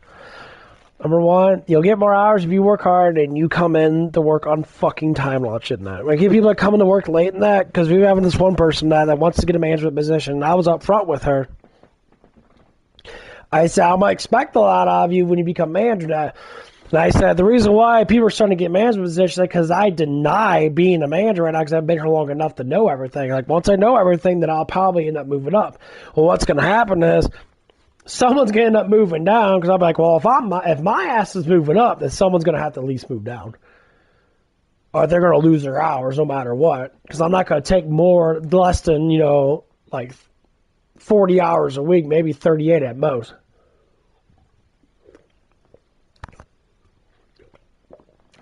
I'll even say I'll expect fucking overtime because of how weak some people are when they work. People can get mad at that shit. I always tell people, you get mad at all the stuff you want because you're weak, and you're weak for a reason because you don't want to try. Your emotions lie with you at home, and when you go into work and that, you have to try to be a different person. Well, that ain't going to be. Like, I'm a little bit more lazier at home and that to a certain extent. I am. I don't do my clothes right away and that, and I don't do dishes sometimes and that. I rinse them off, but I don't fully fucking do them and that sometimes and that. And sometimes I'm lazy and that because, I live with my parents and that. Normally they help me out with certain things and that. I'm being upfront with that shit. But when I'm at work and that, I get shit done. I mean, obviously I should use what I use at work, at home, but that's the difference. Like, I never keep my room super duper dirty in that. I get it cluttered in that, and every once in a while I clean it up in that. I work in that, because we're dealing with food, the shit gets really dirty. Yeah, I'm going to have to be more clean, because of, it's my job, and because it gives me something to do. Like, I can't stream at work. That'd be kind of cool to stream my life at work. Stream all the shit I got fucking doing that. But, I can't do that. It don't work like that. Man, I could do TikTok and that, do some TikTok shit, but I'm way too vocal about shit, and people get upset about what I say. I got so many people fucking mad at me over stupid shit. Because I like to speak the truth about what happens.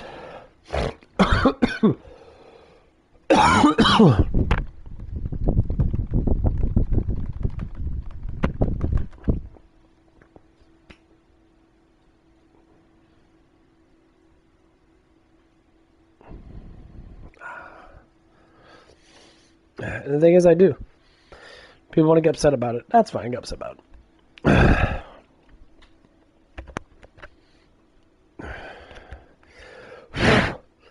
But yeah, that's the strategy now. I'm trying to think of what I need to do to make life better for everybody else through my power that I'm probably going to end up having once I become a manager.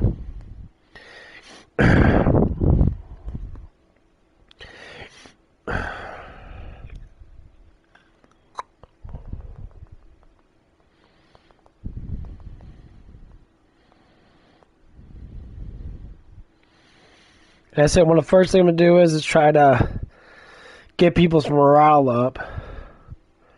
Morale is probably the best thing you can do to get your shit going in that. Give them something to work for. People say, oh, well, I want to make more money. You can't make more money unless you work fucking harder. There's no way in life that you could sit there and want to think that you can just get money just because you exist. Life never works like that. I don't get sure everybody said. People always complain about capitalism. It's like, oh, capitalist people. You work for a capitalist society, you stupid fuck. All capitalism really means is that you can make all the money that you want depending on your ideas, depending on the things that you do. If you work really hard and you get an upgrade in money in that, you get an upgrade in money in that. But motherfucker, if you don't work that fucking damn hard and you're a lazy fucking piece of shit, then you're not going to get anything out of it.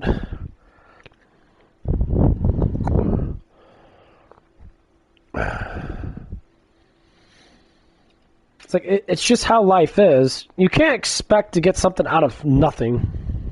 It doesn't work like that. I can win the lottery and then win the fucking lottery then. Well, lottery's hard to win. Yeah, exactly the point. Why it's so much money now. So, well, if I had millions of dollars now, I'd be sitting there, you wouldn't do shit but do a bunch of fucking drugs and be like the Hollywood people and that. Live your life like shit. That's the only thing that you would fucking do if you were a fucking Hollywood or if you were rich. Not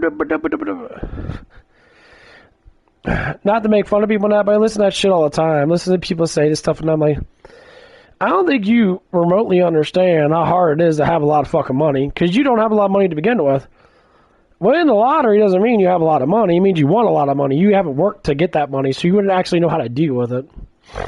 Like most people would sit there, they would lose it all. They do all the time now. They'll win $300-400 million now. They'll waste $30-40 million on fucking manor. And they start blowing money on getting bitches to suck their fucking dicks or getting a bunch of guys to fuck them in the ass.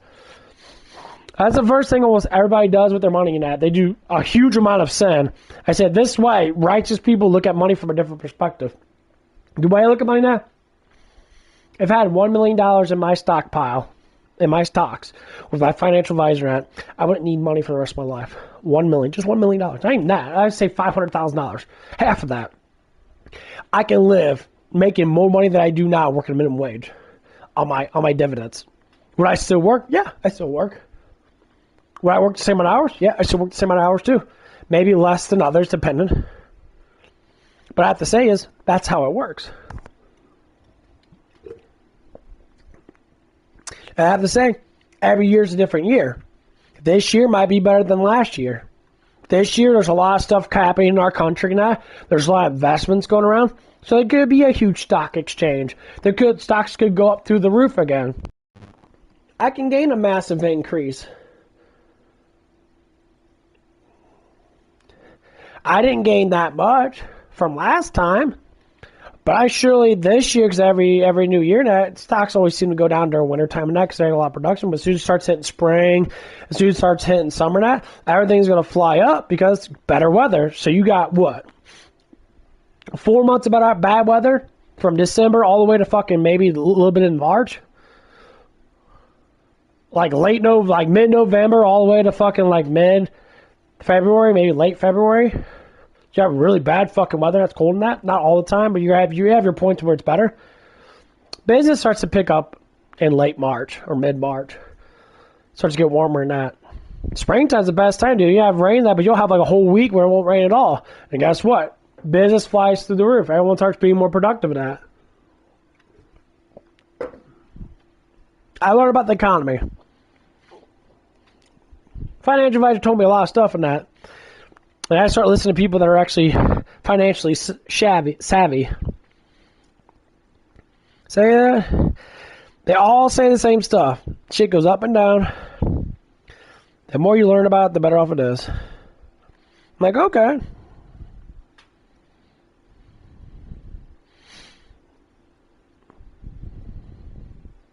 And that's what happens. Shit goes up and down. You learn about that, and then all of a sudden, there was one quarterly month I made like $3,000. I'm like, okay, that's a lot for me. It's not a lot of money for everybody else, but I don't have a lot in there. But I have my folio. I know where I'm at. Next one's coming up in April, probably right before taxes. This is why I got my taxes for the bail. I think I've been there for 6 months. I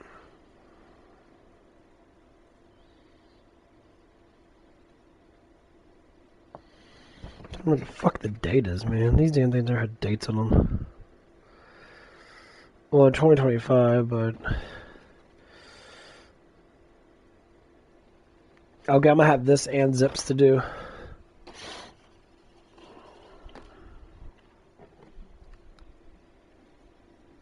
I don't think I made that much in zips. I got to see. I don't think I did. Because I don't think I only work for zips. to like March, and then they closed it down. I have to see.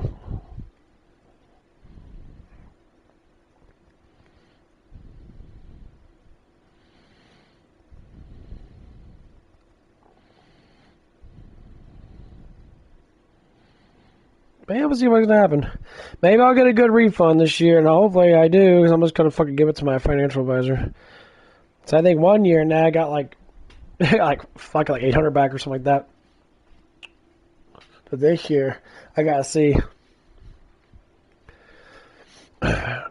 All I know this year now, they said people that make below $49,000 a year they don't have to pay. They get zero taxes taken out. They get more money back for taxes. This was last year. I mean, honest truth is, I don't think anyone that makes minimum wage should have to pay taxes, like at least federal taxes and that, because that makes no sense. I mean, it's just pointless to fucking do that, you know, because you get like, you know, $90 to $100 per paycheck, and that's an extra money that could actually help you out dramatically with groceries and stuff like that, or even starting a savings plan and shit.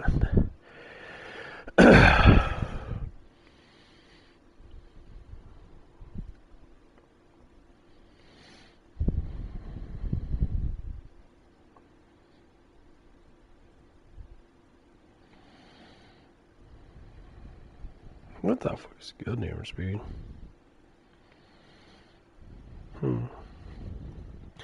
But yeah, oh, the best. I don't like taxes at all. Now I think a lot of people that get paid below $50,000 should always get tax money back. Me ain't paying a lot, man. I barely pay like $900 in the system and that. You know, I don't mind paying my taxes and that, because I don't ever worry about, you know, if I can get some of that money back, it'd be nice. I know I'm not gonna get all of it back, so that'd be stupid as fuck. Or if I can just financially, like, stabilize myself, like, throwing in my financial advisor and that, well, every year you could throw in, like, $3 or $4 grand, I'm like, yeah, you know.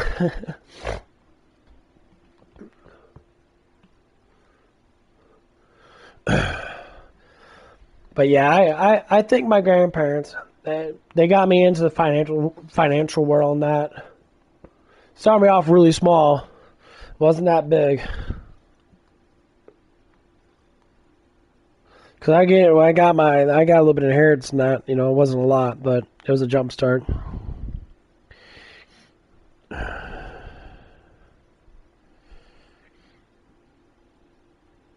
So, got another one though. I thought I had a whole bunch of them. Flash Orb 2.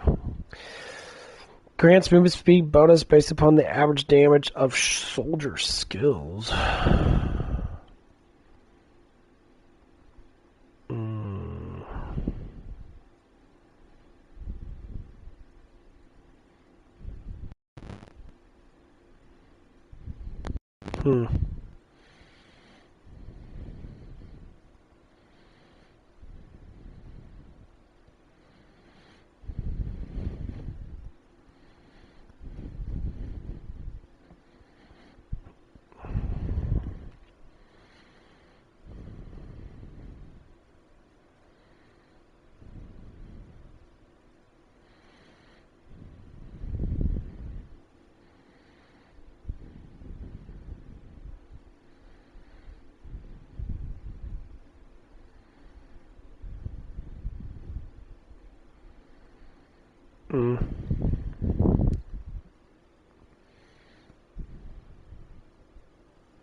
Got another flash orb. What the fuck am I getting some of these damn things?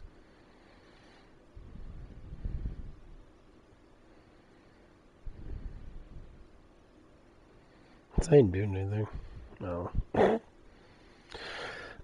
6 o'clock. Still waiting. Gonna do a little more talking now. I'll probably get back on. I'll probably play with the SWAT or something a little more. Sip it on my energy drink. But yeah, this is one of the things I'm going to do when I become management net. I'm going to course correct a couple people net. I'll probably be working on my shift. Now, one thing I'm always going to do is I'm always going to say, okay, you know, if you guys have something that's weak, let's try to make it stronger. If it's attention or if it's communication, let's practice how to communicate. basically I have to start teaching people how to do stuff. So if you're mostly upset, then I completely understand that life outside of work is hard to deal with sometimes. But I have to say it like this. Everything happens for a reason, and we all have to deal with this stuff together as humans. We all deal with circumstances that happen. Doesn't matter if it's bad or good or whatever it is. Gives you a headache or not give you a headache. But remotely, we all have to be able to try to deal with it and try to pass on better than what we got. And that's the biggest course of action. It's going to be really hard for a lot of people to understand. We're going to have to try to stabilize ourselves and not be such reckless human beings. Because a lot of people are very reckless human beings. And they just distort their own realities with stupidity. And they get really upset over really silly stuff. Like, we can't get upset over really silly stuff. We really have to stop doing that shit. And as soon as anyone says, well, you don't know how my life, I don't need to know how your life is. Your life doesn't matter to me. That's your own personal thing. Your work life matters. So, if work life can get better, then that's going to be beneficial for anybody and fucking everybody. But if your work life stays shitty and you don't learn anything, then that's the point where we have to have some issues, we have to have some talk to in that.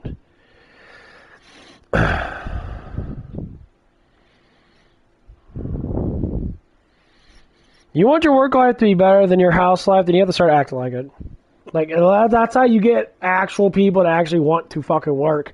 Because their lives suck at home, then work life is always going to be better because they get treated better at work life than they do at home life. That's how you get a dedicated worker. But obviously, if you have a good life at home and that, and you like to work in that because you like to maintain stuff, then vice versa.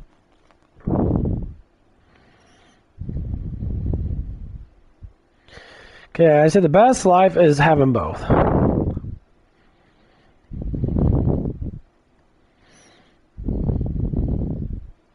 So if you want to get promoted, now you got to work hard for that promotion. That's one of the things that kind of spite how the management was now. Despite that, they were promoting people for no fucking damn reason. It was emotional annoyance.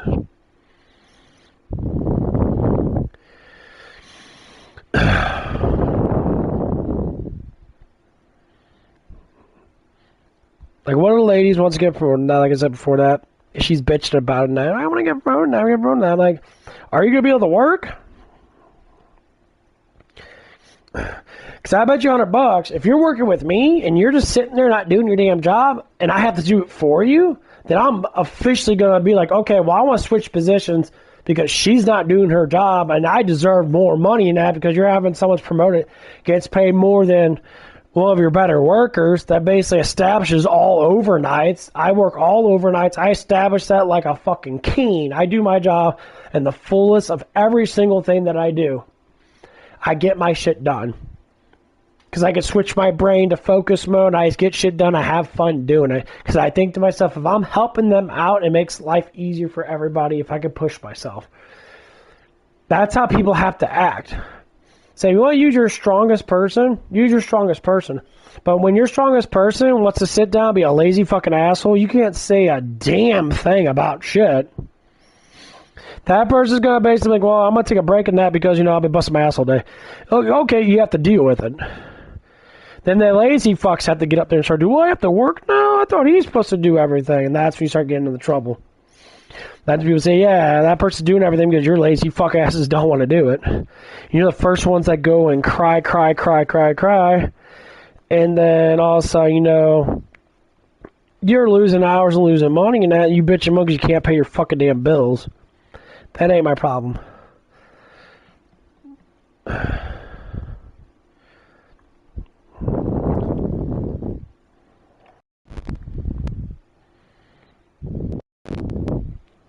I said it up front a lot. It ain't my problem. It's because you're a fucking lazy piece of shit. They love getting mad at that crap. Oh my God, I can't believe you said that. Blah, blah, blah, blah. So a lot of people say stuff like that because it's the fucking truth. When you're a lazy piece of shit, you're a lazy piece of shit. There's nothing you can do about it but be a lazy piece of shit.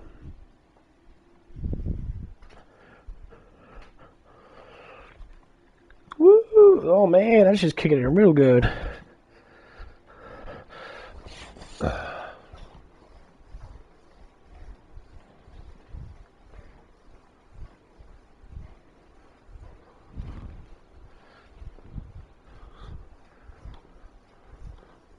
That's always like to tell people, I was like, try to be more active in life. Don't just sit there and just think everything should be given to you. If you have to work for it, you gotta work for it. I understand certain people are gonna be like that in life. Well, shame on them.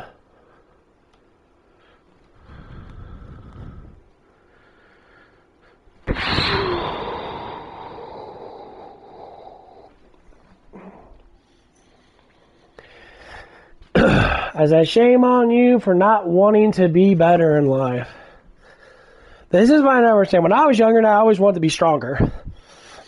Nowadays, when I get into this kind of like debacle with people and that, debacle.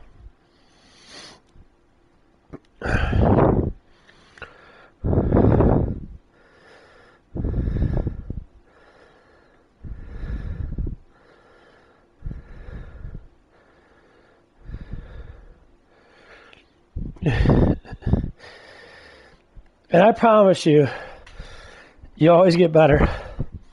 That's why athletics is one of the things that people... sorry, I was just doing a bunch of squats and that. Yeah, I've been trying to get these fuckers in. I gotta get them in. I actually feel pretty good. There's a little bit of a beta-alanine in these. The pre-workout drinks. I got the Buck Up Miami flavor. So, and get those legs in. Woo! Yeah.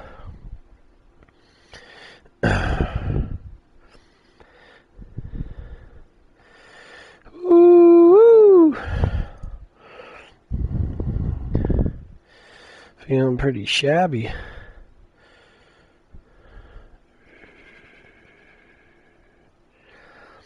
Yep.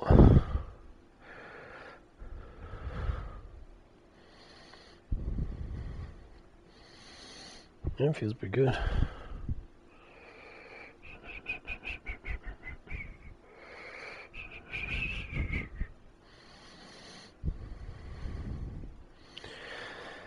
Whew, man.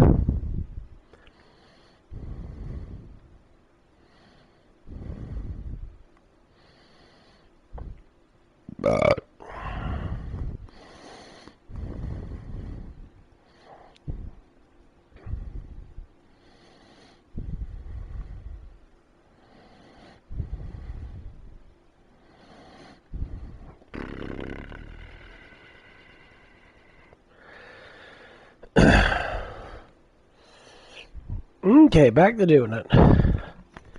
Woo.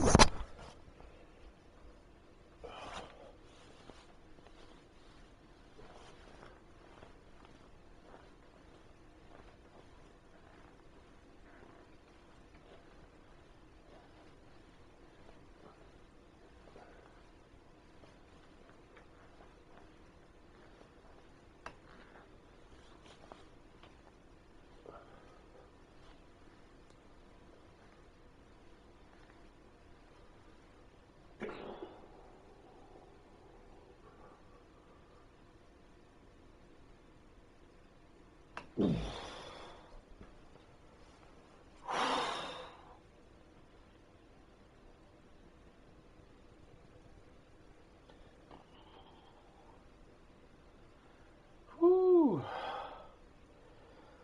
Oh, man. Doing those planks work really good when you tighten up your muscles. I throw a lot of air in my muscles, and I do a decent plank. I tighten up my fucking muscles to blow all that energy in them. Oh man, shit works so well. My God. So I get a nice little pump. Yeah. This year is the year I'm probably going to get bigger legs and try to drop this stomach. I know the only way I can be able to drop this stomach weight is by doing a lot of fucking legs. I mean, not to really get bigger legs, but more or less try to tone up a little bit. Maybe get a little bit thickness, whatever, how thick they're going to get. Because his stomach's got to go away, and I know that's the only way I can do it. Because if I can have stronger legs, I can start hitting those fucking cardio bikes really fucking hard. I know once I start hitting those cardio bikes hard, I'm going to lose a lot of calories and I'm going to drop dropping weight.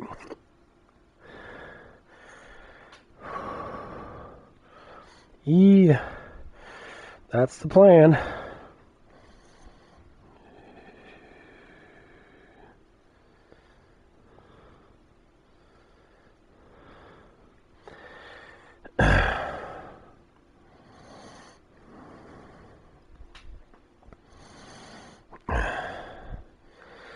That is the plan. And I can't wait.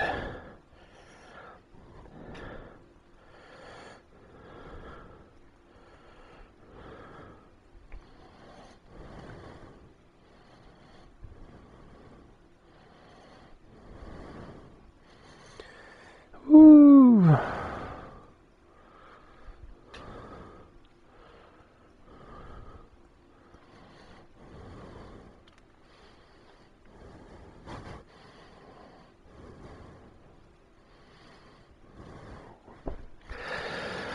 Whew.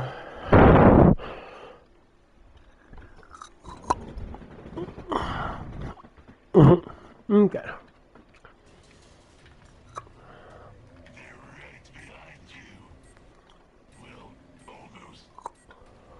Lovely and jubbly.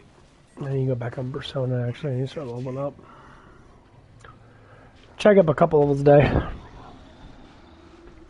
I just run through the whole last part of it, grind them out really good, and just exit, run through it again.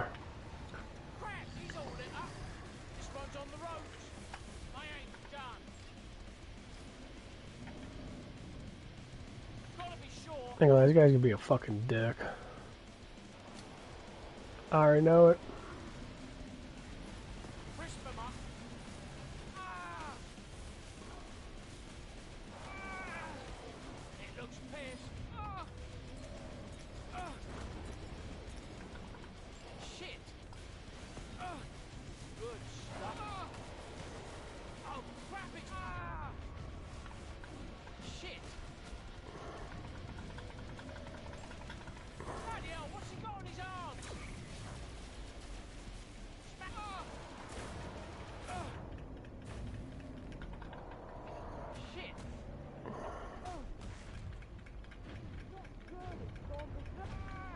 Oh god, I take a shit out of him. Fuck, I'm gonna die.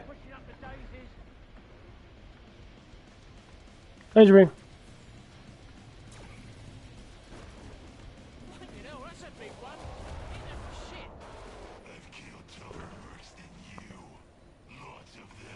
Nice. Yeah, I'm playing this other game. I'm trying to do the ads that I'm in that.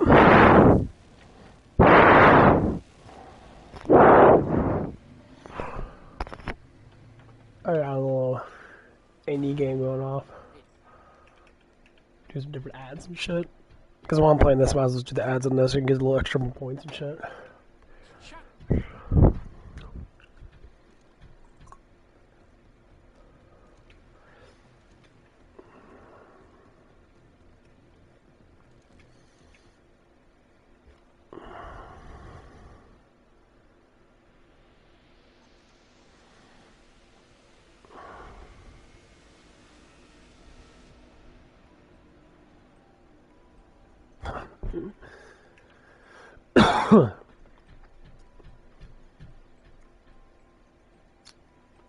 Gunslinger.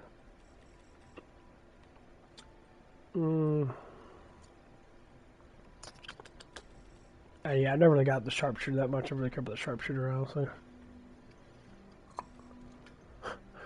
We'll do this character. We'll play different versions. We're gonna play. We'll play with the chick with the fat ass. Look at that. It's like, I'm crazy. Yes, you are. You look crazy. Wave 1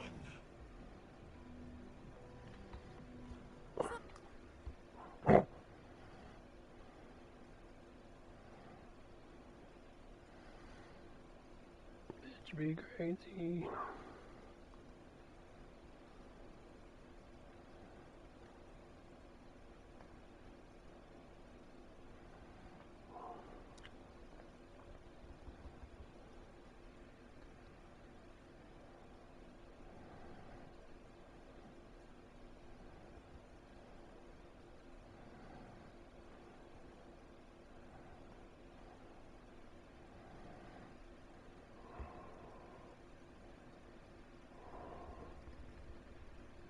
Backup plan. Battery's low again. Well, I gotta charge that fucker up for a bit. Okay.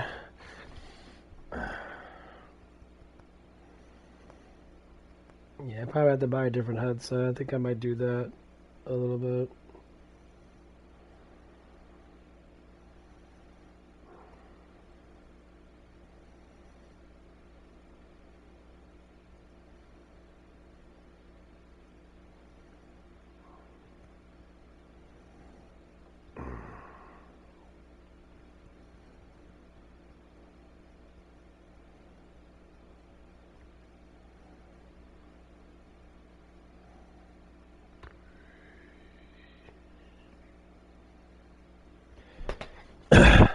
Okay. No, don't throw your money everywhere. Gotta try to get more speed with my melee weapon. Survivalist is fucking amazing. He doesn't get regeneration that much, but...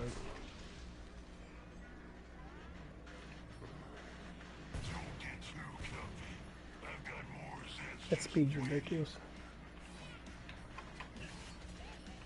Time to play. Jump when down.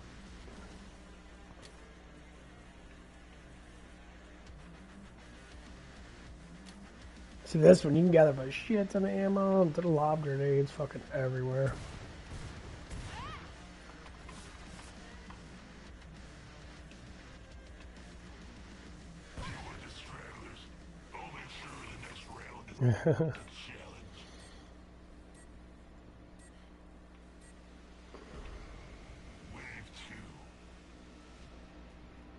Grenades are good.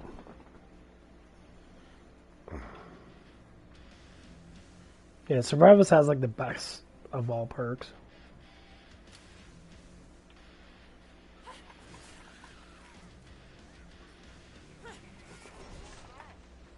He gets catastrophic amount of melee damage.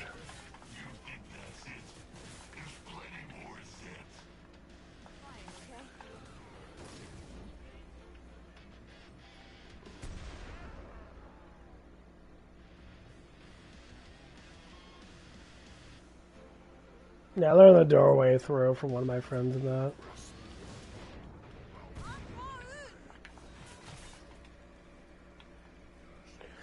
You pick up grenades or in boss fights and that.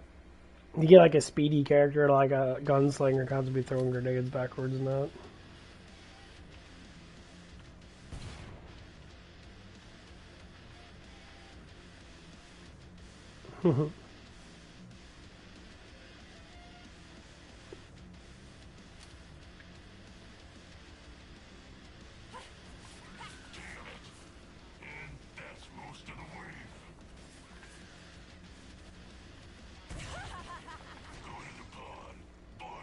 That's why I got the high impact grenades from the commando. They're literally the strongest grenades. They blow up after like first second when you throw them. Extremely powerful.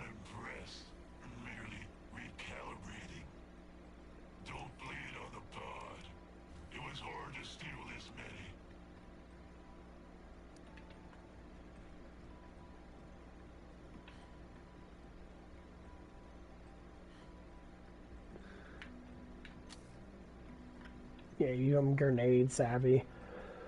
Oh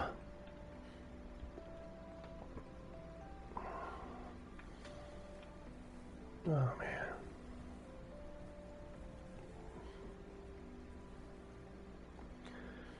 Get a bunch of grenades and blow them up. You just round them up. Get a lot of speed. This character's got 25% everything.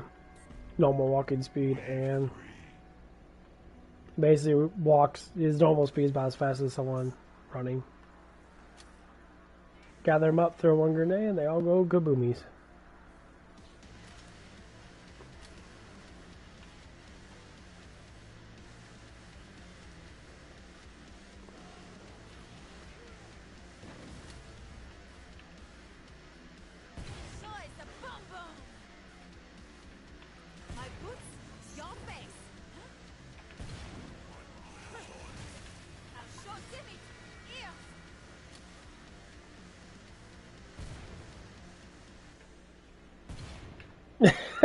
They work really well.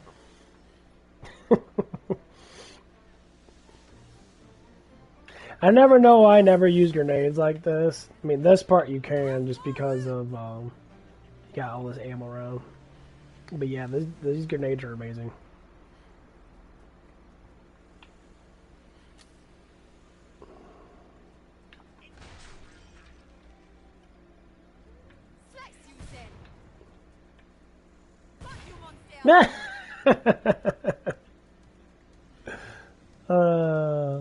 Good times.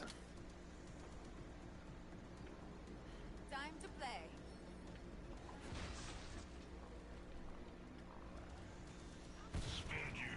play. Boom. I just find it funny seeing a ginger man called possessed liberals. Yeah, I get mad. Don't give a fuck. We gonna get me calling us possessed liberals. We're not that bad. Yeah, you guys are pretty fucking terrible. Of course, I would never say all liberals are like this. Cause no, I don't think everybody's a full-fledged liberal. Because liberals change every fucking 4 or 5 years, or every presidency. Depends how much power they lose. The more that Democrats lose power, the more radical their people get.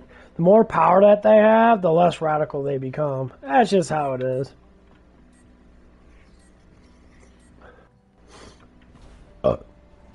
Can't lie about it, because that's literally what it is.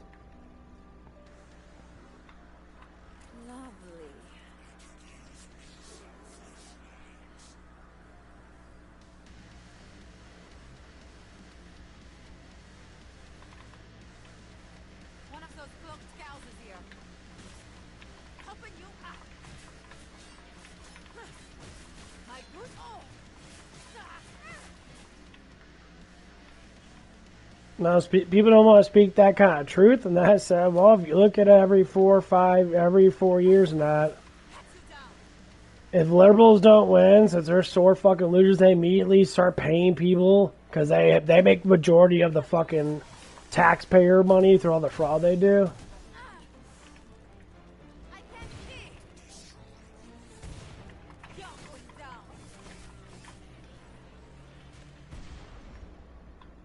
You know, that's why they give all that fucking money. They always pay people with their tax money. That's how they keep on fucking winning. People don't want to announce that. That's really what they do every fucking presidency election. They just pay a bunch of dumb fucks off. Like, oh, if we give you $1,000, you'll vote for us, right? Like, oh yeah, I'll vote for you, man. $1,000. $1,000 ain't shit. Those motherfuckers will take it though, and they'll vote for it too. They're like, oh man, $1,000, man, I could buy me a piece of bubble gum with a wrapper on it. See ya. Boom. This game gets a little more fun when I start thinking about the woke liberals. Can't call yourself a human being when you literally want to go against the righteousness of human beings. I vaguely ever think that you're human beings anymore.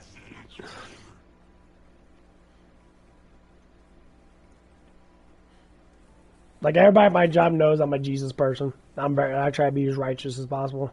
So yeah, that's why I'm a better fucking worker, and I don't sit there and freak the fuck out over stupid shit. Because naturally I don't care.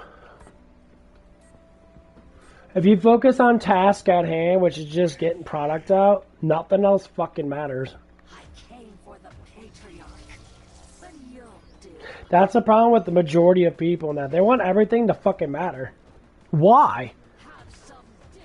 Because you believe you're better than everybody else. That's why you want to completely just try to change everybody else's life. I said, that's the fucking problem there.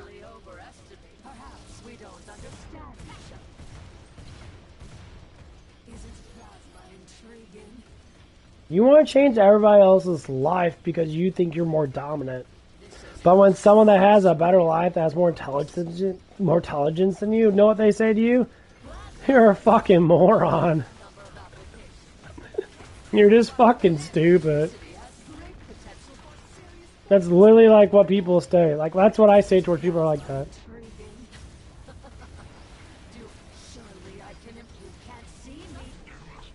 Like, you're just stupid. I think I'm better than you. Any evidence that you are?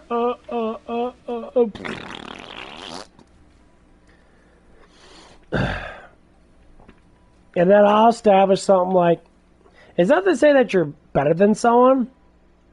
You have to have the actions to prove it. When you have the actions to prove it, then more or less likely people are going to look at you from that perspective. They're going to be like, oh, well, you're working harder than me, so you must be better than me at working. That's categorizing as better. When dumb fucks, or I say woke tards, think that stuff, they think it in a way that's just like, well, I'm better than you because, you know, my little gossip group thinks I'm intelligent.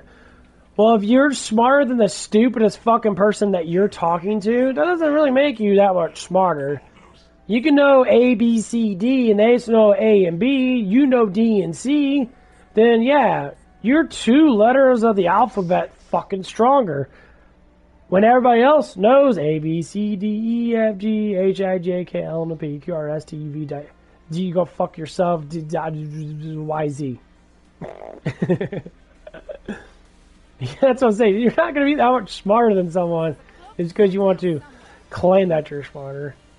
My education makes that much smarter. I think my brain's big. Boom! I'm more educated because I know how to count to 3.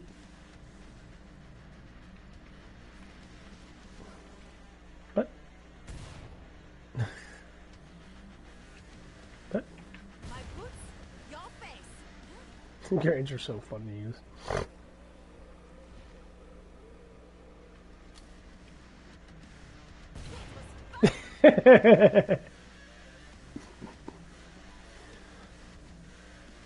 I run like a bitch and I throw grenades everywhere.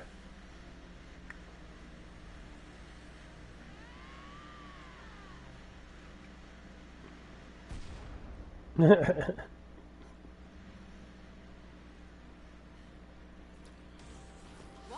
shambling money incoming. Boom.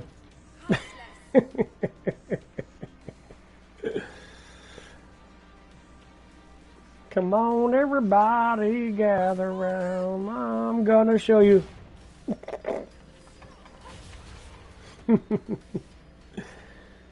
Well, go, bitch. You want to go? Motherfucking beat, I'll stab your ass. I'll stab your ass. I'll stab your ass too, bitch. Let's go. Yeah. Come here, big guy. You want to go, bitch? You want to go? Fuck you. I didn't go. Ah, run. He's gonna eat my ass. Not in a Don Lemon way.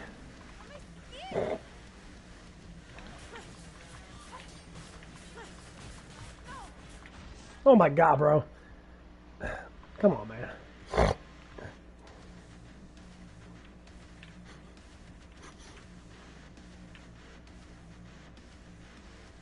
Ah, bitch, motherfucker. Bitch, bitch, bitch, bitch, bitch, bitch, bitch, bitch. Ah. I'm like Steven Seagal when he actually gets his ass beat by an average person. He's like, I didn't get my ass kicked. Yeah, he actually got a real, like, martial arts tournament, and some dude put him in a fucking chokehold, and he fucking shat himself. This is how fucking stupid people are. Like, you believe in people that give you literally garbage bullshit. You're like, man, dude, they're telling the truth. Tell the truth of what? That they're more superior because they're on TV. When you look at their physique and that, they all look like fucking pieces of shit people.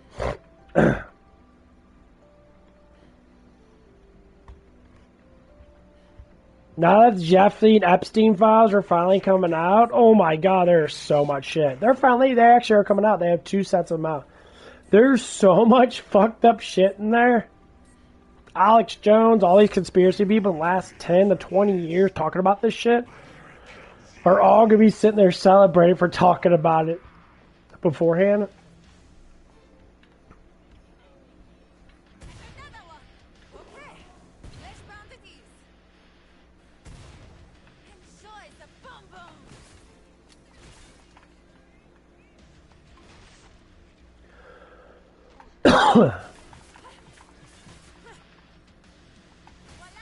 Guess what? They were all right.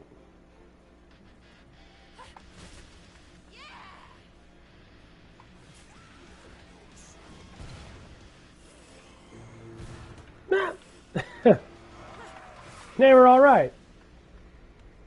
And of course, the people that are not going to believe them, people are probably not going to believe them that, are going to be the liberal people, the bulk of the wild, crazy people that believe the news 100%. The news says, no, that's not true.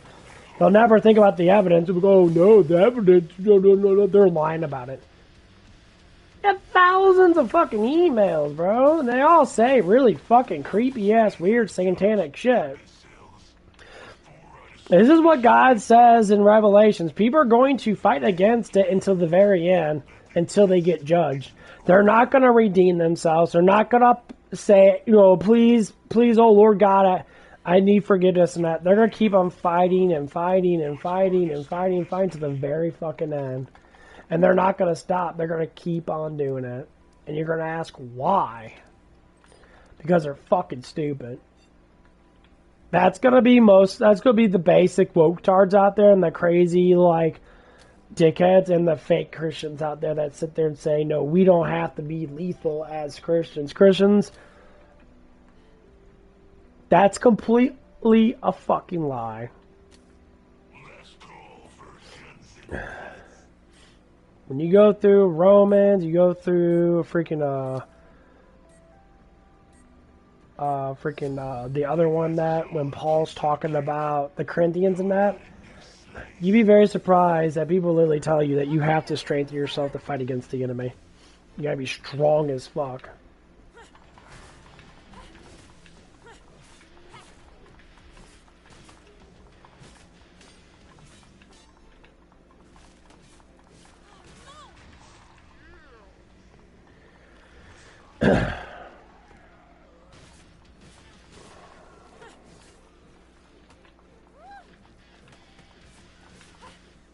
God wants you to be strong because he knows damn well if you're not strong, then you'll never be able to fight. Jesus was strong. He worked as a carpenter. He constantly was using his hands, constantly using his muscles and that. That's why when you see people that don't work, they're always weaker. They have weak-ass hands. They're talking about how strong your hands are. You have to have strong hands. Because without hand strength, you're basically a fucking nobody. When you see a man with with not strong hands, then you know that they're just weak altogether. And I get that some people have, the percentage of people have issues in that. They can't gain muscle and that, stuff like that. Well, if stuff's hereditary, then I understand. But if stuff's not hereditary, like people say, it's hereditary to be fat.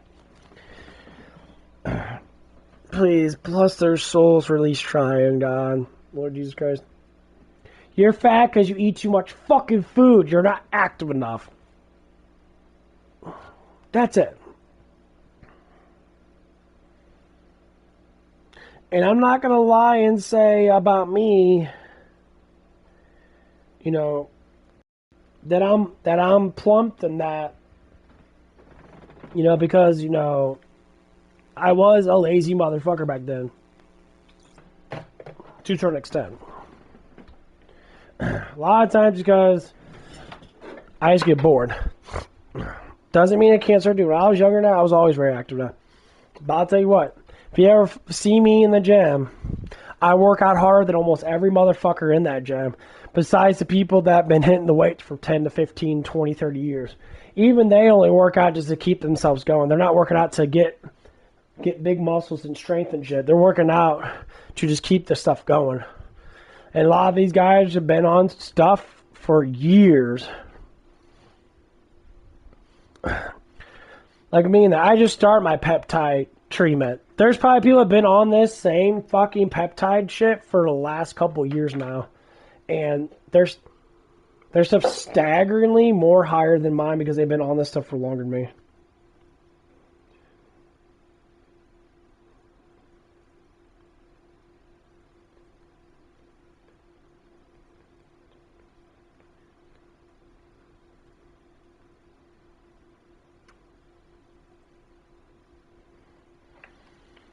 You know, and just like anything else, me taking this stuff, it takes, I think it's like the first month. It'll take me at least a couple months for me to say, staggering results. I'm already starting to see results in that through my muscular strength, and my recovery is going up a lot. But I'm also having to fucking eat more food. And so I'm going to have to go back on my diet of eating a lot of eggs, try to keep up with my protein, get more high protein in that.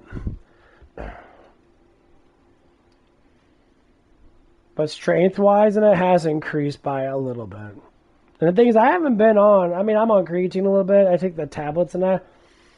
But I haven't been taking pre-workout ever since I've been starting this stuff. So I don't do a lot of beta-alanine in that. Like, the drink that I have, the energy drink that I'm drinking right now, has a little bit of beta-alanine in it, maybe like 1,000, like, maybe 1,000 on both of them. It's not that much. A little bit of a difference.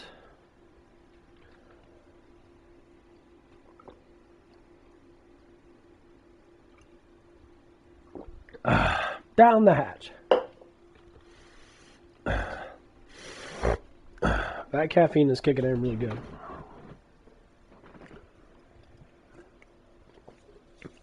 Let's see.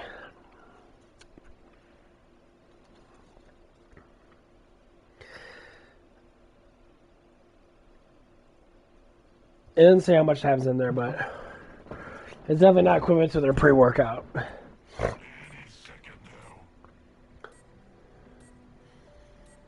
Grab it. That vitamin B in there is helping out a lot. I don't think they have vitamin B in the normal pre-workout. Maybe they do.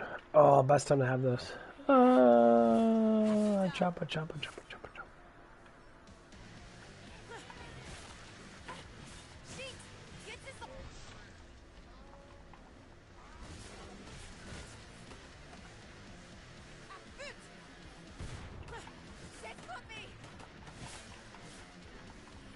I ain't your best friend.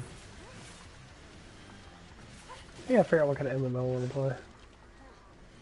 I want to get back on. I actually want to play some Final Fantasy 15.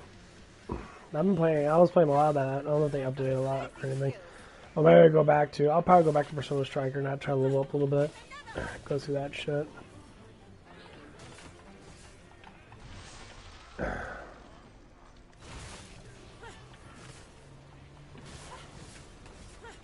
Ow. Yeah, I got a couple. Trying to get that level 99, see what kind of persona I can get at level 99. So I'm only like 59 right now, so I think I get up quite a bit of levels. 31 more levels.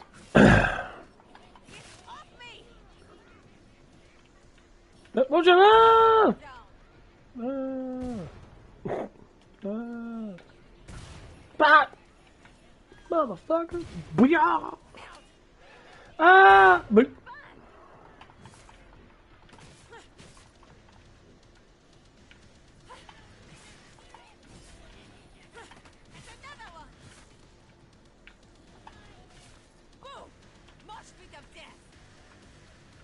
who wants some?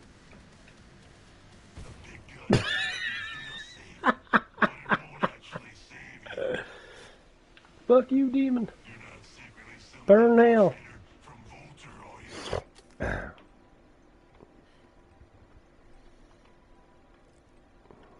My righteous acts of obliteration.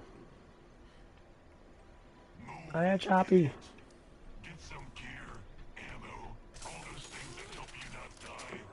This guy doesn't take a lot, but he... bitch.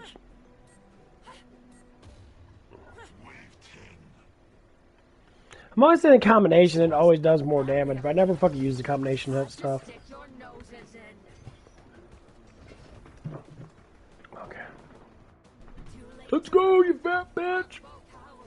You call Moo Moo Cow. That's a fat liberal with purple hair. Don't talk to me like that!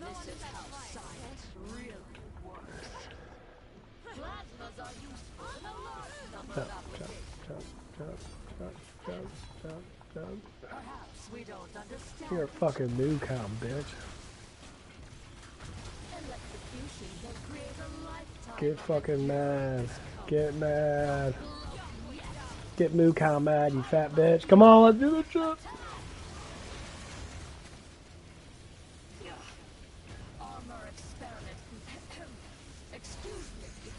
Get mad, you fat ass.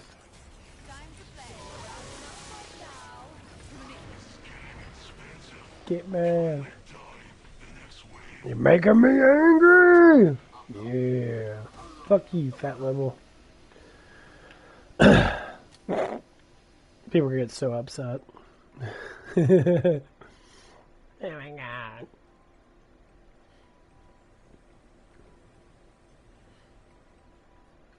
Oh, it's up. As long as you try, you're okay. If you stop trying, that's when you stop being okay.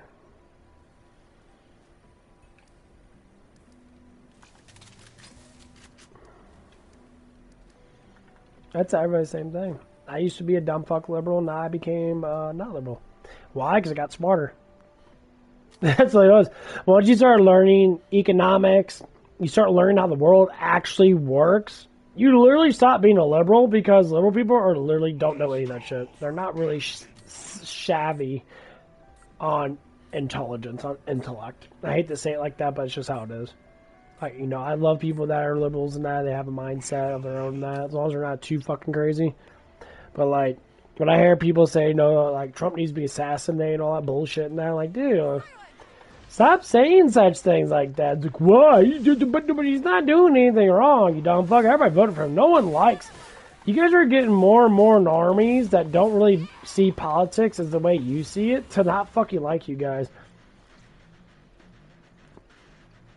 I think there's going to be a new stack of stuff after this whole ICE thing gets over with, and all these fuckers get arrested and shit, and they find who's doing this crap with that, they start arresting people. Yeah. Start arresting all these news anchors. I don't believe, you know, if they're not telling the actual news that's actually happening, they need to be arrested. Arrested. Arrest these motherfuckers. Arrest all of them. If you don't want to arrest them, then sentence them. Say, be like, hey, you guys need to stop saying bullshit lies. Sue the shit out of them. Get your hundreds of millions of dollars off them. Share that wealth with the fucking community and that. They fucking deserve it. They've been lying to the public about it. I mean, I listen to these people. I know they're lying now because I listen to how liberal people talk and that, and they always have to say stuff that's bad about the president.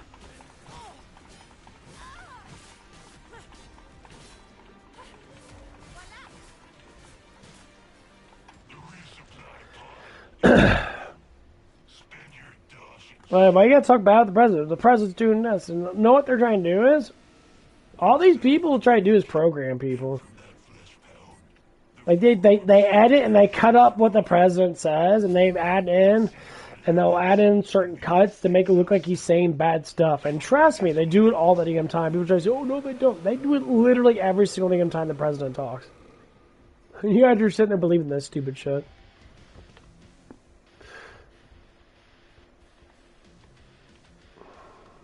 And when you listen to Tom Homan talk about ICE agents and that, You start to see he's not fucking lying about that shit. He's telling the honest truth. You guys are just fucking stupid.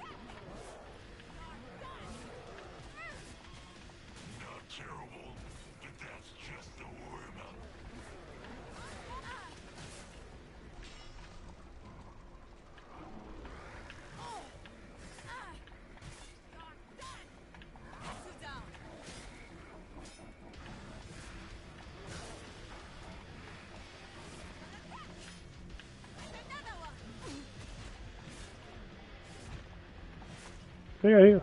Oh! Run! My finger slipped. Fuck you guys, eat my ass, bitch. The heavy attack does pretty good. Yeah, I think you take a certain percentage of life, it knocks him.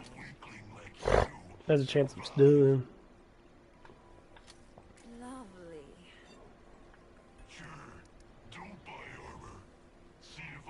I think I get something different. Yeah, the kill gun fucking sucks ass. Let me get the lightsaber.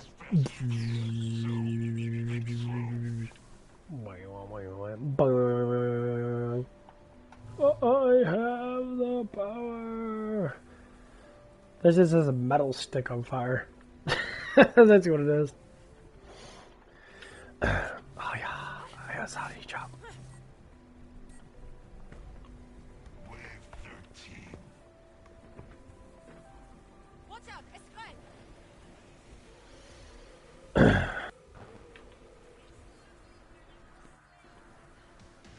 Oh, Mia choppy choppy. Mia choppy choppy. Here.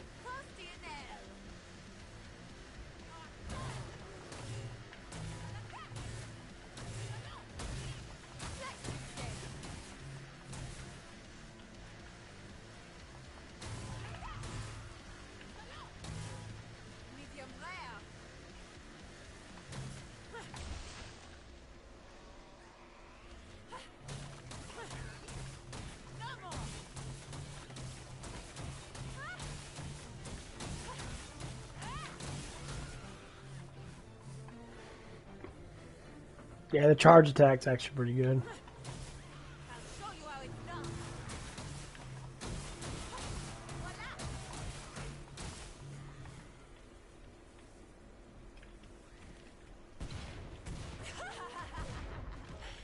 No, throw grenades better, you dumb fuck.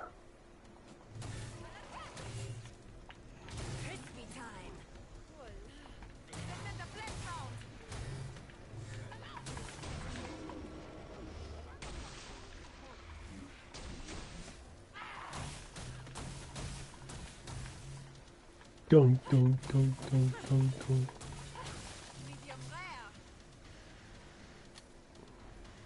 Or how hot the shit has to be, like, what? 300 or 400 degrees? Bunk. Dun, dun, dun, dun. Dun, dun, dun, dun. Dun, dun, dun, dun, dun. Armor. Fuck yeah. Yeah, these melees always suck against bosses unless you get the scythe. And the scythe starts to suck a little bit.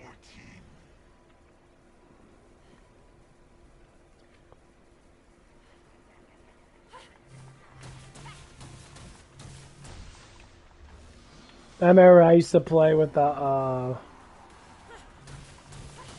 we played 3-player before we had 2 berserkers, and I was a healer in that. I was let the berserkers just sit there in the middle, swinging their fucking swords around and shit.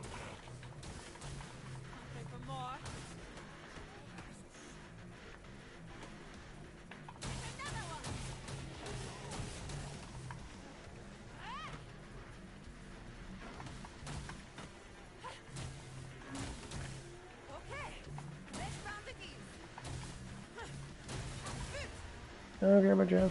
Fuck you, man. Give me my grenade, motherfucker.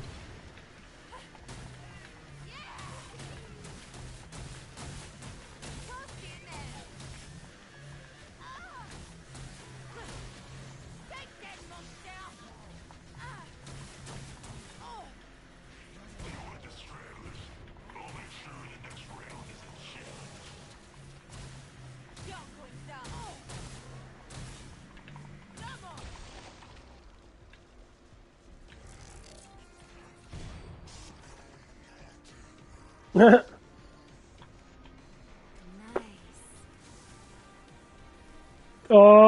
have the power.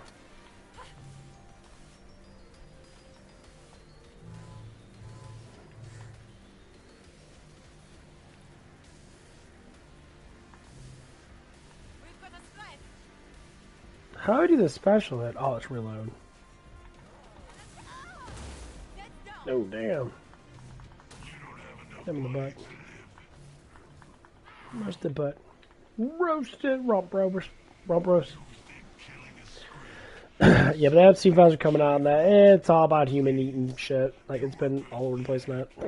People are sort of like, oh my god, I can't believe something. Yeah, all your celebrity people that you worship are all part of that shit. Like, oh my god, there's no way. These people are great people now. Just because you see it online doesn't mean they're good fucking people, you fucktards. Good people don't do stupid shit, and they don't act like they're more superior. This is what Epstein files is what's going to change a lot of people and start believing in God. Praise the Lord. He knew what he's doing. Jesus knows what he's doing. He already knows. The more that evil gets shown to the world, how evil the world can be, the more what? The more that people start to realize that God was right all along. Jesus was right. He said it in Revelations. He said it in Matthew. He said it in John. He said it in Paul or Peter. He said it in the Corinthians. He said it during Moses' time. He said it during Noah's time. The Word of God was everywhere. Jesus was everywhere. He was the burning bush. He was this. He was that. He was the angel that talked to people. He was always telling what was going on. Believe. Keep on believing. His name should be resolution to every problem. Lord Jesus. I know some people working at that, like one of the ladies that working at, you know, they're starting to speak, you know, and that, because I prayed during working that. I'll be listening to my music and that. I'll be jamming some good ass, you know, kind of like metal Christian music and that. Because the softer stuff and the hymns that are great and that, but they kind of just like, they make the hymns into more mainstream bass. Still praising the Lord, or you do it a different way.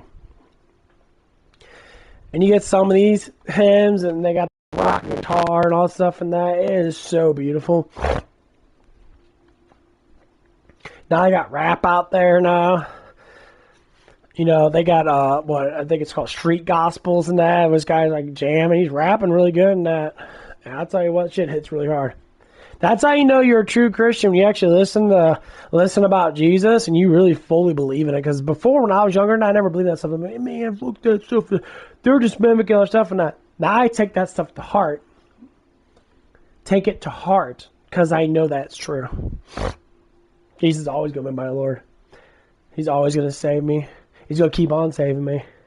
Keep on believing in Him. I know that life's going to change for me. Now I pray to get my skin healed.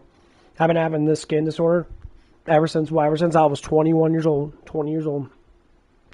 When I had demons in my life. They fucked my life up. I always say I should have been married with kids. Should have been married to a really gorgeous ass woman and that. But I took the other side because I was a bitch. I call it out. I was a demon's bitch. My anxiety was high. All this stuff was fucked up. My skin got fucked up because of all the stress and all the worrying and that. I was eating like shit. My stomach got all fucked up and that because of it.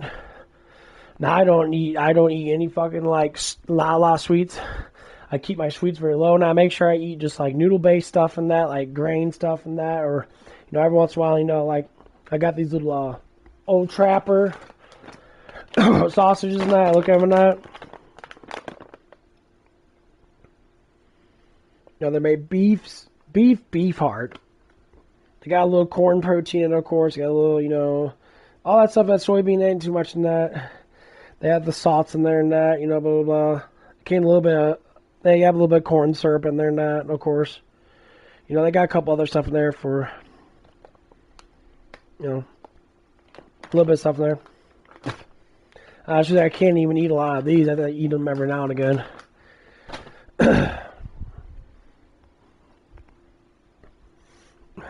But all I have to say is, man, life's changing slowly but surely.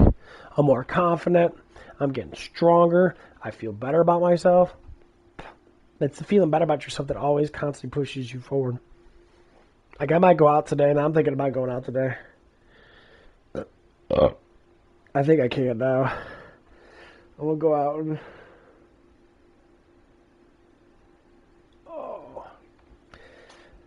try to go out to that steakhouse and that. Today's Wednesday. My day off. I might do that. I might go to the gym. I don't know. Depends how bad the snow is. I think if we get another warm day and that, it should most of it should melt. Might have to see. What's the temperature like? 26 degrees just hit morning. Yeah, I'll probably get up to like 40-something degrees again. So I might just walk up there. Someone's going to melt. Start kicking snow out of the way when I'm walking. Start making like a line path. It'd be something to do.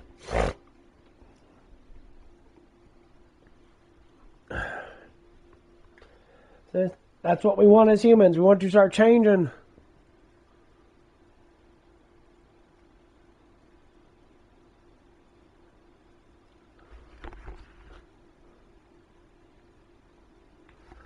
Don't be pride, exactly, but be proud of yourself and the things that you do. If you want to take that pride and give it to Jesus, give it to Jesus. Give it to God. Everything.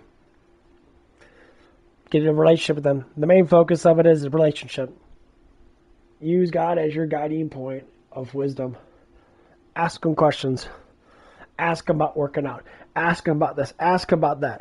He's all-knowing. That's the whole point of it. The Father wants you to ask. Jesus wants you to ask. Ask questions. Okay, it's like, I want to lose weight and that, what can I do? I learned to fast. Am I dropping a shit ton of weight? No, I'm not going to drop a shit ton of weight really quickly. No. Know what I have in my mind when I talk about losing weight? Jogging.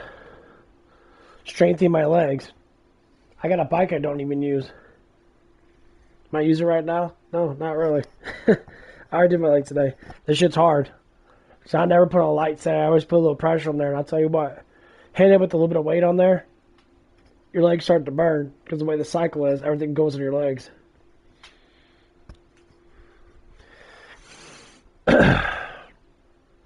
I can't do what I used to do. Burn my legs out and that and then take a break. I'll tell you what, lung capacity, one of the biggest problems I have. It's not to say my lung capacity is terrible. No, it's not. I can keep up with a lot of shit. But my biggest thing is, if I ever try to jog a mile, just normal jog and that, just like, just doing like a normal little run and that, where you're just hopping off your legs and that, I promise you, I don't know how far I can get. I'll be coughing up all kinds of shit. Even like if I sit there and do like a little like up and down today, like I'm doing right now, it's kind of like hopping off my feet. It's basically what my basic jog would be. It's going about, about 3 miles an hour. Just sitting there and just moving. Basically throwing my legs up and that. Try to get my body to warm up and that. Try to move around that.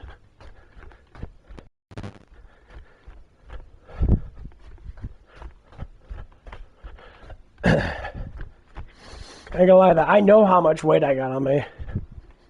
And that's why I need to strengthen my legs. That's my biggest thing. If I can get my legs strengthened, it'll be easier not to drop weight. And that's my problem. That is not to say I'm like completely fucking the fattest motherfucker ever. No. But I ain't gonna lie, it'd sure be really nice to see myself fucking look thin. It'd be really nice to see myself have a six-pack. I would like that a lot. And maybe this year I can do it. I can focus on my nutrition, focus on my cardio and that. Thing is, I can't burn myself out. My problem is, I burn myself out too much without good recovery. Because I know how hard I can work. And all I have to say is, my God, that shit sucks.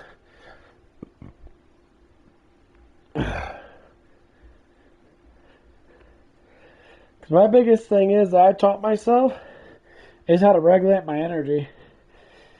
And I'm still learning a lot of stuff in that. Where naturally, I lower down my heart rate all the time. I go into like a state of comatose to a certain extent. It's like when I lower down my conscious level, and my heart rate drops dramatically, and my energy drop with it. And for some reason, I keep on doing it. And I don't try to not do it. Kind of like a mindset. So to me, I had to start getting that stuff back. I had to start figuring out, okay, how am I do this? Like right now, I'm just like jogging in place, jogging back and forth and that. Nothing too fast, kind of just get my legs off the ground. I always run with the tip of my toes. Take the legs off the ground. Best way to start, get your legs off the ground. I'm telling you, if you're really fucking fat and that, just walk. Walk, just that movement.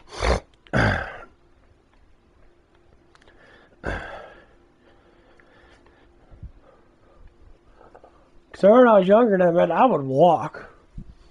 I would get inside my head and I would talk to myself about just what's going on in my life and that at the time. Fuck, I walked for like hours. I mean fucking hours. I can't do that anymore. Like when I was walking to QT, when I was walking back home, I ain't gonna doubt I was losing consciousness. I was getting tired. My legs didn't want to fucking move. I'm just sitting there like, man, I'm getting so tired now. It's a little cold outside now. I mean, I had my gear on, so I was like super cold. But I could feel the chilling of it. I was like, damn, when I was in my 20s, dude, I could walk for hours. I would do that. I'd be outside. I remember I'd be on my back porch during the summertime, like late at night, like 12, 1 o'clock in the morning. I used to walk around circles for like a fucking hour. I probably get like 5,000, 6,000 steps and just walk around in a fucking circle. And what I did is, I would talk about psychology. I would talk about emotional stuff and that, trying to bring myself to understand stuff. Was I talking to myself? No, I was talking with Jesus. Talking to myself, I was talking to myself, but I was talking to Jesus. I was getting so much intelligence in that from God, and like I started to understand it more. And that's why I started streaming, because these things start to come up when I'm talking in general. And if I get into a state of mind where I get into a subject, I want to talk about in depth of it to understand it more, throw out little ideas and then try to put evidence to those ideas, see if it's right. And that's how you develop new ideas. Have enough evidence and proof to it so you can be able to claim that it's something new. Or it's already known, just people don't talk about that much, like spirituality now. Like, how much spiritual resistance do you have to the demons around you? Do you have a lot or do you have a little?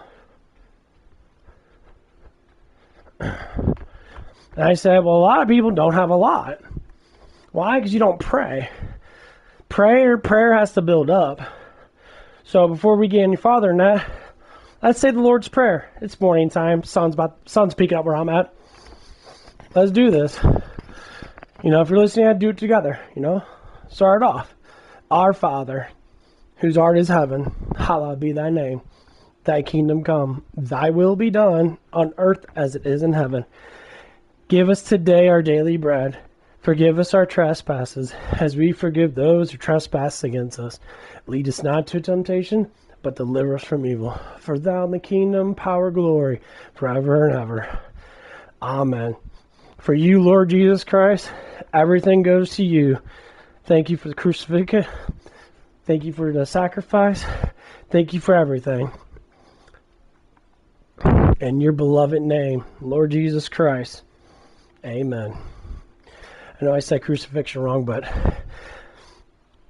I'm trying to move around while I'm talking, and unfortunately, I'm getting old. How many steps did I get in? I don't know. Says I'm getting in like a couple of steps, about 5 steps per second. It's going by how my body's back and forth.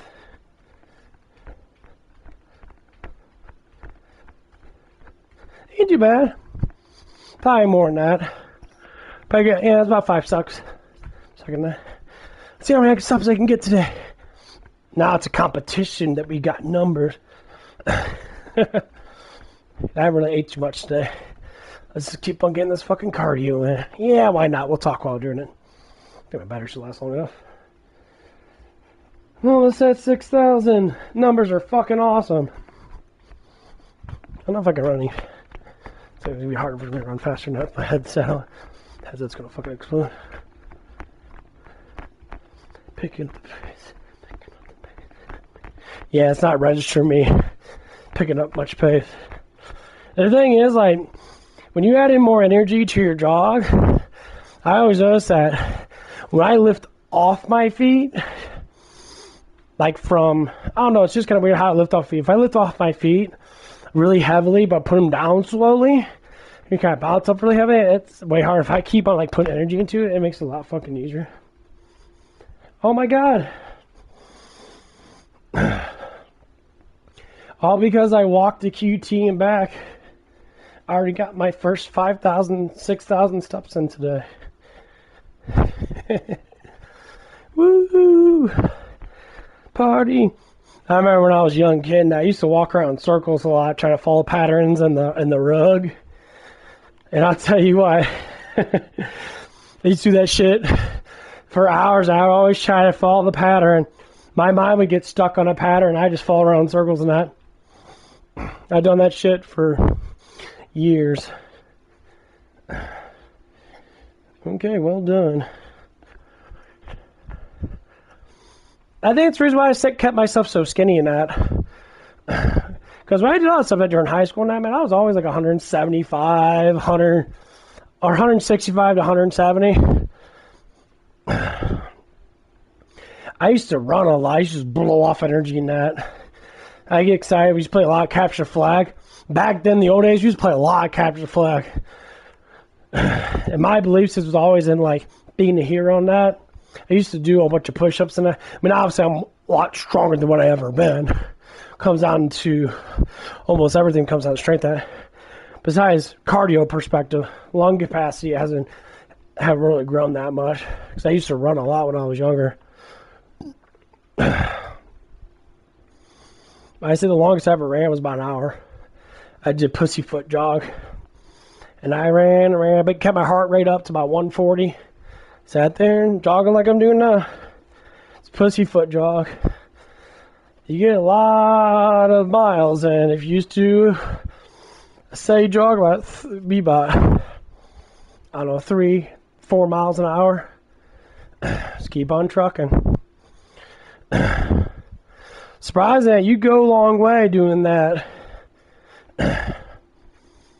Because something's an hour away, you going almost 4 miles an hour. You used to divide that by the hour. So, be 1/4 of 60 minutes, be 15 minutes. Take you 15 minutes to run a mile. Thing of it is, that's not even true at all anyway, because you'll probably drop it down to like 10 minutes. I've done like 8-minute miles before when I was younger. So, and it works. I think the best I've ever done was right at like 7 minutes. I would sit there and try to get a good pace, but I was more of a sprinter than that, so I would walk in that game my strength, but I would walk and try to get things nice, fucking just bolt that shit. But when I got into a fast-paced jog, my body started warming up in that, my lung capacity, my oxygen levels were keeping up with my muscles. I was running like 5 miles an hour. I was very athletic, but I never took it to the extreme that I needed to. I think a lot of times that because I didn't really get a lot of like stuff done. Like I'm on a football team and that I was always good at running. But I have to say, I could have been a damn good athlete. I could have been fucking jacked as fuck when I was in my teenage years. But I never took consideration of it. Because I look at my body now, I'm fucking 30, gonna be 36 pretty soon. And if I carved off like say 30, 40 pounds of fat, I'd be like 185 in that. I'd be really attractive looking, but I have to say, I'd be really fucking, strong. Especially, breathing wise, because lung capacity has a lot to do with lifting. If your lung capacity sucks, your lifting is going to suck ass too, because your muscles and your nervous system need that oxygen to be able to fucking keep going through shit, especially your muscles. That's what I got to work on this year. Make a game out of it. Normally I always do the 225 thing. Hey, last time I did 225, I did around like 7. The most I ever did, I believe, was 15. But that was me giving all the energy into it. A lot of times I'm never at my like full-on energy strength. But I need to learn how to separate my workouts and add more cardio to it. So I think what I'm going to do is, when I lift weights, I'm going to do just the normal routine. Do my chest, do bench press, just hit bench press, and keep hitting bench press. Hit bench press till I'm basically just fucking exhausted. And maybe hit up some triceps and shoulders a little bit, and then hit that treadmill.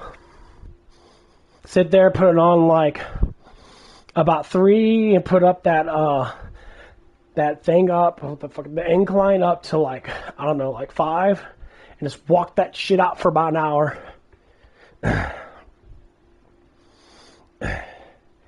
And I have to in that, maybe leave it on 3 and just go into a little bunny hop. Maybe boost it up to 4, something like that, get some little bit more leg action going on. And that would be the routine. So I need to divide up my energy. I use too much energy to break down muscles, but when I do cardio on that, it's going to help blood flow. And obviously I won't have to eat in that, but I can always eat a shit ton of food before that. So I'm trying to figure out the balance, because cardio doesn't really burn through a lot of muscle unless you do for like a huge amount of fucking time. Like 1 hour or 30 minutes is all I need to burn off about 100 or so calories. So right now on that, I'm almost at 7,000 steps right now. And I've been doing this jog thing for about 14 minutes now. Oh, I mean, my toes are getting a little tired. That's good though. Because I don't have shoes on. So my toes are getting pressure on that. And I say, my legs are getting a little tired now from all the squats I did. But hey, we'll do it for 20 minutes, see where I'm at. Almost at 7,000 steps. But with jogging, I don't know. Let's see. Let's go check my heart rate. Let's check my heart rate. Let's see what my heart rate's at. Oh my god. Going off. Allow. Don't give a shit. No, you're not gonna do my heart rate, asshole.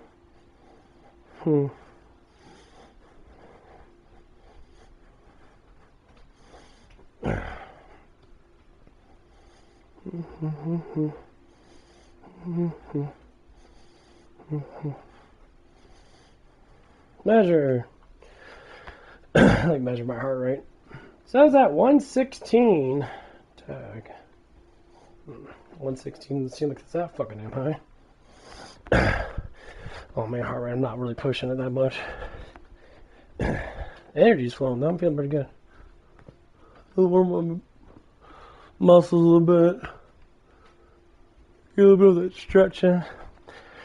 Whew, man, my legs are starting to fucking hurt. Ooh. 16 minutes. I feel like I gotta take another dump. Thing is, I'm at least hopping off my toes.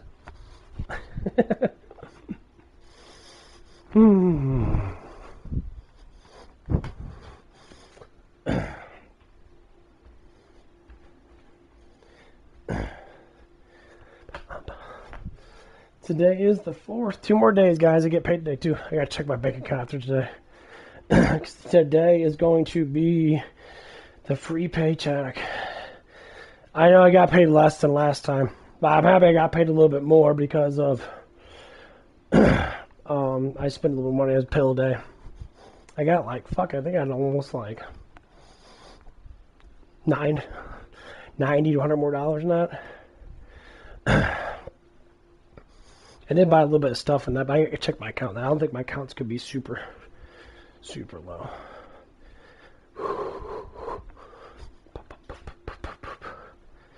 Ooh, doo-doo-doo-doo.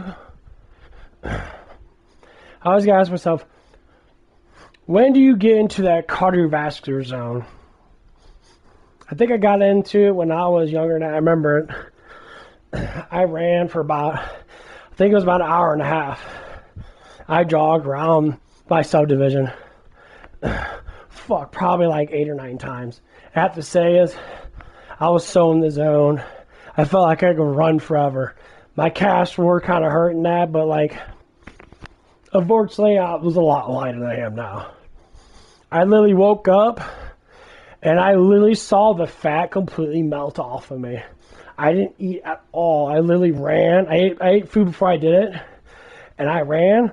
I came home. I was so tired of that. I fell asleep. I woke back up. I only lost 5 pounds of fat. Like, my fat literally was melting off of me, and I actually felt skinnier.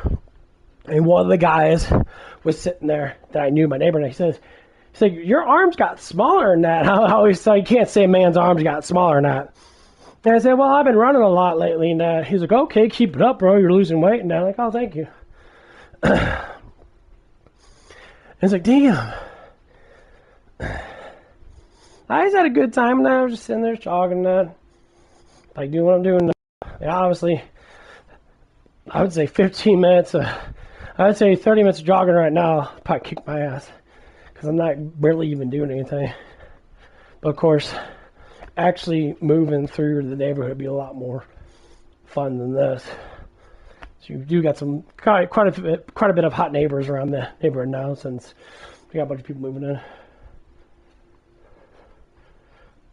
Got one more minute. Getting closer to 8,000 steps. I started at like 5,000 something steps. See, I'm already starting to get fucking fatigued, man. Woo-wee. Can't lie about this stuff. It's like being a little kid again. It's probably what I'm missing out on. I need to start doing these jogs and that. I need to go to the damn gym, start hitting that jog. Ooh, get a good pre-workout, get a bunch of carbs in me, get some protein in me. Go out there and fucking jog. Then take a gigantic fucking shit there. So I know when you're moving around a lot, you're burning off fat. But I would say, what is the peak point where you're starting to lose weight when you're in cardiovascular zone? That's the biggest trouble a lot of people have. Do you start losing weight when? When you start to feel that your body heat gets up and your muscles start to ache. I think when your muscles start to ache, because I remember when I was jogging that, my muscles start to ache after like a couple laps of running. Which was maybe like 10, 15 minutes. I was running pretty fast for the most part. Because like, when your body starts to feel pain, that's when you start to notice your body reacts to it. That reaction time takes time to get to it.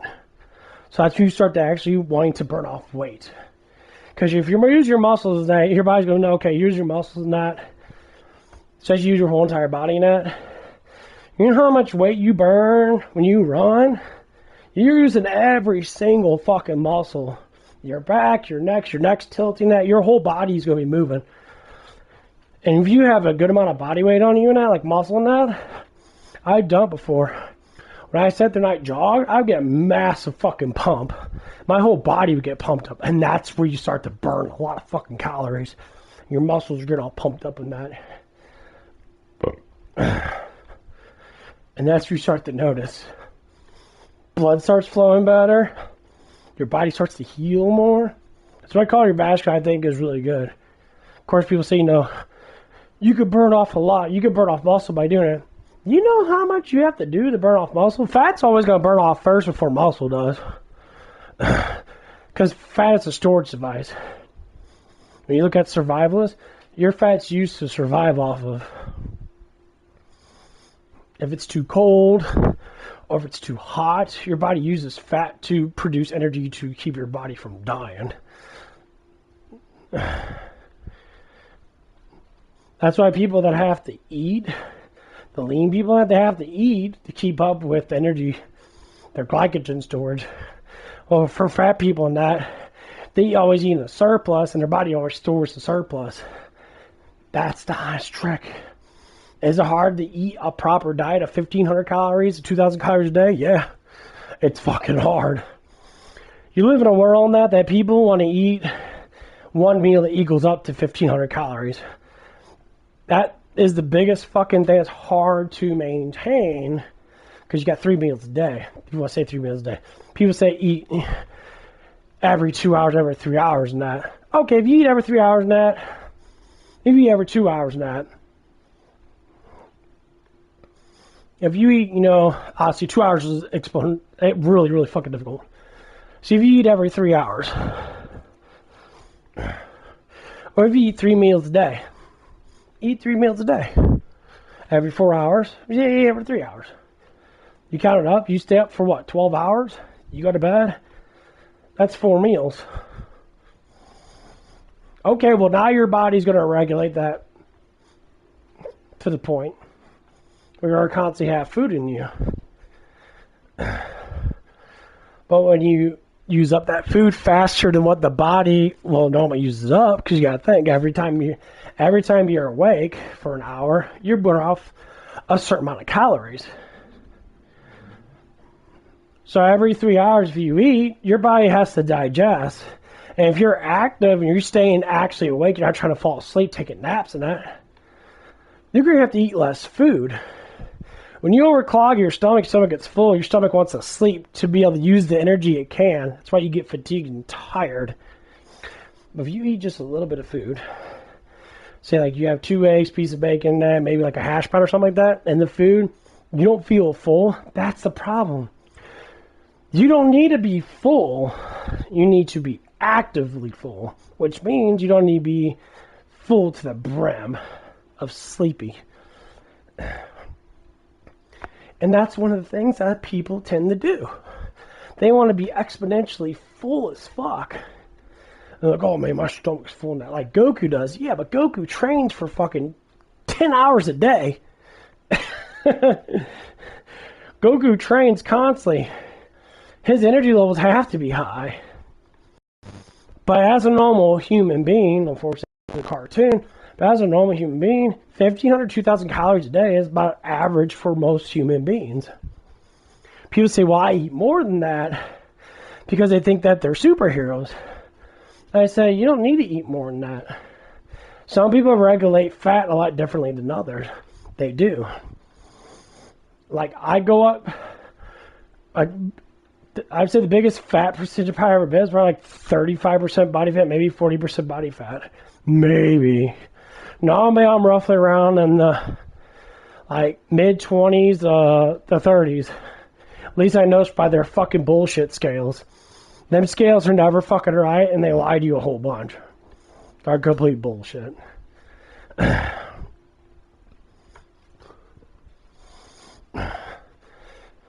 Because your body fat could be a lot higher than what you think. You always go by the pinch. I would say I'm probably roughly, overall, about 30% body fat. I only have to lose 15% to be average.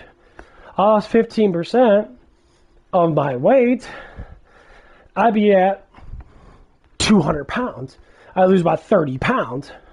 But in percentage-wise, I'd probably be like 40 pounds, be at 190. If I can lose all that fat and get down to 190, still keep my mass, what I think I'm going to keep anyway, because I've been noticing that I've been keeping it, honestly.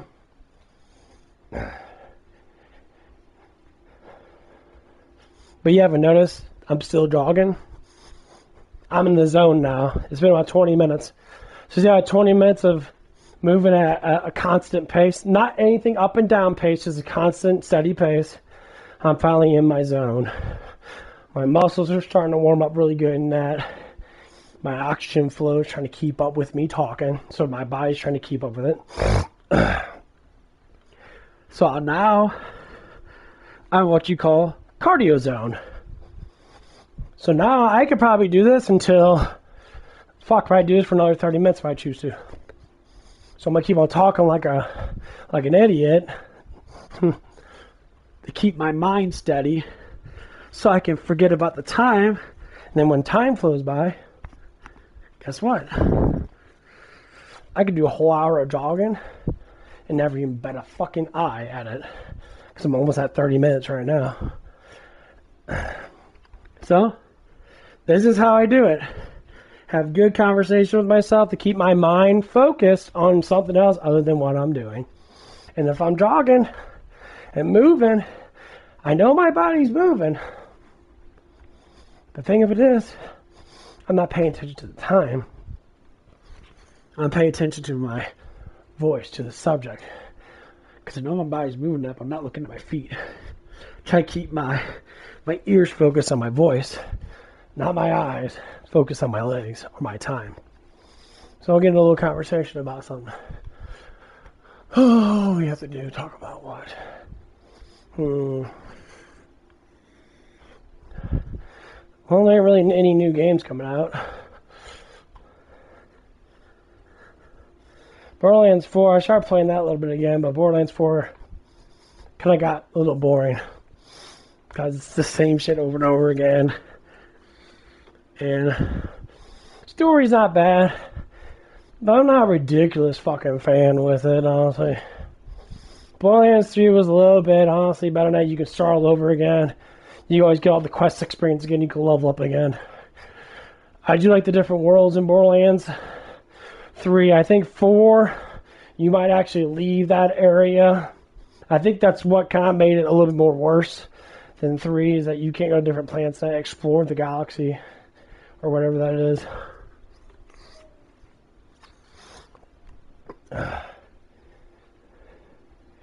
Woo!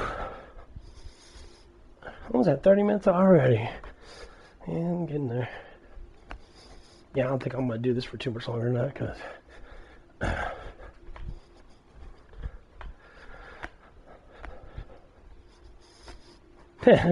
well, Watch has like a daily thing. I think I have to get up to 11,000 or 12,000 steps to have my 500 calories burned. The truth is, I don't feel like I burned 500 calories. So I'm like in the zone right now. My fat's flowing.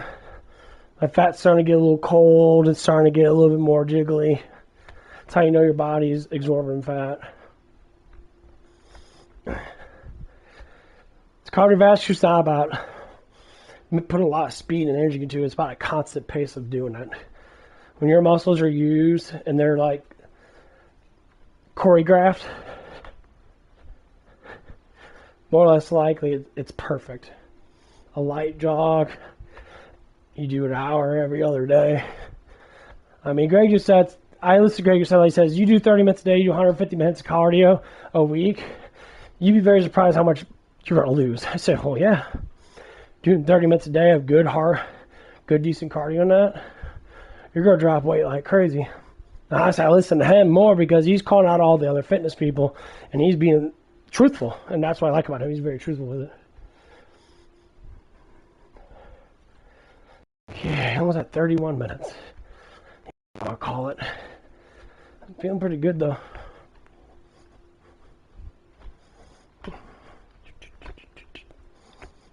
First 30-something minutes.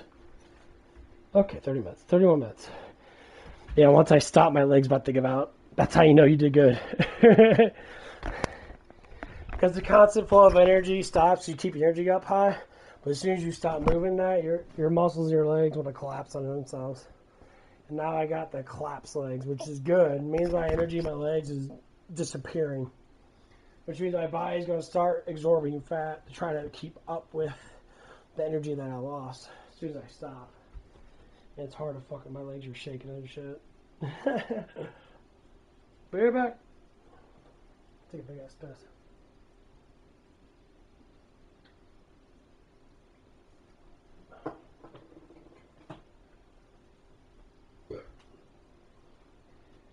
Did 31 minutes and it said I did 2.2 miles. I did 4,000 steps, give or take. Now I'm gonna do a bit more because now I'm in the zone. I'm gonna walk around.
magazine with 30 rounds. Shut up, fools. No, I would suggest buying way more Freedom Seeds.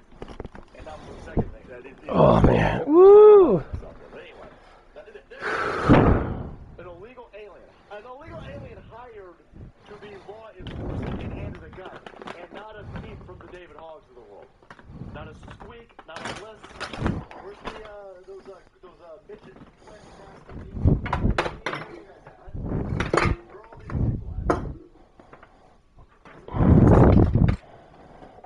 Whoops. Larry's got a gun. Larry's got a gun. Let me take a guess, guys. Let me bring out a Palantir. Let me dust off. Is the New Orleans Police Department run by an angry lesbian or an obese lesbian? Probably a black woman. Let's go see. Hey, close enough, babe. Close enough. Yep. A bird leg boomer left-tard chick with a pig badge over here. And come grab my pussy hat. Blotto plump. I'll show you, Blotto plump. I'll hire an illegal alien. How'd you hire an illegal alien? How did you hire an illegal alien? How does he get paid? How does he get... Can we arrest... Listen. Larry's got to be deported back to Kenya, and this chick right here needs to be arrested. In what world do you accidentally hire a dude from another continent? Larry from Zimbabwe over here. He ain't got a social security. How in the world? You know how much paperwork it is going to require you to fill out in triplicate? How many forms of identification if you want to just get into the police academy? Money! But no. You're an illegal alien from Cameroon. Don't worry about it. Well, what? Pay him in cash? How did this happen? The police department's run by a bunch of people who are like, oh yeah, no. This Larry over here with a completely fake social security number, completely fake ID. What, the police couldn't catch this? They couldn't. They got tricked by Larry and McLovin, huh? That's a wild thing over here, I say. It's a wild thing. No. What we got again is yet another activist, angry, ugly chick. And she's going to show you. She's going to show you, you racist. And she's going to go out of the way. She committed a crime. Her department committed a crime. This is multiple crimes. You hired a dude who's an illegal alien, and you armed him. You armed an illegal alien. How in the hell is that not a crime? That's a felony. Where the feds at? But anyway, Larry's gone. And that's just the beginning as far as I'm concerned. I think the feds will investigate this police department. And what? This is the so this one in Chicago. How many illegal aliens are given guns and badges by these Democrat scumbags? How many in Baltimore? How many in Austin? How many in San Francisco? How many in Portland? How many illegal aliens are locked up and arrested American citizens? I can guarantee you that. Any place with an angry, ugly chick pretending to be the police chief, I'm telling you right now, start there and investigate. You'll find Larry over here, who is from Tanzania. Just doesn't have a legitimate social security. Don't worry about giving him a gun, though. It's got a legitimate gun. Got a legitimate gun. I'll tell you that right now. Guys, thanks so much for watching the news. We're trying to keep today. These libtards hiring illegal aliens.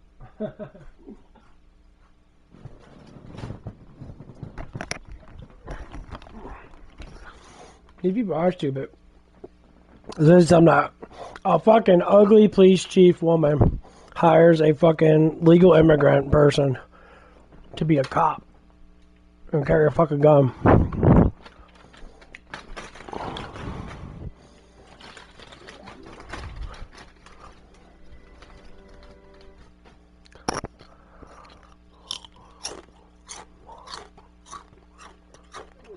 After airing this segment exposing Pizzagate. Well, Pizzagate. It became a major story weeks ago when an armed man decided to investigate a D.C. area pizza place for himself.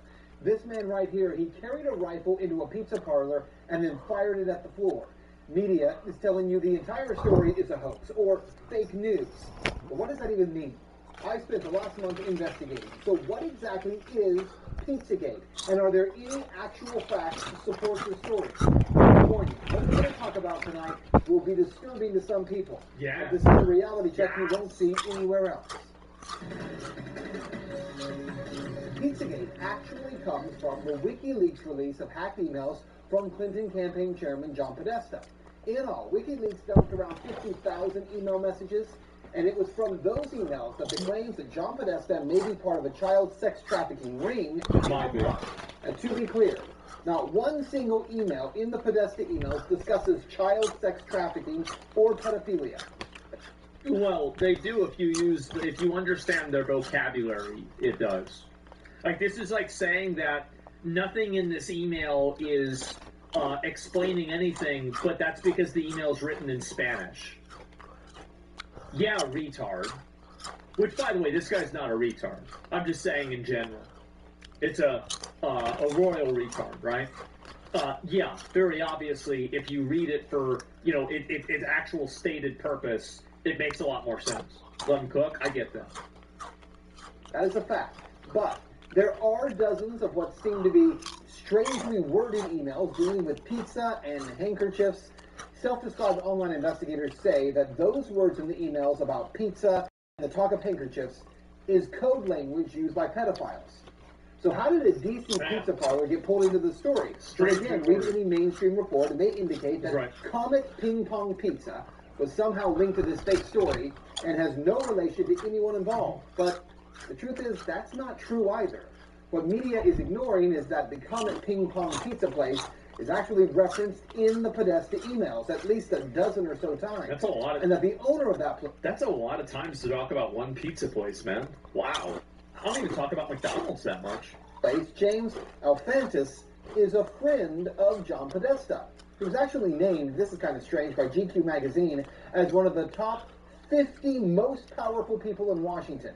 Yes, we're talking about a pizza parlor owner. Wow. Now let's talk facts here. There is no solid evidence that Comet Ping Pong Pizza is being used to run a child sex trafficking ring. But there are some very strange connections between Comet Ping Pong... it sure is interesting, isn't it? Pong Pizza and a second pizza place 2 doors over, Besta Pizza, and the accusations of pedophilia. Now this is where things start to get strange when you research this story. Now to begin, I need to show you a 2007 unclassified FBI document. That document, according to the FBI... And keep in mind, this was in 2016 or 15, somewhere around there. So this was like almost 10 years prior to that. It contains commonly used symbols by pedophiles to express their preference in children. I want you to see these images here. These are the images. Notice this one on the end, the triangle. That image signifies something called boy love. The pizza place next door to Comet Ping Pong Pizza, Besta Pizza, well, this was their logo until only a few weeks ago. Clearly, you can see that the Besta logo actually contains the same image, I'm going to show you again, as that boy lover image. Interestingly, after Pizzagate investigators pointed this out, Besta Pizza changed their logo, and there it is now. They removed the triangle. Also, Comet Ping Pong, owned by Alfantis. The thing is that every single one of these is easily explainable, easily understandable, and yeah, you could see something like that happen. Definitely. Yeah. But there sure are a lot of coincidences, aren't there? And every coincidence happens to, if it turns out to be true, arrive at the same conclusion. Isn't that weird? Every coincidence leads to the same conclusion. Wow. Is the place where a number of performance artists perform regularly. 2 of the groups that perform there, who you can see advertised, by the way, on this Comet Ping Pong poster, include a group called Heavy Breathing and another group called Sex Stains. Well, if you check out the YouTube videos by these bands, Heavy Breathing has songs that do joke about pedophilia, and the...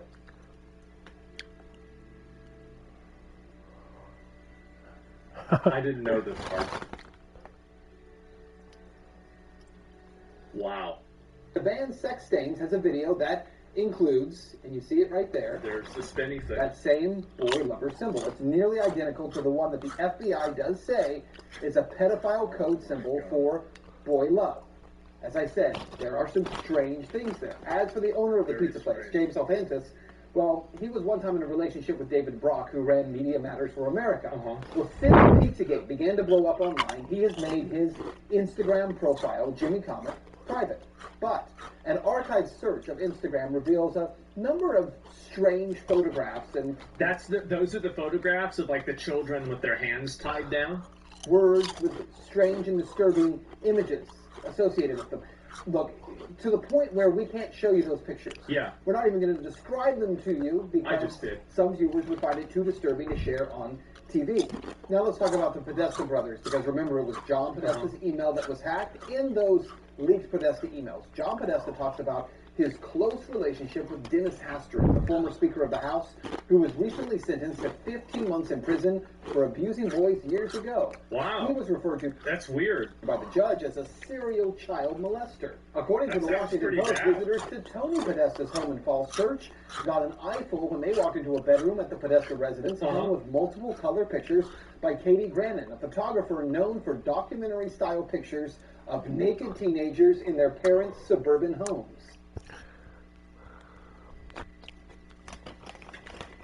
That shit's fucked up, guys. Burn them. All right. Yep.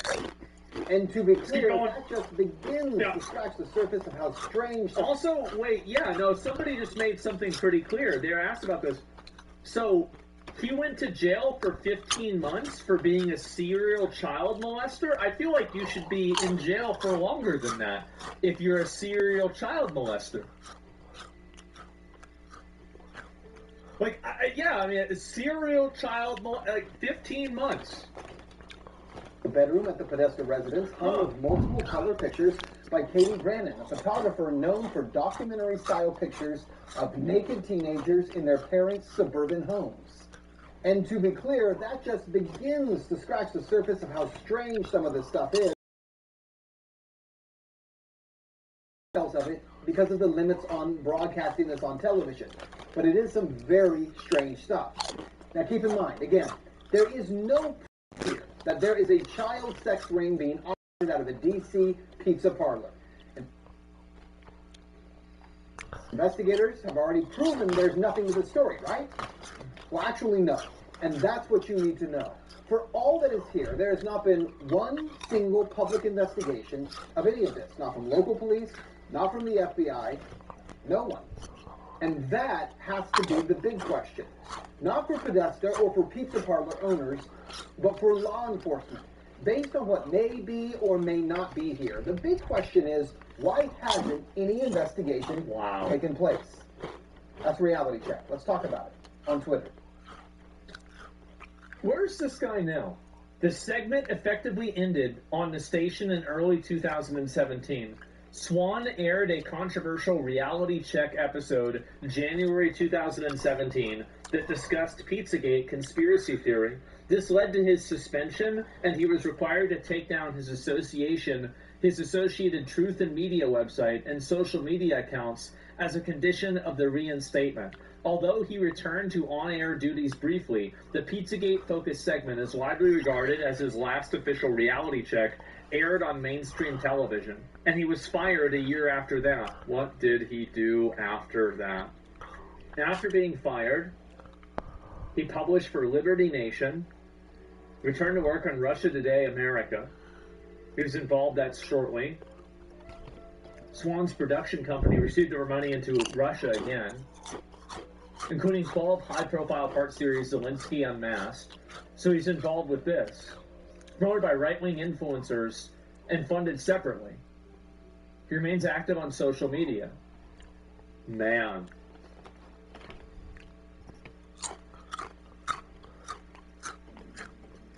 Wait. No shot. He did another one. Oh my God. Epstein is... This is literally the same guy 10 years later. He released this, I guess, yesterday. He released it yesterday. He never stopped. Epstein is Pizzagate. Let that sink in for a minute. Jeffrey Epstein is Pizzagate. 10 years ago, Pizzagate was by far the definitely #1 the same trending guy. topic on Twitter. Yep. The claim of pedophile elites who preyed on children was so insane that Pizzagate was shrugged off as a wild fever dream of a conspiracy theory. I was the first mainstream reporter to dare give the facts surrounding Pizzagate. My corporate career was destroyed over it, so what? My professional reputation was obliterated, that wasn't fun. And I wasn't the only one. Anyone who dared to suggest that this might be true, blacklisted, shadow banned, or thrown off of social media. But then, just days ago, the largest dump of Epstein files revealed what some of us have been telling you for a decade. That Pizzagate is real. Not that there is a pizza parlor at the center of a child trafficking ring, but that child trafficking rings run by some of the most powerful people in the world do exist. Tonight, I want to remind you of what I told you then and compare that 10 years ago. Pizzagate. It became a major story weeks ago I'll when link you an guys the armed man video. decided to investigate a DC Here's area the video pizza right place here. for himself. This man right here, he carried a rifle into a pizza parlor and then fired it at There's the the floor. video. Media Give him a is telling you follow. the entire story is a hoax or fake news. But what does that even mean? I spent the last month investigating. So what exactly is Pizzagate? Well, the story that came to be known as Pizzagate did not begin with a rumor, nor was it created by Macedonian sheep farmers, as CNN actually once claimed. It began with WikiLeaks, authentic, verified emails taken from the phone of the chairman of Hillary Clinton's presidential campaign, John Podesta. Those emails were real. In all these years, by the way, no one has actually disputed that. Inside those emails were communications that struck a lot of people, not just online commentators, but researchers and former law enforcement, as unusual to say the least. References to pizza, and to pizza handkerchiefs, and to maps, the private gatherings involving powerful people, some very bizarre stuff. In fact, the first people to draw attention to those emails were a group of self-proclaimed pedophiles on 4chan and 8chan who claimed that Podesta was using the same terminology that they use.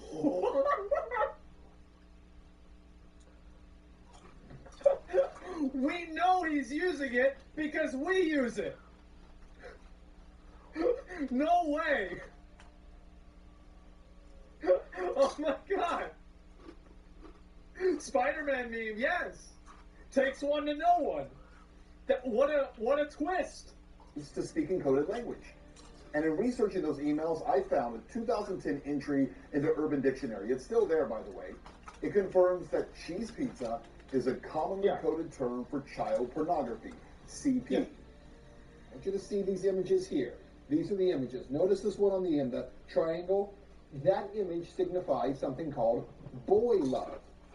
The pizza place next door to Comet Ping Pong Pizza, Vesta Pizza, well, this was their logo until only a few weeks ago. Clearly, you can see that the Vesta logo actually contains the same image, I'm going to show you again, as that boy lover image. Interestingly, after investigators pointed this out, Vesta Pizza changed their logo, and there it is now. They removed the triangle. Yeah, 10 years ago, I was called a dangerous conspiracy theorist and a madman for claiming that pedophiles and possibly even pedophile elites. Can you imagine, like, bro, can you imagine being this fucking vindicated? Oh my god. 10 years later. Holy shit. Might use coded language, even though it was online pedophiles who said that's exactly what they do. Of course. Which brings us back to this new Epstein release, because in it, the word pizza is mentioned 911 times. That's right, 911 times adults are emailing back and forth about slices of pizza and about pizza parties. And the word pizza is often paired with grape soda in bizarre contexts within emails addressed to Epstein by individuals whose names have been mostly redacted. So here's one. Quote, this is better than a Chinese cookie. We saw Let's this go one. for pizza and grape soda again. No one else can understand. No one else This can one. understand. Mr. Epstein would like to see the menu from the pizza place. Could someone send it, please? Or this one from 2014. Sit down, because I know you won't believe this. Are you sitting? Jeffrey says he wants to go out to a pizza place with you. He did not mention a particular pizza place, but he knows you are in the know on this. On this, with the winky face, bro. With the winky face at the end of it. What's grape soda? I don't know. I'm not sure. Little winking emoji. All of the emails that I just shared with you were from 2014, right about the same time period of the John Podesta emails that WikiLeaks published and started the entire Pizzagate saga.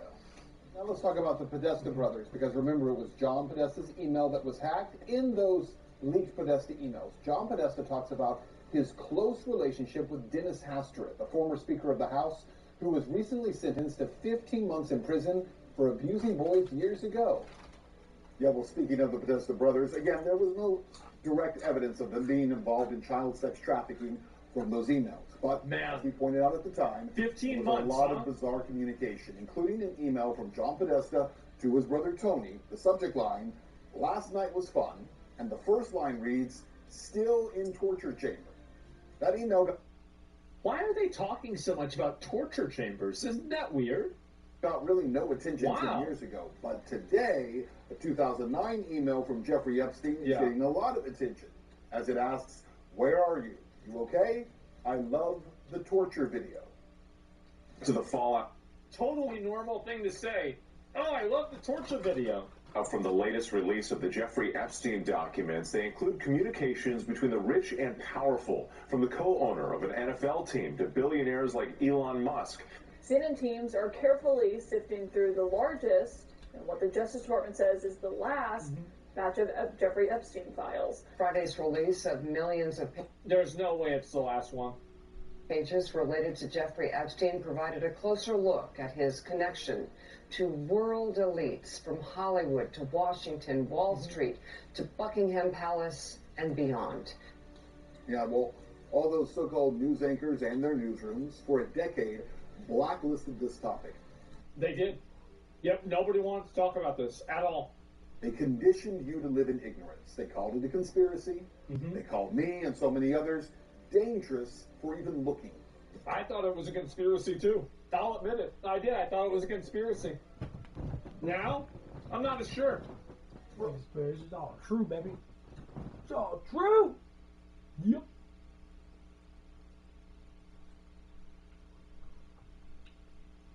Lord Jesus.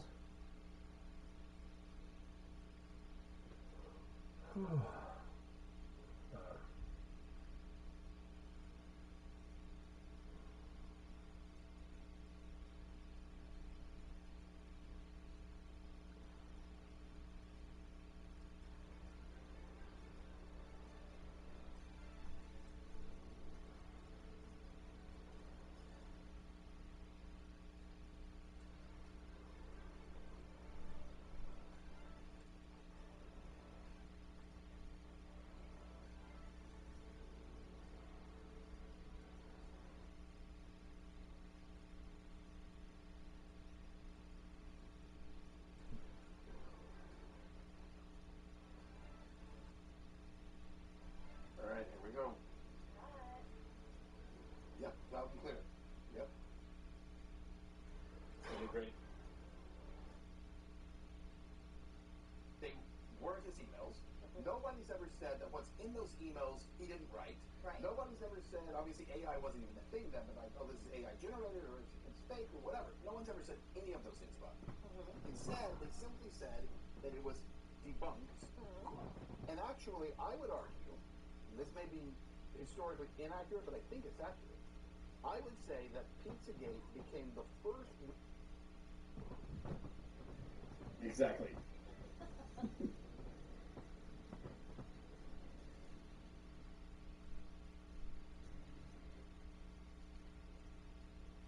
Ron, we'll talk about it. The fact that in 10 years of covering Pizzagate, you and I have never met. No, we haven't. And actually, I talked about this a little bit in the green room. After you did your piece on Pizzagate, I was so worried about you. I was worried that you were not alive because I remember you kind of went missing. You were AWOL. You took a leave of absence, and then your social media pages went inactive. And I was so worried about you for so long. I'm like, oh my God, I was praying that you were still alive. Yeah, well, I was.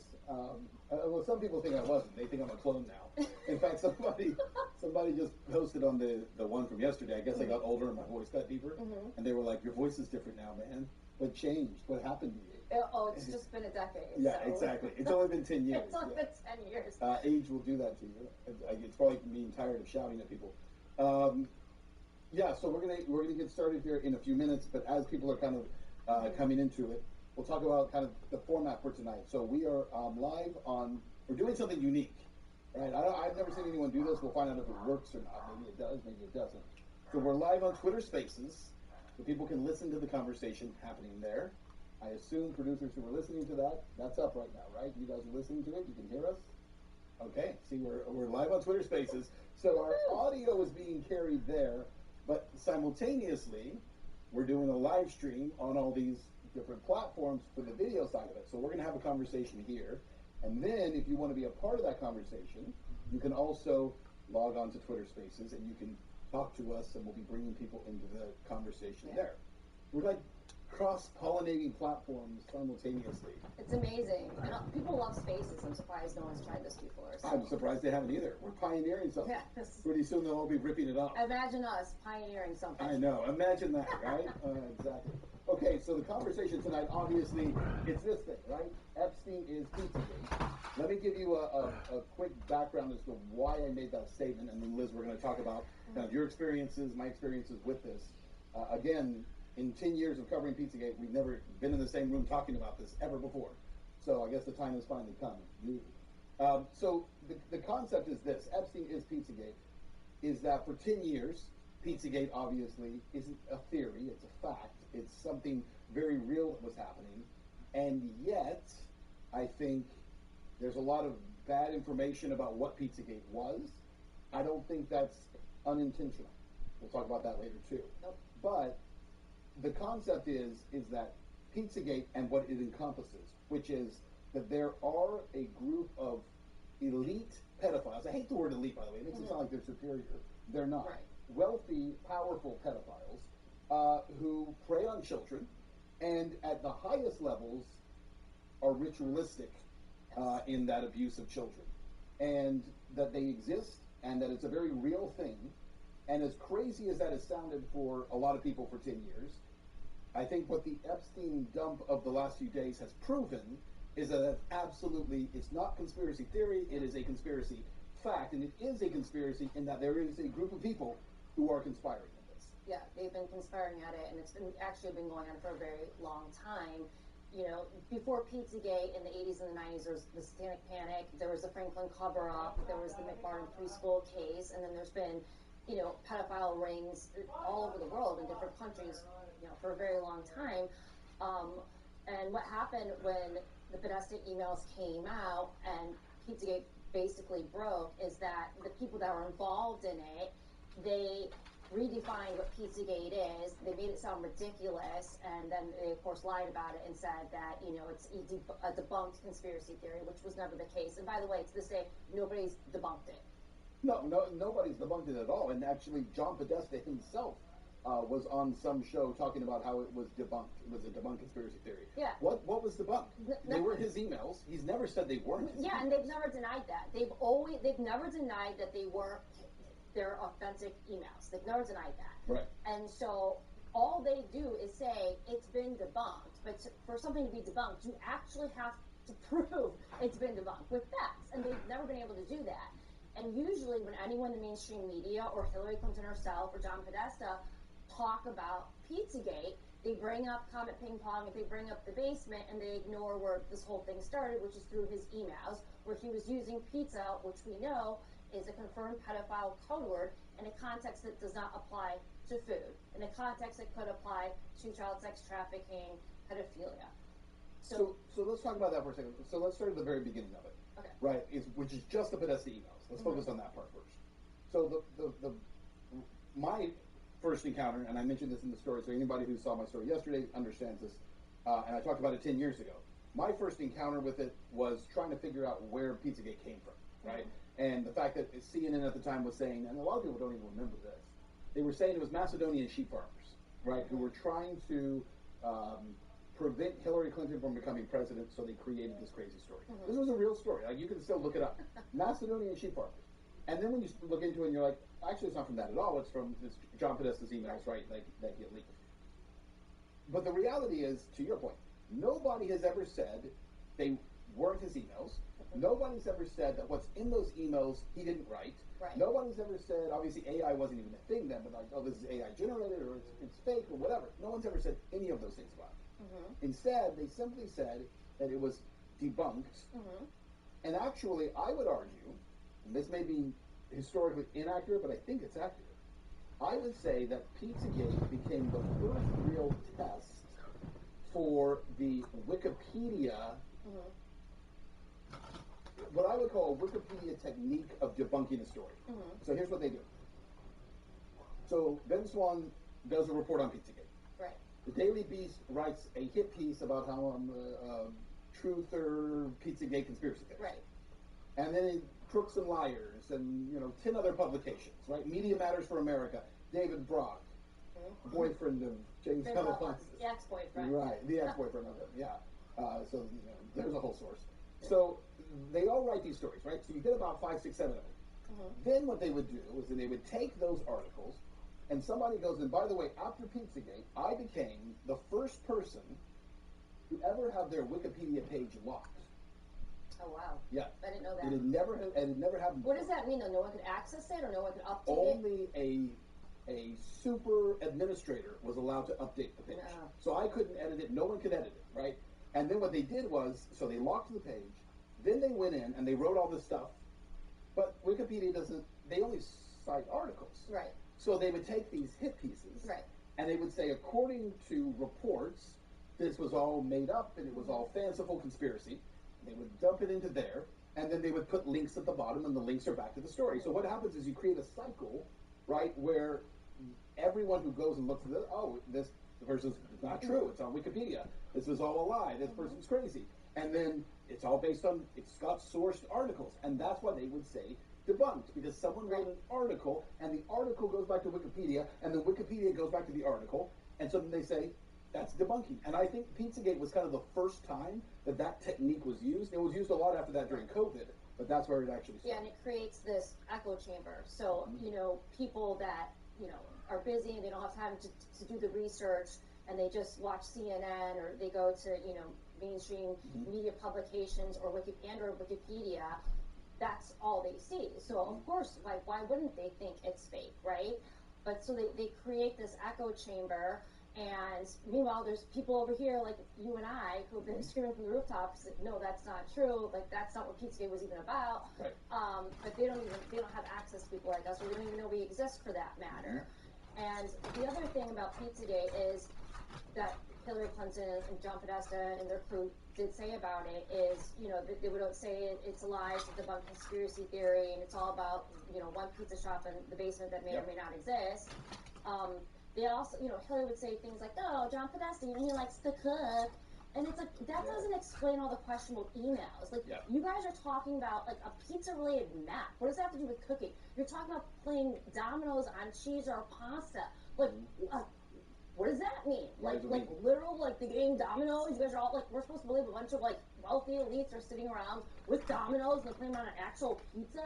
Or how about, Tony Podesta, like, I'm going to get pizza for an hour. Or how about a bunch of them having a pizza party, and they're all sharing one slice of pizza. Like, literally that, Like, they never addressed any of those issues. And then we had Chris Cuomo at CNN, lie and tell everybody that, hey, you guys, the Podesta emails, it's illegal for you to read these emails. Lie. And they had to say that then because they know that when people read these emails, they see all these questionable phrases with the word pizza that does not make sense for it to be food, and that's when people start realizing it's real. So they had to say you can't read it to scare people into reading it, because if you are exposed to the truth, the emails, you're gonna, if you have like even a low IQ, you're going to see like something does not add up here. Clearly, they're not talking about pizza, the food. Yeah, that's absolutely true. The other thing that's important, right, is when you're researching these stories, and you're trying to cover them. Mm-hmm. At least for me, there was a point when I said, well, all these people are claiming that this is code for pedophile stuff, right? It's code for boys and girls and hot dog and pizza and cheese. Like, where are they getting this from? And so you have to do more research into that, right? But that's not even hard to find. Like, it's so quickly you find that, again, Urban Dictionary has it. You know, you go search Urban Dictionary, you type in cheese pizza, and the number one entry is it's code words for child pornography. Right. Well, that's true, but at the time in 2016, the definition of pizza was different on Urban Dictionary, and when people like you and I started talking about it in 2016, they did scrub those entries, and the people re-entered entries for it to mean child porn later on. But I actually remember when I was reading the Podesta emails right after they came out, when I was researching the definition of pizza, you know, in the Urban Dictionary, or just researching more about John Podesta and Tony Podesta, I literally would find articles that would, you know, back up that they are involved in child sex trafficking, and I would just post them on Twitter or whatever, and then the next thing I know, the articles are like mainstream media articles. I would just watch them disappear. They were scrubbing information in real time that supported that, yes, the Podesta emails reveal that they are involved in child sex trafficking. So that's so. It was like a bad Black Mirror episode. No. I just remember like when I'd find things and they just disappear like in real time. It was like seriously wild. So I believe. Okay, so when I first looked it up, obviously I hadn't done my report yet, so they didn't know they were on the radar, and it was there. I believe when you say it's not there. Now you want to know something crazy that I have not said publicly at all yet. It just happened. So everyone's been reposting my Pizzagate report for 2016. It's missing a section. So they re-edited on X? There is something re-edited. No, and here's what's missing. I totally believe that. They do that to me all the time. Here's what's missing. There was a section in which I explain from Urban Dictionary the cheese pizza, and then we show FBI reports that explain that this is terminology used, code words used by pedophiles. Which is that one of the section. It's about 15 seconds long. Is gone. So it was on your report on X. The original, and then it got edited out. The original, well, not on X because X didn't exist at the time, right? I mean, it was Twitter at the time. Okay. But the original report, as it aired on CBS that night, and then went up on Facebook, went everywhere, right? And then it got pulled down, right, from everything. But at some point, it got re-uploaded.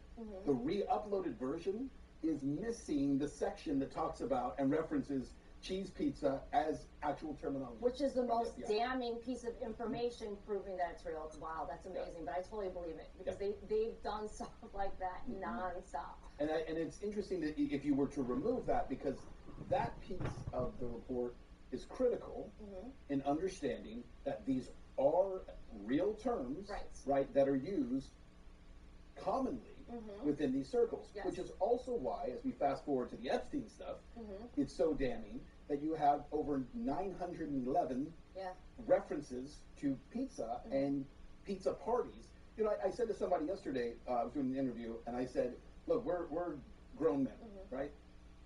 If you search my email right now, I think one of my Gmail accounts, I have like 15,000 emails in it right now that are unread. If you search it, I would challenge anyone to search it for pizza. I doubt you didn't even get one entry. Right? I doubt you did one.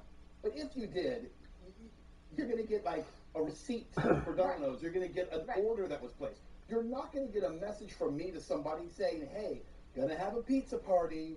Want to come over? Or you know what I mean, winky face. Like it's so clear how they were writing. Well, and a lot of their emails, you know, they would say things along the lines of, you know, hot dog is another pedophile code word, and you know, there were emails where to John Podesta and or Tony Podesta where they would say, oh, I'm dreaming about your hot dog stand. And it's like, oh, really? So we're supposed to believe, like, a bunch of billionaires, like, they can, you know, go to any restaurant in the world, you know, they are just sitting there, like, dreaming about a literal hot dog stand in Hawaii. You know, and the way that they talk about pizza and hot dogs, you know, and the other food code words, You know, you would think that they were talking about like caviar. Like, Oh, if yeah, they are talking about exactly. food. But even so, Why it the would make obsession sense. over pizza, right? And Yeah. like you said, these guys are supposed to be these millionaire and billionaire elites, and they're all eating pizza. Yeah. And they're all talking about the pizza place. Like, Mhm. I'm going to go to this pizza place. Well, in fact, guys, can we pull up that full screen? There's one specifically about Epstein wanting to sit down at the meeting. Can we read that one? Basically, it's this guy writing to someone else, and he says, "You want to sit down for this, right? I've got big news. Jeffrey wants to meet with you at a pizza place and have pizza with you." I mean, and he hasn't said which pizza parlor yet, but he knows you're in the know. Winky face, and it's like, come on, Right. really? Right. So Yes, the you're billionaire, philanthropist, financier who knows everyone in the world. No one knows him, by the way, and no one ever knows Jeffrey Epstein. They just all take pictures with him. And then he's gonna have pizza with you. You want to sit down for this because you get to have pizza with him. Yeah. Come on. Yeah. Like you said, even a low IQ person Right. can recognize that there's something else It that's doesn't being add said up. here. It doesn't add up. It never has. I mean, they're completely obsessed with pizza. Magic powers. All of them, you know, not just, you know, people in the political world. You know, when you go further in your research and you start going through a lot of these celebrities' social media pages, I mean, you see them like, you know, posting about pizza and hot dogs and, you know, the FBI identified pedophiles. I mean, you see it on some with some of them. Yeah. You see it all over their page. I mean, some of them openly promote pedophilia. Oh yeah. You know, there are some celebrities that openly, like Chrissy Teigen being one of Yeah. them, James Gunn, Patton Oswalt, like some of them have a long history Yeah. of openly bragging about, flaunting, talking You say about I'm raping off? children. Like these people just have been throwing it in our faces forever. Patton Oswalt. Yeah, I am off. Comedian. I've never found him funny, by the way. He was a gross little man. But also had a post specific to Comet Ping Pong pizza, where he ate at. Which is the other part of this, right? So, why is this story so hard for people to wrap their minds around? And I think it's because it's not just that it's, I say just, as in it's not just that it's the abuse of children, right? But it's so satanic and ritualistic in when you start to go down this particular trail. So the Epstein files that just came out, right? There's a lot of stuff. There's a lot of stuff about Ukraine in there and Zelensky. That's a whole other thing. We're actually doing a report on that tomorrow, and about the potential of trafficking kids out of Ukraine and being able to take advantage of that. There's stuff about Bill Gates and you know them doing a pandemic plan and all that. There's a lot of stuff there, and I think that's easier for people to absorb because this particular part of it is like when you start to go down this trail. It's so dark, and it is ritualistic, and it becomes something where, look, when we did the original PCA report, obviously there was a lot of stuff in there that we couldn't put on TV. And we're talking about, you know, the spirit cooking stuff, the stuff with Marina Abramovic. Who's also like Lady Gaga's friend, and she's very close to the Podestas, right? And they do all the spirit cooking. There's the artwork in the Podesta home. Tony Podesta with the sculpture hanging in his foyer of one of Jeffrey Dahmer's victims, right? So John Podesta in his office has a picture of a cannibal eating a person, right? In his campaign office when he was working as running Hillary Clinton's campaign. Right. Yeah. I mean, Cannibal Heart, just right there. They're very open about this kind of stuff, and that's where I think. Look, there's a couple thousand people watching this right now. Some of you are going to be like, yeah, more of this. And there are some of you who are probably right now saying, no, it's getting crazy, and they want to tune away, right? Because this is where it does get crazy. It gets crazy because you start to go down this rabbit hole of there is ritualistic stuff tied into this. There is satanic stuff tied into this. It always seems to come back to blood sacrifice, blood rituals, a lot of stuff that deals with semen. I mean, it's really disgusting, and it's so disgusting that I think people would rather just say, can we just go back to Bill Gates and let's talk about that? Yeah. No. So, you know, most people, I think they really struggle with Pizzagate because, like, a normal person, these people aren't normal. I don't even consider them human beings. I don't think they have souls. I just think they're completely demon possessed. But a normal person, it wouldn't even occur to them that to do that, let alone that this exists. Right? Righteous So, Jesus so Christ. a lot of people just shut down because Bloody that's so foreign to them. Like they just satanic cannot freaks understand that to anyone oblivion. would want to do that to. I mean, they do this not to, with Epstein. The mainstream media made it seem like it was very legal teens for a very long time, but in reality, these people are doing it to babies and toddlers. And a lot of people just they cannot process that, they can't understand it, right? And so since they would never do it themselves, they can't understand how someone else would do it. They're not able to separate that these people are demon possessed, they're not like you. I don't consider them human, and they can't separate that people like this that are this evil could exist in the world. And then the second part of it is that I believe that a lot of people shut down when they hear about Pizzagate, because if they acknowledge it's true, then you kind of feel this moral obligation to do something about it, right? And it's just easier to turn a blind eye and say, no, that's got to be fake, that can't be real, and then you don't have the burden of then feeling morally obligated to do something about these monsters that are doing these horrible things to children. What was that? Okay, so a lot of folks on Spaces right now, you guys are asking for questions. We're going to be taking questions very soon, so we will get to you guys. But I want to just comment on something you said there, which is I agree. I think it's so dark, it's so disgusting, it's so repulsive that you do almost have to have like this cognitive dissonance where you say, this is not a real thing, cannot possibly be real first. But even more than that, if it is real, it has to be someone who's nameless and faceless. Right. The moment you attach it to a real person, it's like, that can't possibly be true. And it certainly can't be the people that I'm allowing to be in power. Well, and the other thing is, a lot of the people involved in this stuff are people that we grew up listening to their music. We idolize a lot of these people. Like, we watch their movies, their TV shows, their talk shows. And on the surface, a lot of them actually did seem like good people, or like the guy next door, or the girl next door. And so that's another component to it, where people don't accept that someone that they've supported, they've went to their concerts, they watched their shows, they bought their products, that they could be supporting something that's this evil.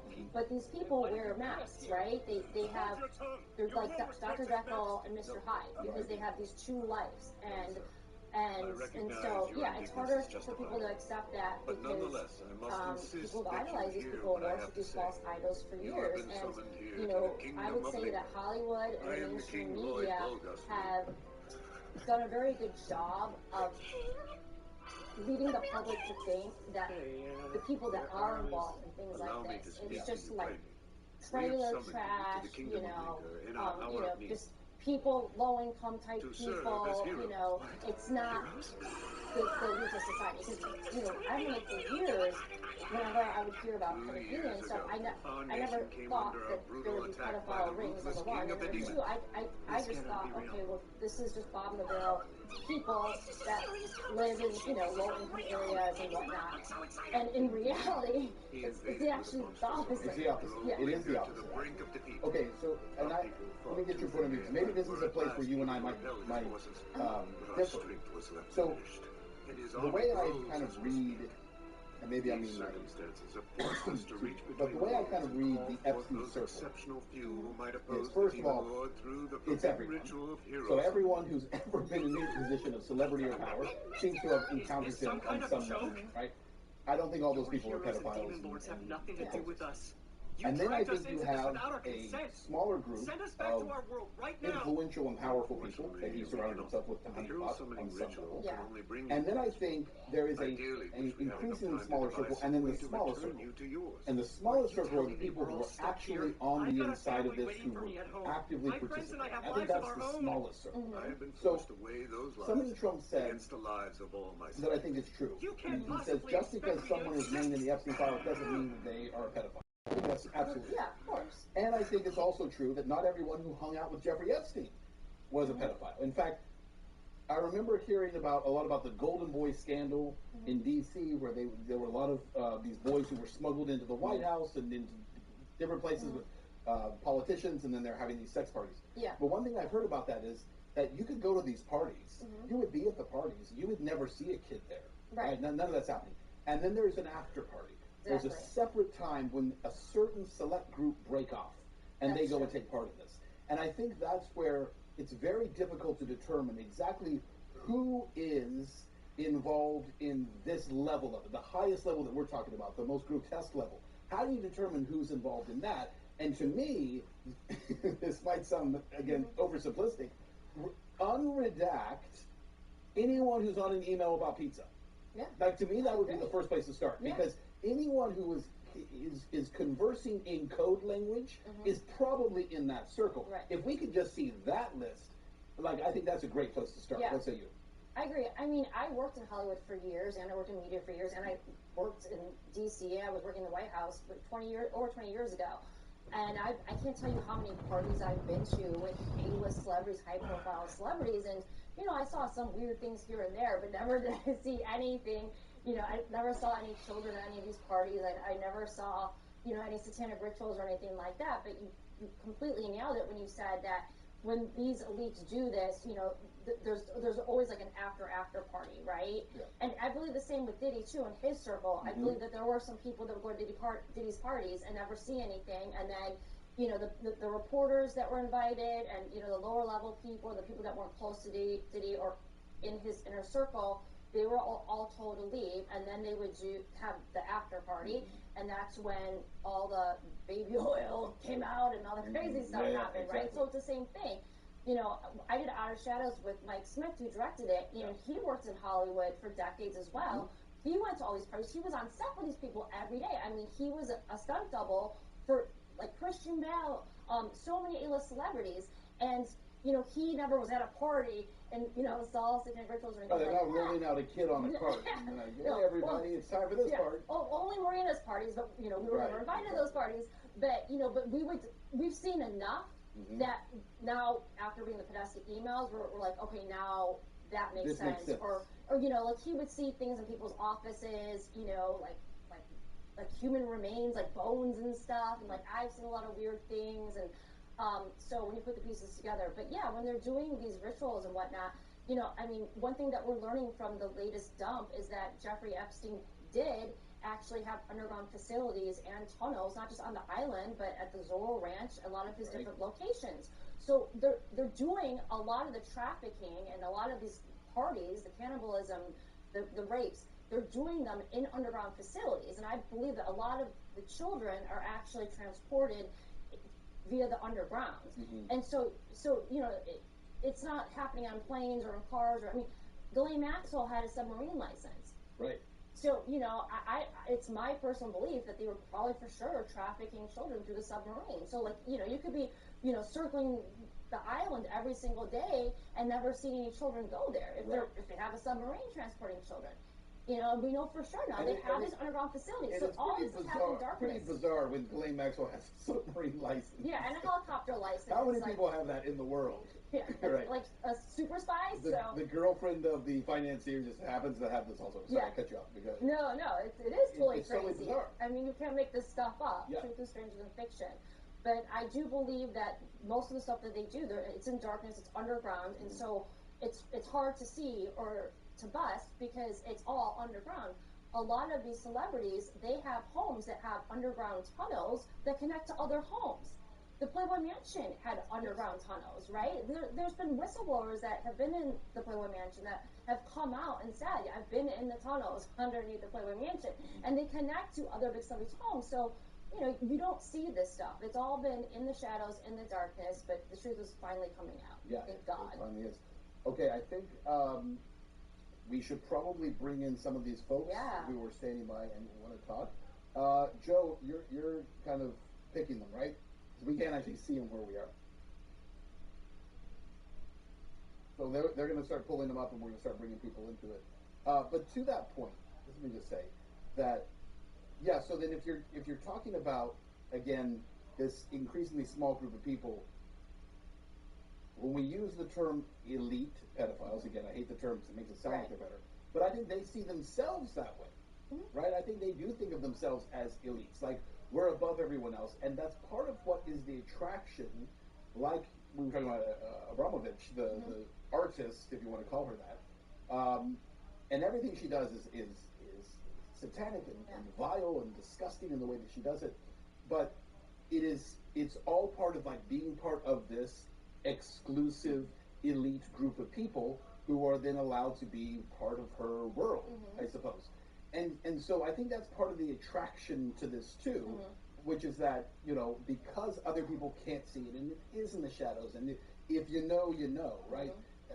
They certainly play that game, which then also brings us back to how do we get to it being related to a pizza parlor in Washington, D.C. So the dude who owns the pizza parlor, James Alphonsus, is who Megyn Kelly, by the way, had on her show on Fox and obviously cleared everything up. Totally innocent. He's never done anything wrong. So thanks, Megyn, for that contribution. 10 years later, how's that look on you? But this was a guy who, again, was the reason he got dragged into this is because he was so often in the emails with John Podesta and Tony Podesta talking about his pizza stuff.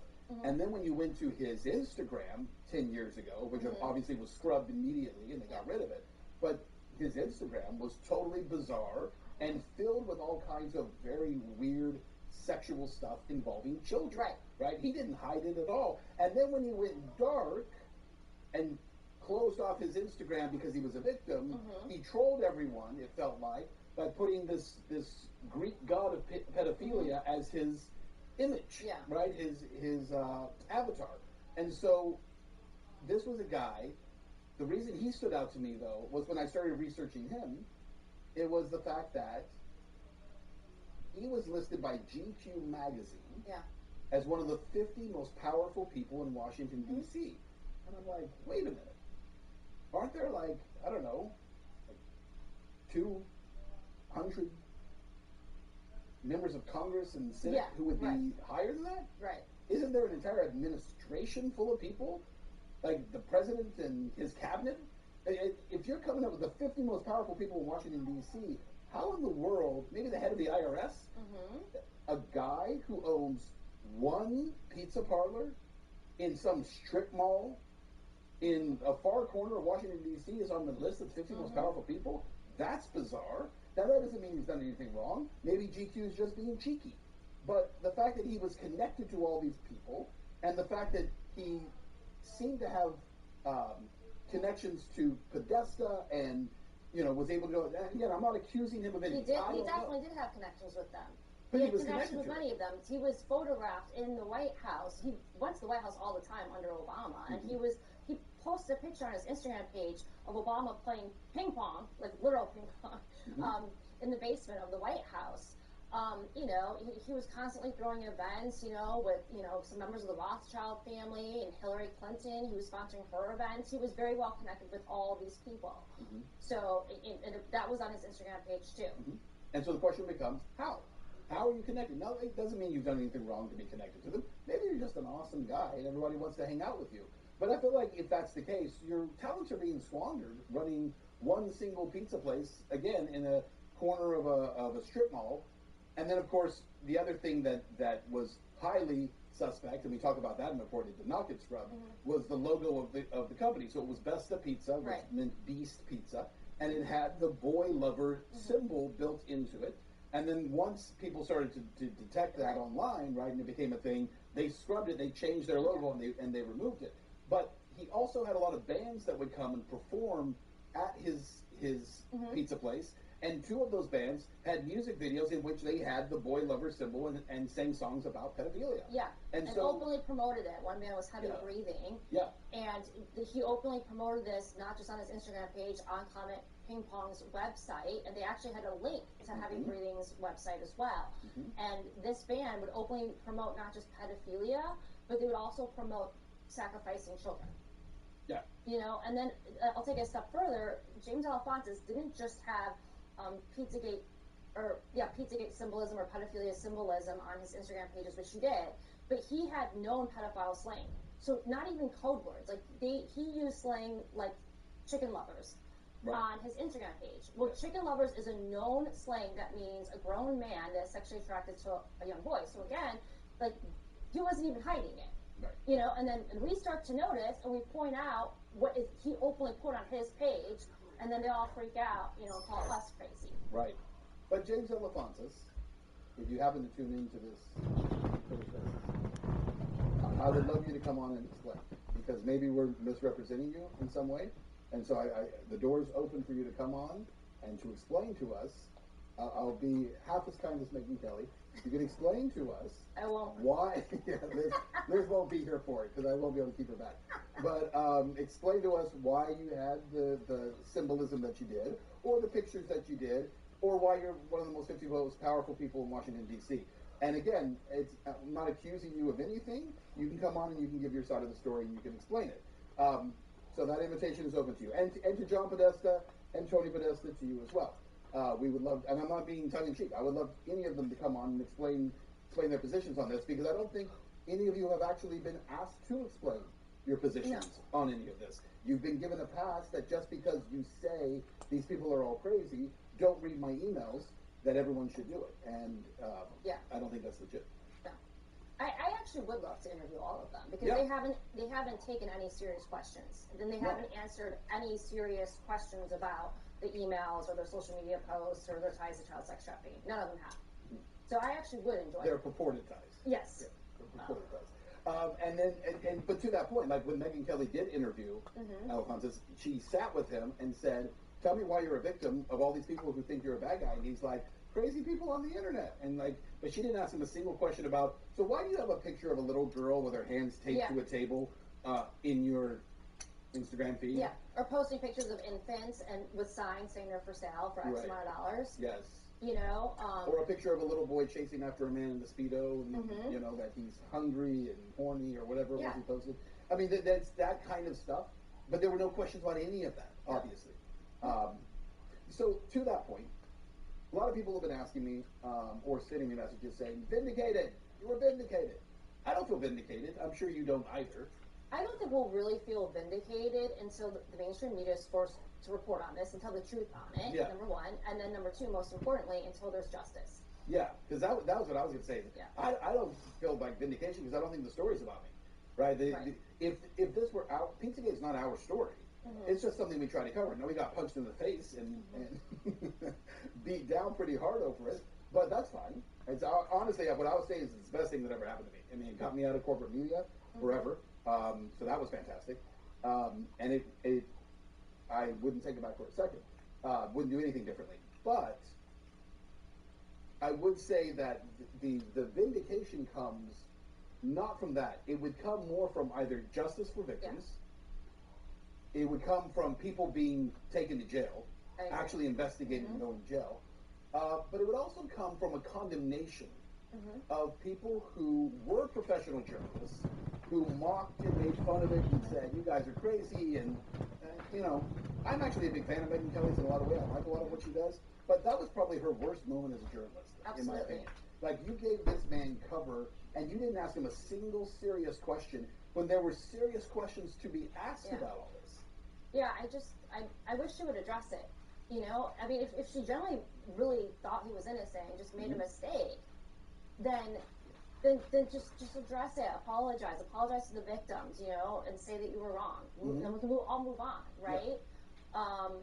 You know, there's a difference between people that knowingly cover it up and then those that truly believe that it was a conspiracy theory. So, you know, I think now's the time for her to come out and, you know, just explain what happened, why it happened, and, you know, just, if you get it wrong, just admit it. Admit that you were wrong, and nobody in media ever will. Yeah, but she did more to cover up Pizzagate, in my opinion, than anyone in the mainstream media. I agree. I think that's absolutely true, which means that either you were not wrong, Megyn Kelly, or you were a useful idiot. And I don't think you're an idiot. I think you're way too smart. She is very smart. Way too smart. Okay, so we're going to try the Twitter Space thing and see if this works.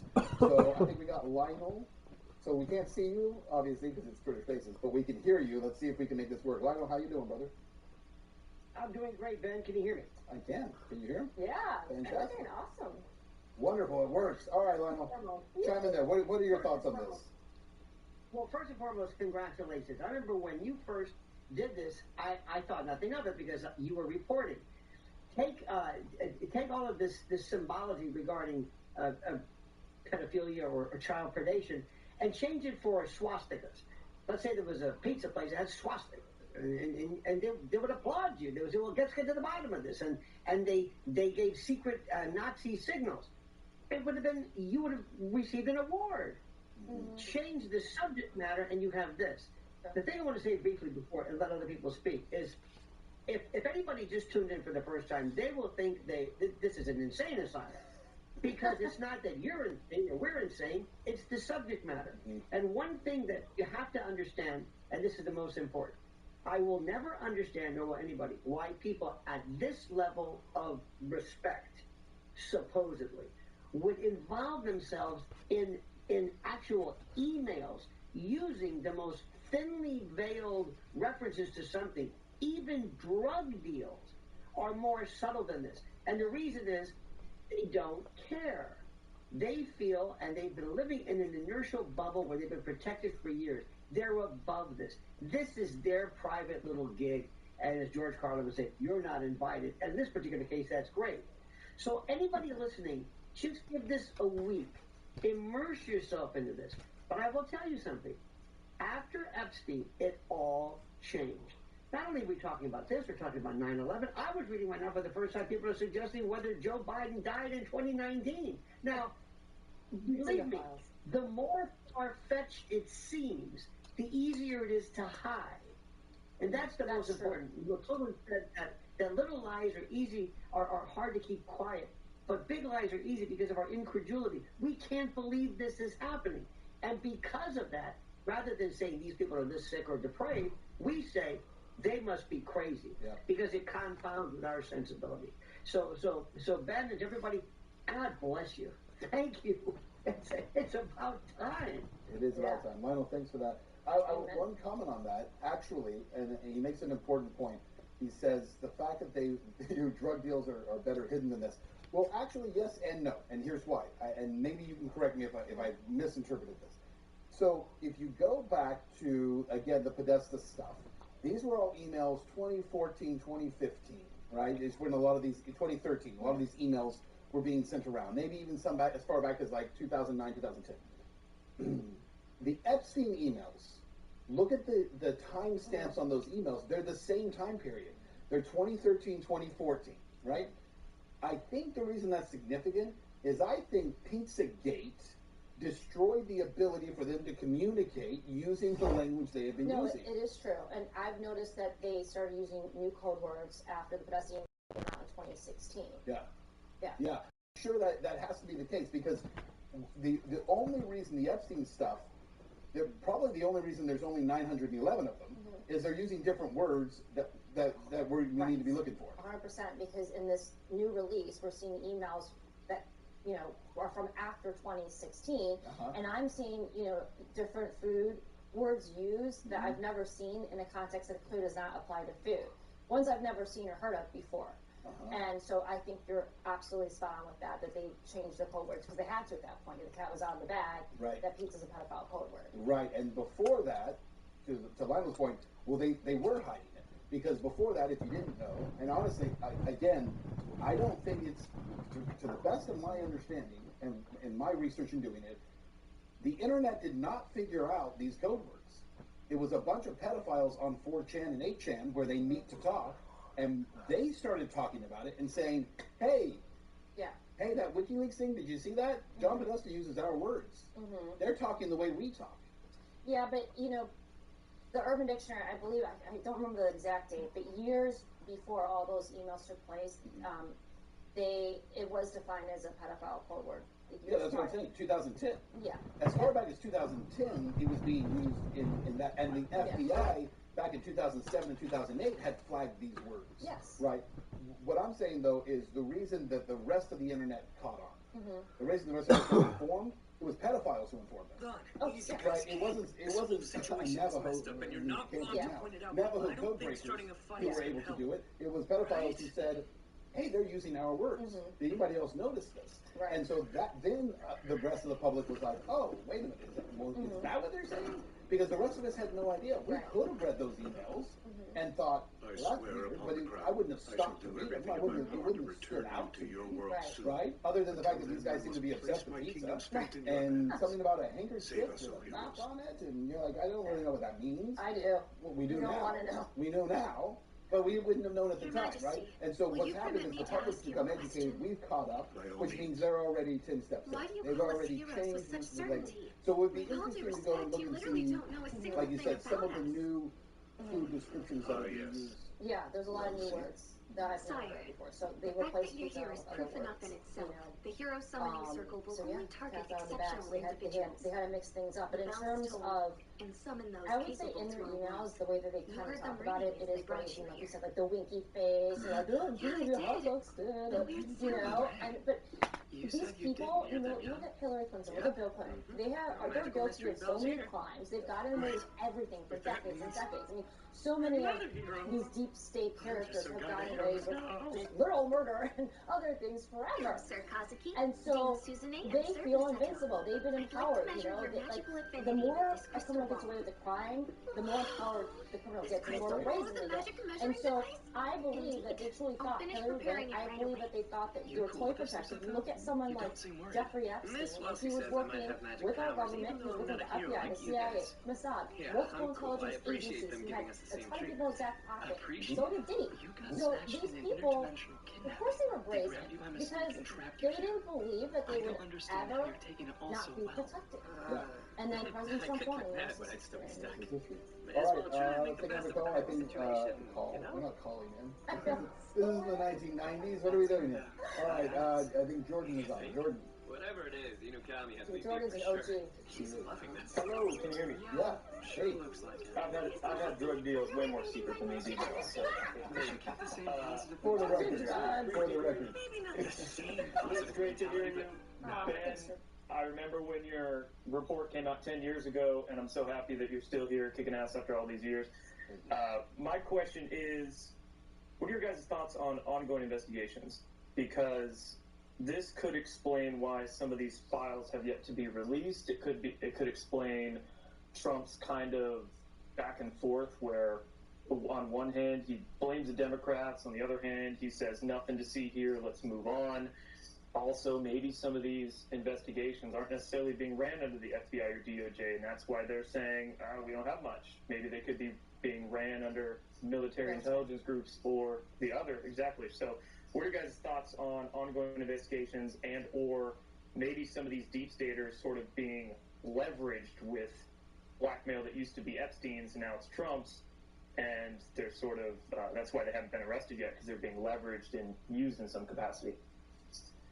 Well, did you watch the press conference with Todd Blanche about the release? Okay, so he said that there would be some redactions if some of the information and or photos could hurt an ongoing investigation.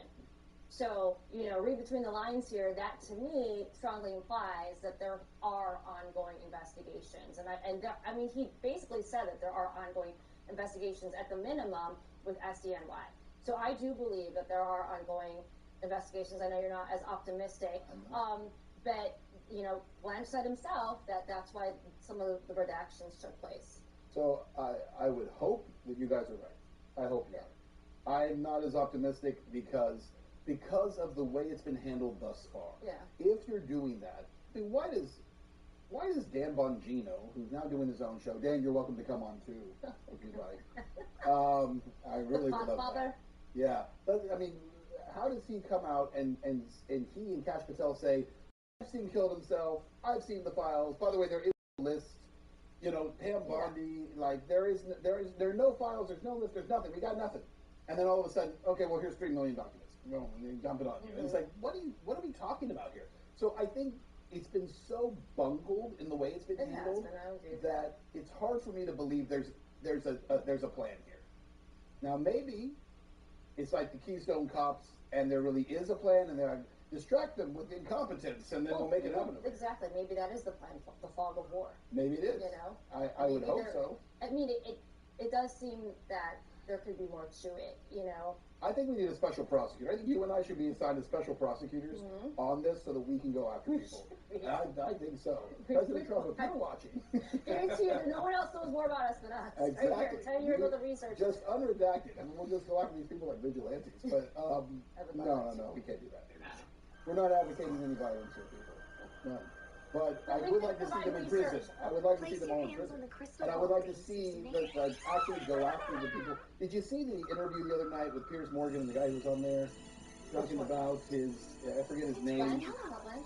Was he the one talking about the girl that's sitting with him? That's his are you talking about the director of Melania's movie, Brett Ratner? Yeah, I saw that. Yeah, Ratner, yeah. And he said it was his fiancée that he was arguing that picture. And then Pierce is like, who is it? He's like, oh, she doesn't want me to say it. And he's like, you didn't marry her? And he says, no, we're not together anymore. Yeah. That was... I did see that. That was a little weird. And then I saw another picture pop up of him with Jean-Luc Renal. And that was the Jeffrey Epstein co-conspirator that was arrested, and then he was suicided the same way Jeffrey Epstein was in prison. So, I don't know what's going on with that. I haven't really looked into it, though, so... Yeah. I don't know. I mean, again, there's so many names, and I'd start with the pizza people, but there's so many names, and some people go after. But going back to the point about whether or not there's a better plan here, or a deeper plan, or a deeper plan, I hope there is. I would hope that, but I'm not optimistic. Well, I think it's that good. Logical thinking here. Do you really think that they're going to release all this damning, horrific evidence that doesn't just prove that they're involved in the rape, torture, and trafficking of children, but we're talking about cloning, child sacrifice, murder, I mean, just the most horrific things you've ever heard of. Do you really think that they're going to dump all of that, outrage the entire world, the whole public, people, on both sides of the political spectrum are totally outraged, and they'd be like, oh yeah, so these are the evil things they're doing, it's true, it was a conspiracy theory, and that's it. Like, we're gonna do nothing. Like, why release all of that if they had no plan to take action for there to be justice? It doesn't make sense. So I didn't follow this. So then you think that... Like, why would Trump, sign the act to release all the evidence, all the files of Jeffrey Epstein, if there is no intention to arrest these people? Why release evidence then? Why release But wasn't he, I mean, he was forced into this bill becoming law because they had a veto majority, where he couldn't be vetoed anymore. He had to sign. So, I mean, as much as Trump hates him, I mean, Thomas Massey's the man who made that. I mean, he forced this to happen. And I think that's the real reason it's out there. I think if it was just left to the administration, they weren't going to do it. And I think they realized they're going to have to do it, so they give them everything. Even though they didn't give it. Still waiting on it. So, and like you said, maybe there's something else to it. Is anyone going to fill me in here? Does my magic make me dangerous to be around or something? Or do I have some affinity that nobody else has? You don't. Who's our next person? Then you have Anne up and Ted Jordan. Oh, some of my favorite people. That's good. Good. All right, tell me about it. Anne, why don't you go ahead? Hey, wow, this is an assembly of the OGs and the It's like a 10-year reunion. Thank you, man. Your Majesty, how did the summit go? Did the heroes arrive before me? Oh, what a surprise. I thought you had taken the day off. You're joking, right? What servant of the king would take a day off during a crisis? Huh? Are you a hero, boy? No, he's not one of our heroes. Just an innocent bystander dragged into this through our ineptitude. He's normal, an absolutely normal boy.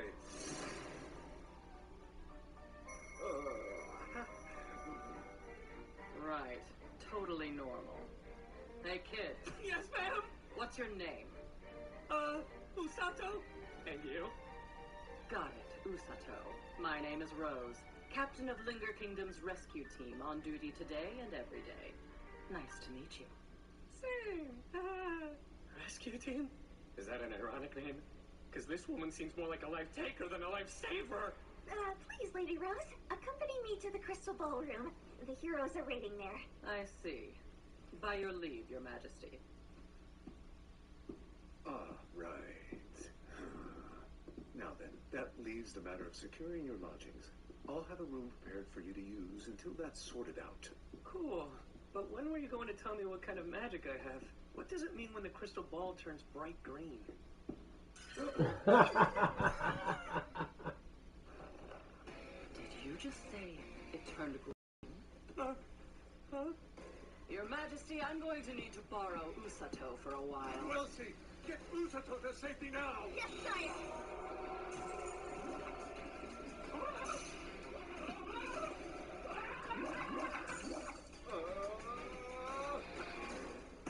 Rose!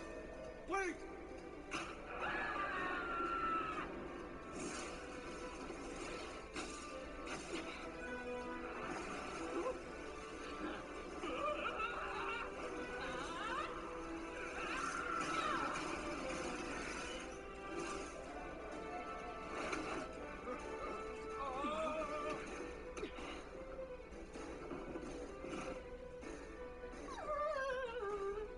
Your Majesty! Once I'm done, your kingdom will have another full-fledged healing magic user in its ranks. Rose, please! I know you've been desperately searching for healing magic users for the team, but what I told you was the truth! Usato is merely an innocent bystander! What? He was taken? What do you mean by that? Usato's not in danger, is he? Well, I can assure you that Lady Rose has no intention of killing him. Good. And there's no need to worry about searching. She'll take him just outside the castle town to meet the rescue team. The rescue team? The crystal ball indicated that Sir Usato has an affinity for healing magic. Healers are an extremely rare breed in this world, and Lady Rose is one among the few. She must intend to train Sir Usato as her new...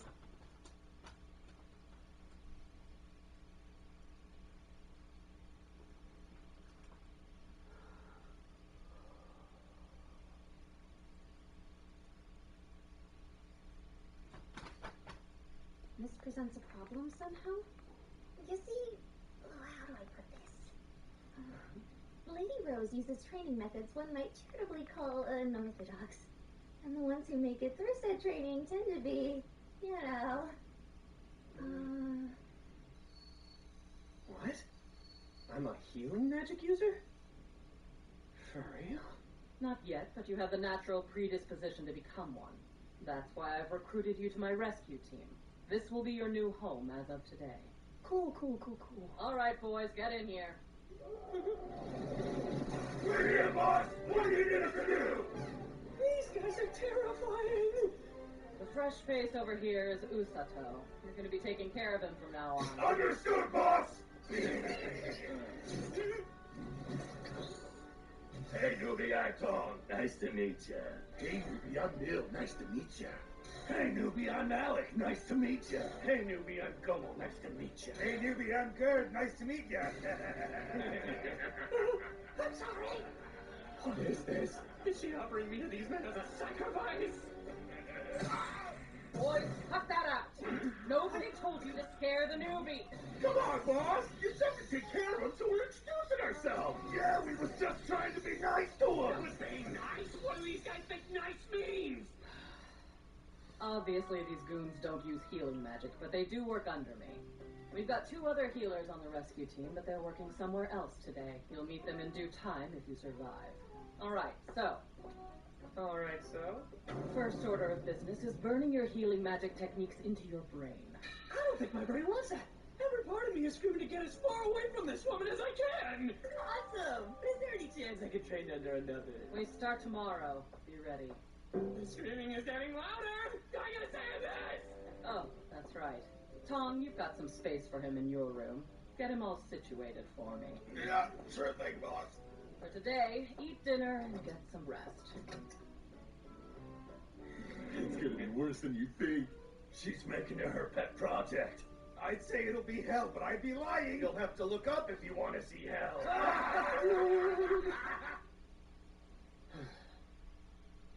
Here I am. What's going to happen to me? Why bother worrying? Sleep time. A healing magic user summoned from another world, huh? We'll see how that goes.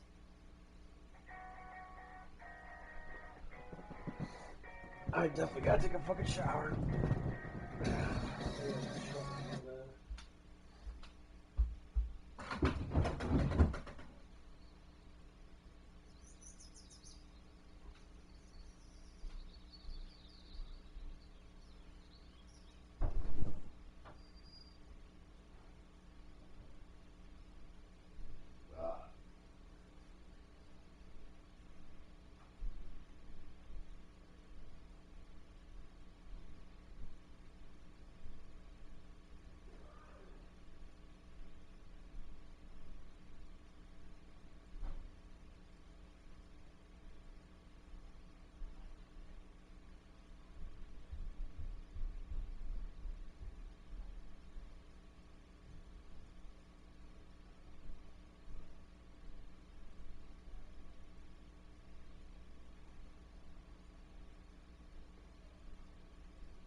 Listen, man. Look at all this pain. Touch your ass just for a bit. Okay, hold on here, Tommy. Whoa, Tommy came with about to say something. Or two. I guess. Honestly, isn't it kind of tough for you sometimes? Big ass It's hoe. crazy. The truth is, in the beginning, I kept wanting to run away. But do you feel differently now? Miss Rose is scary, but I don't want to run away anymore. In fact, I'm starting to have a little fun. Now that I've gotten used to it, life here isn't that bad. That's really amazing, Misato.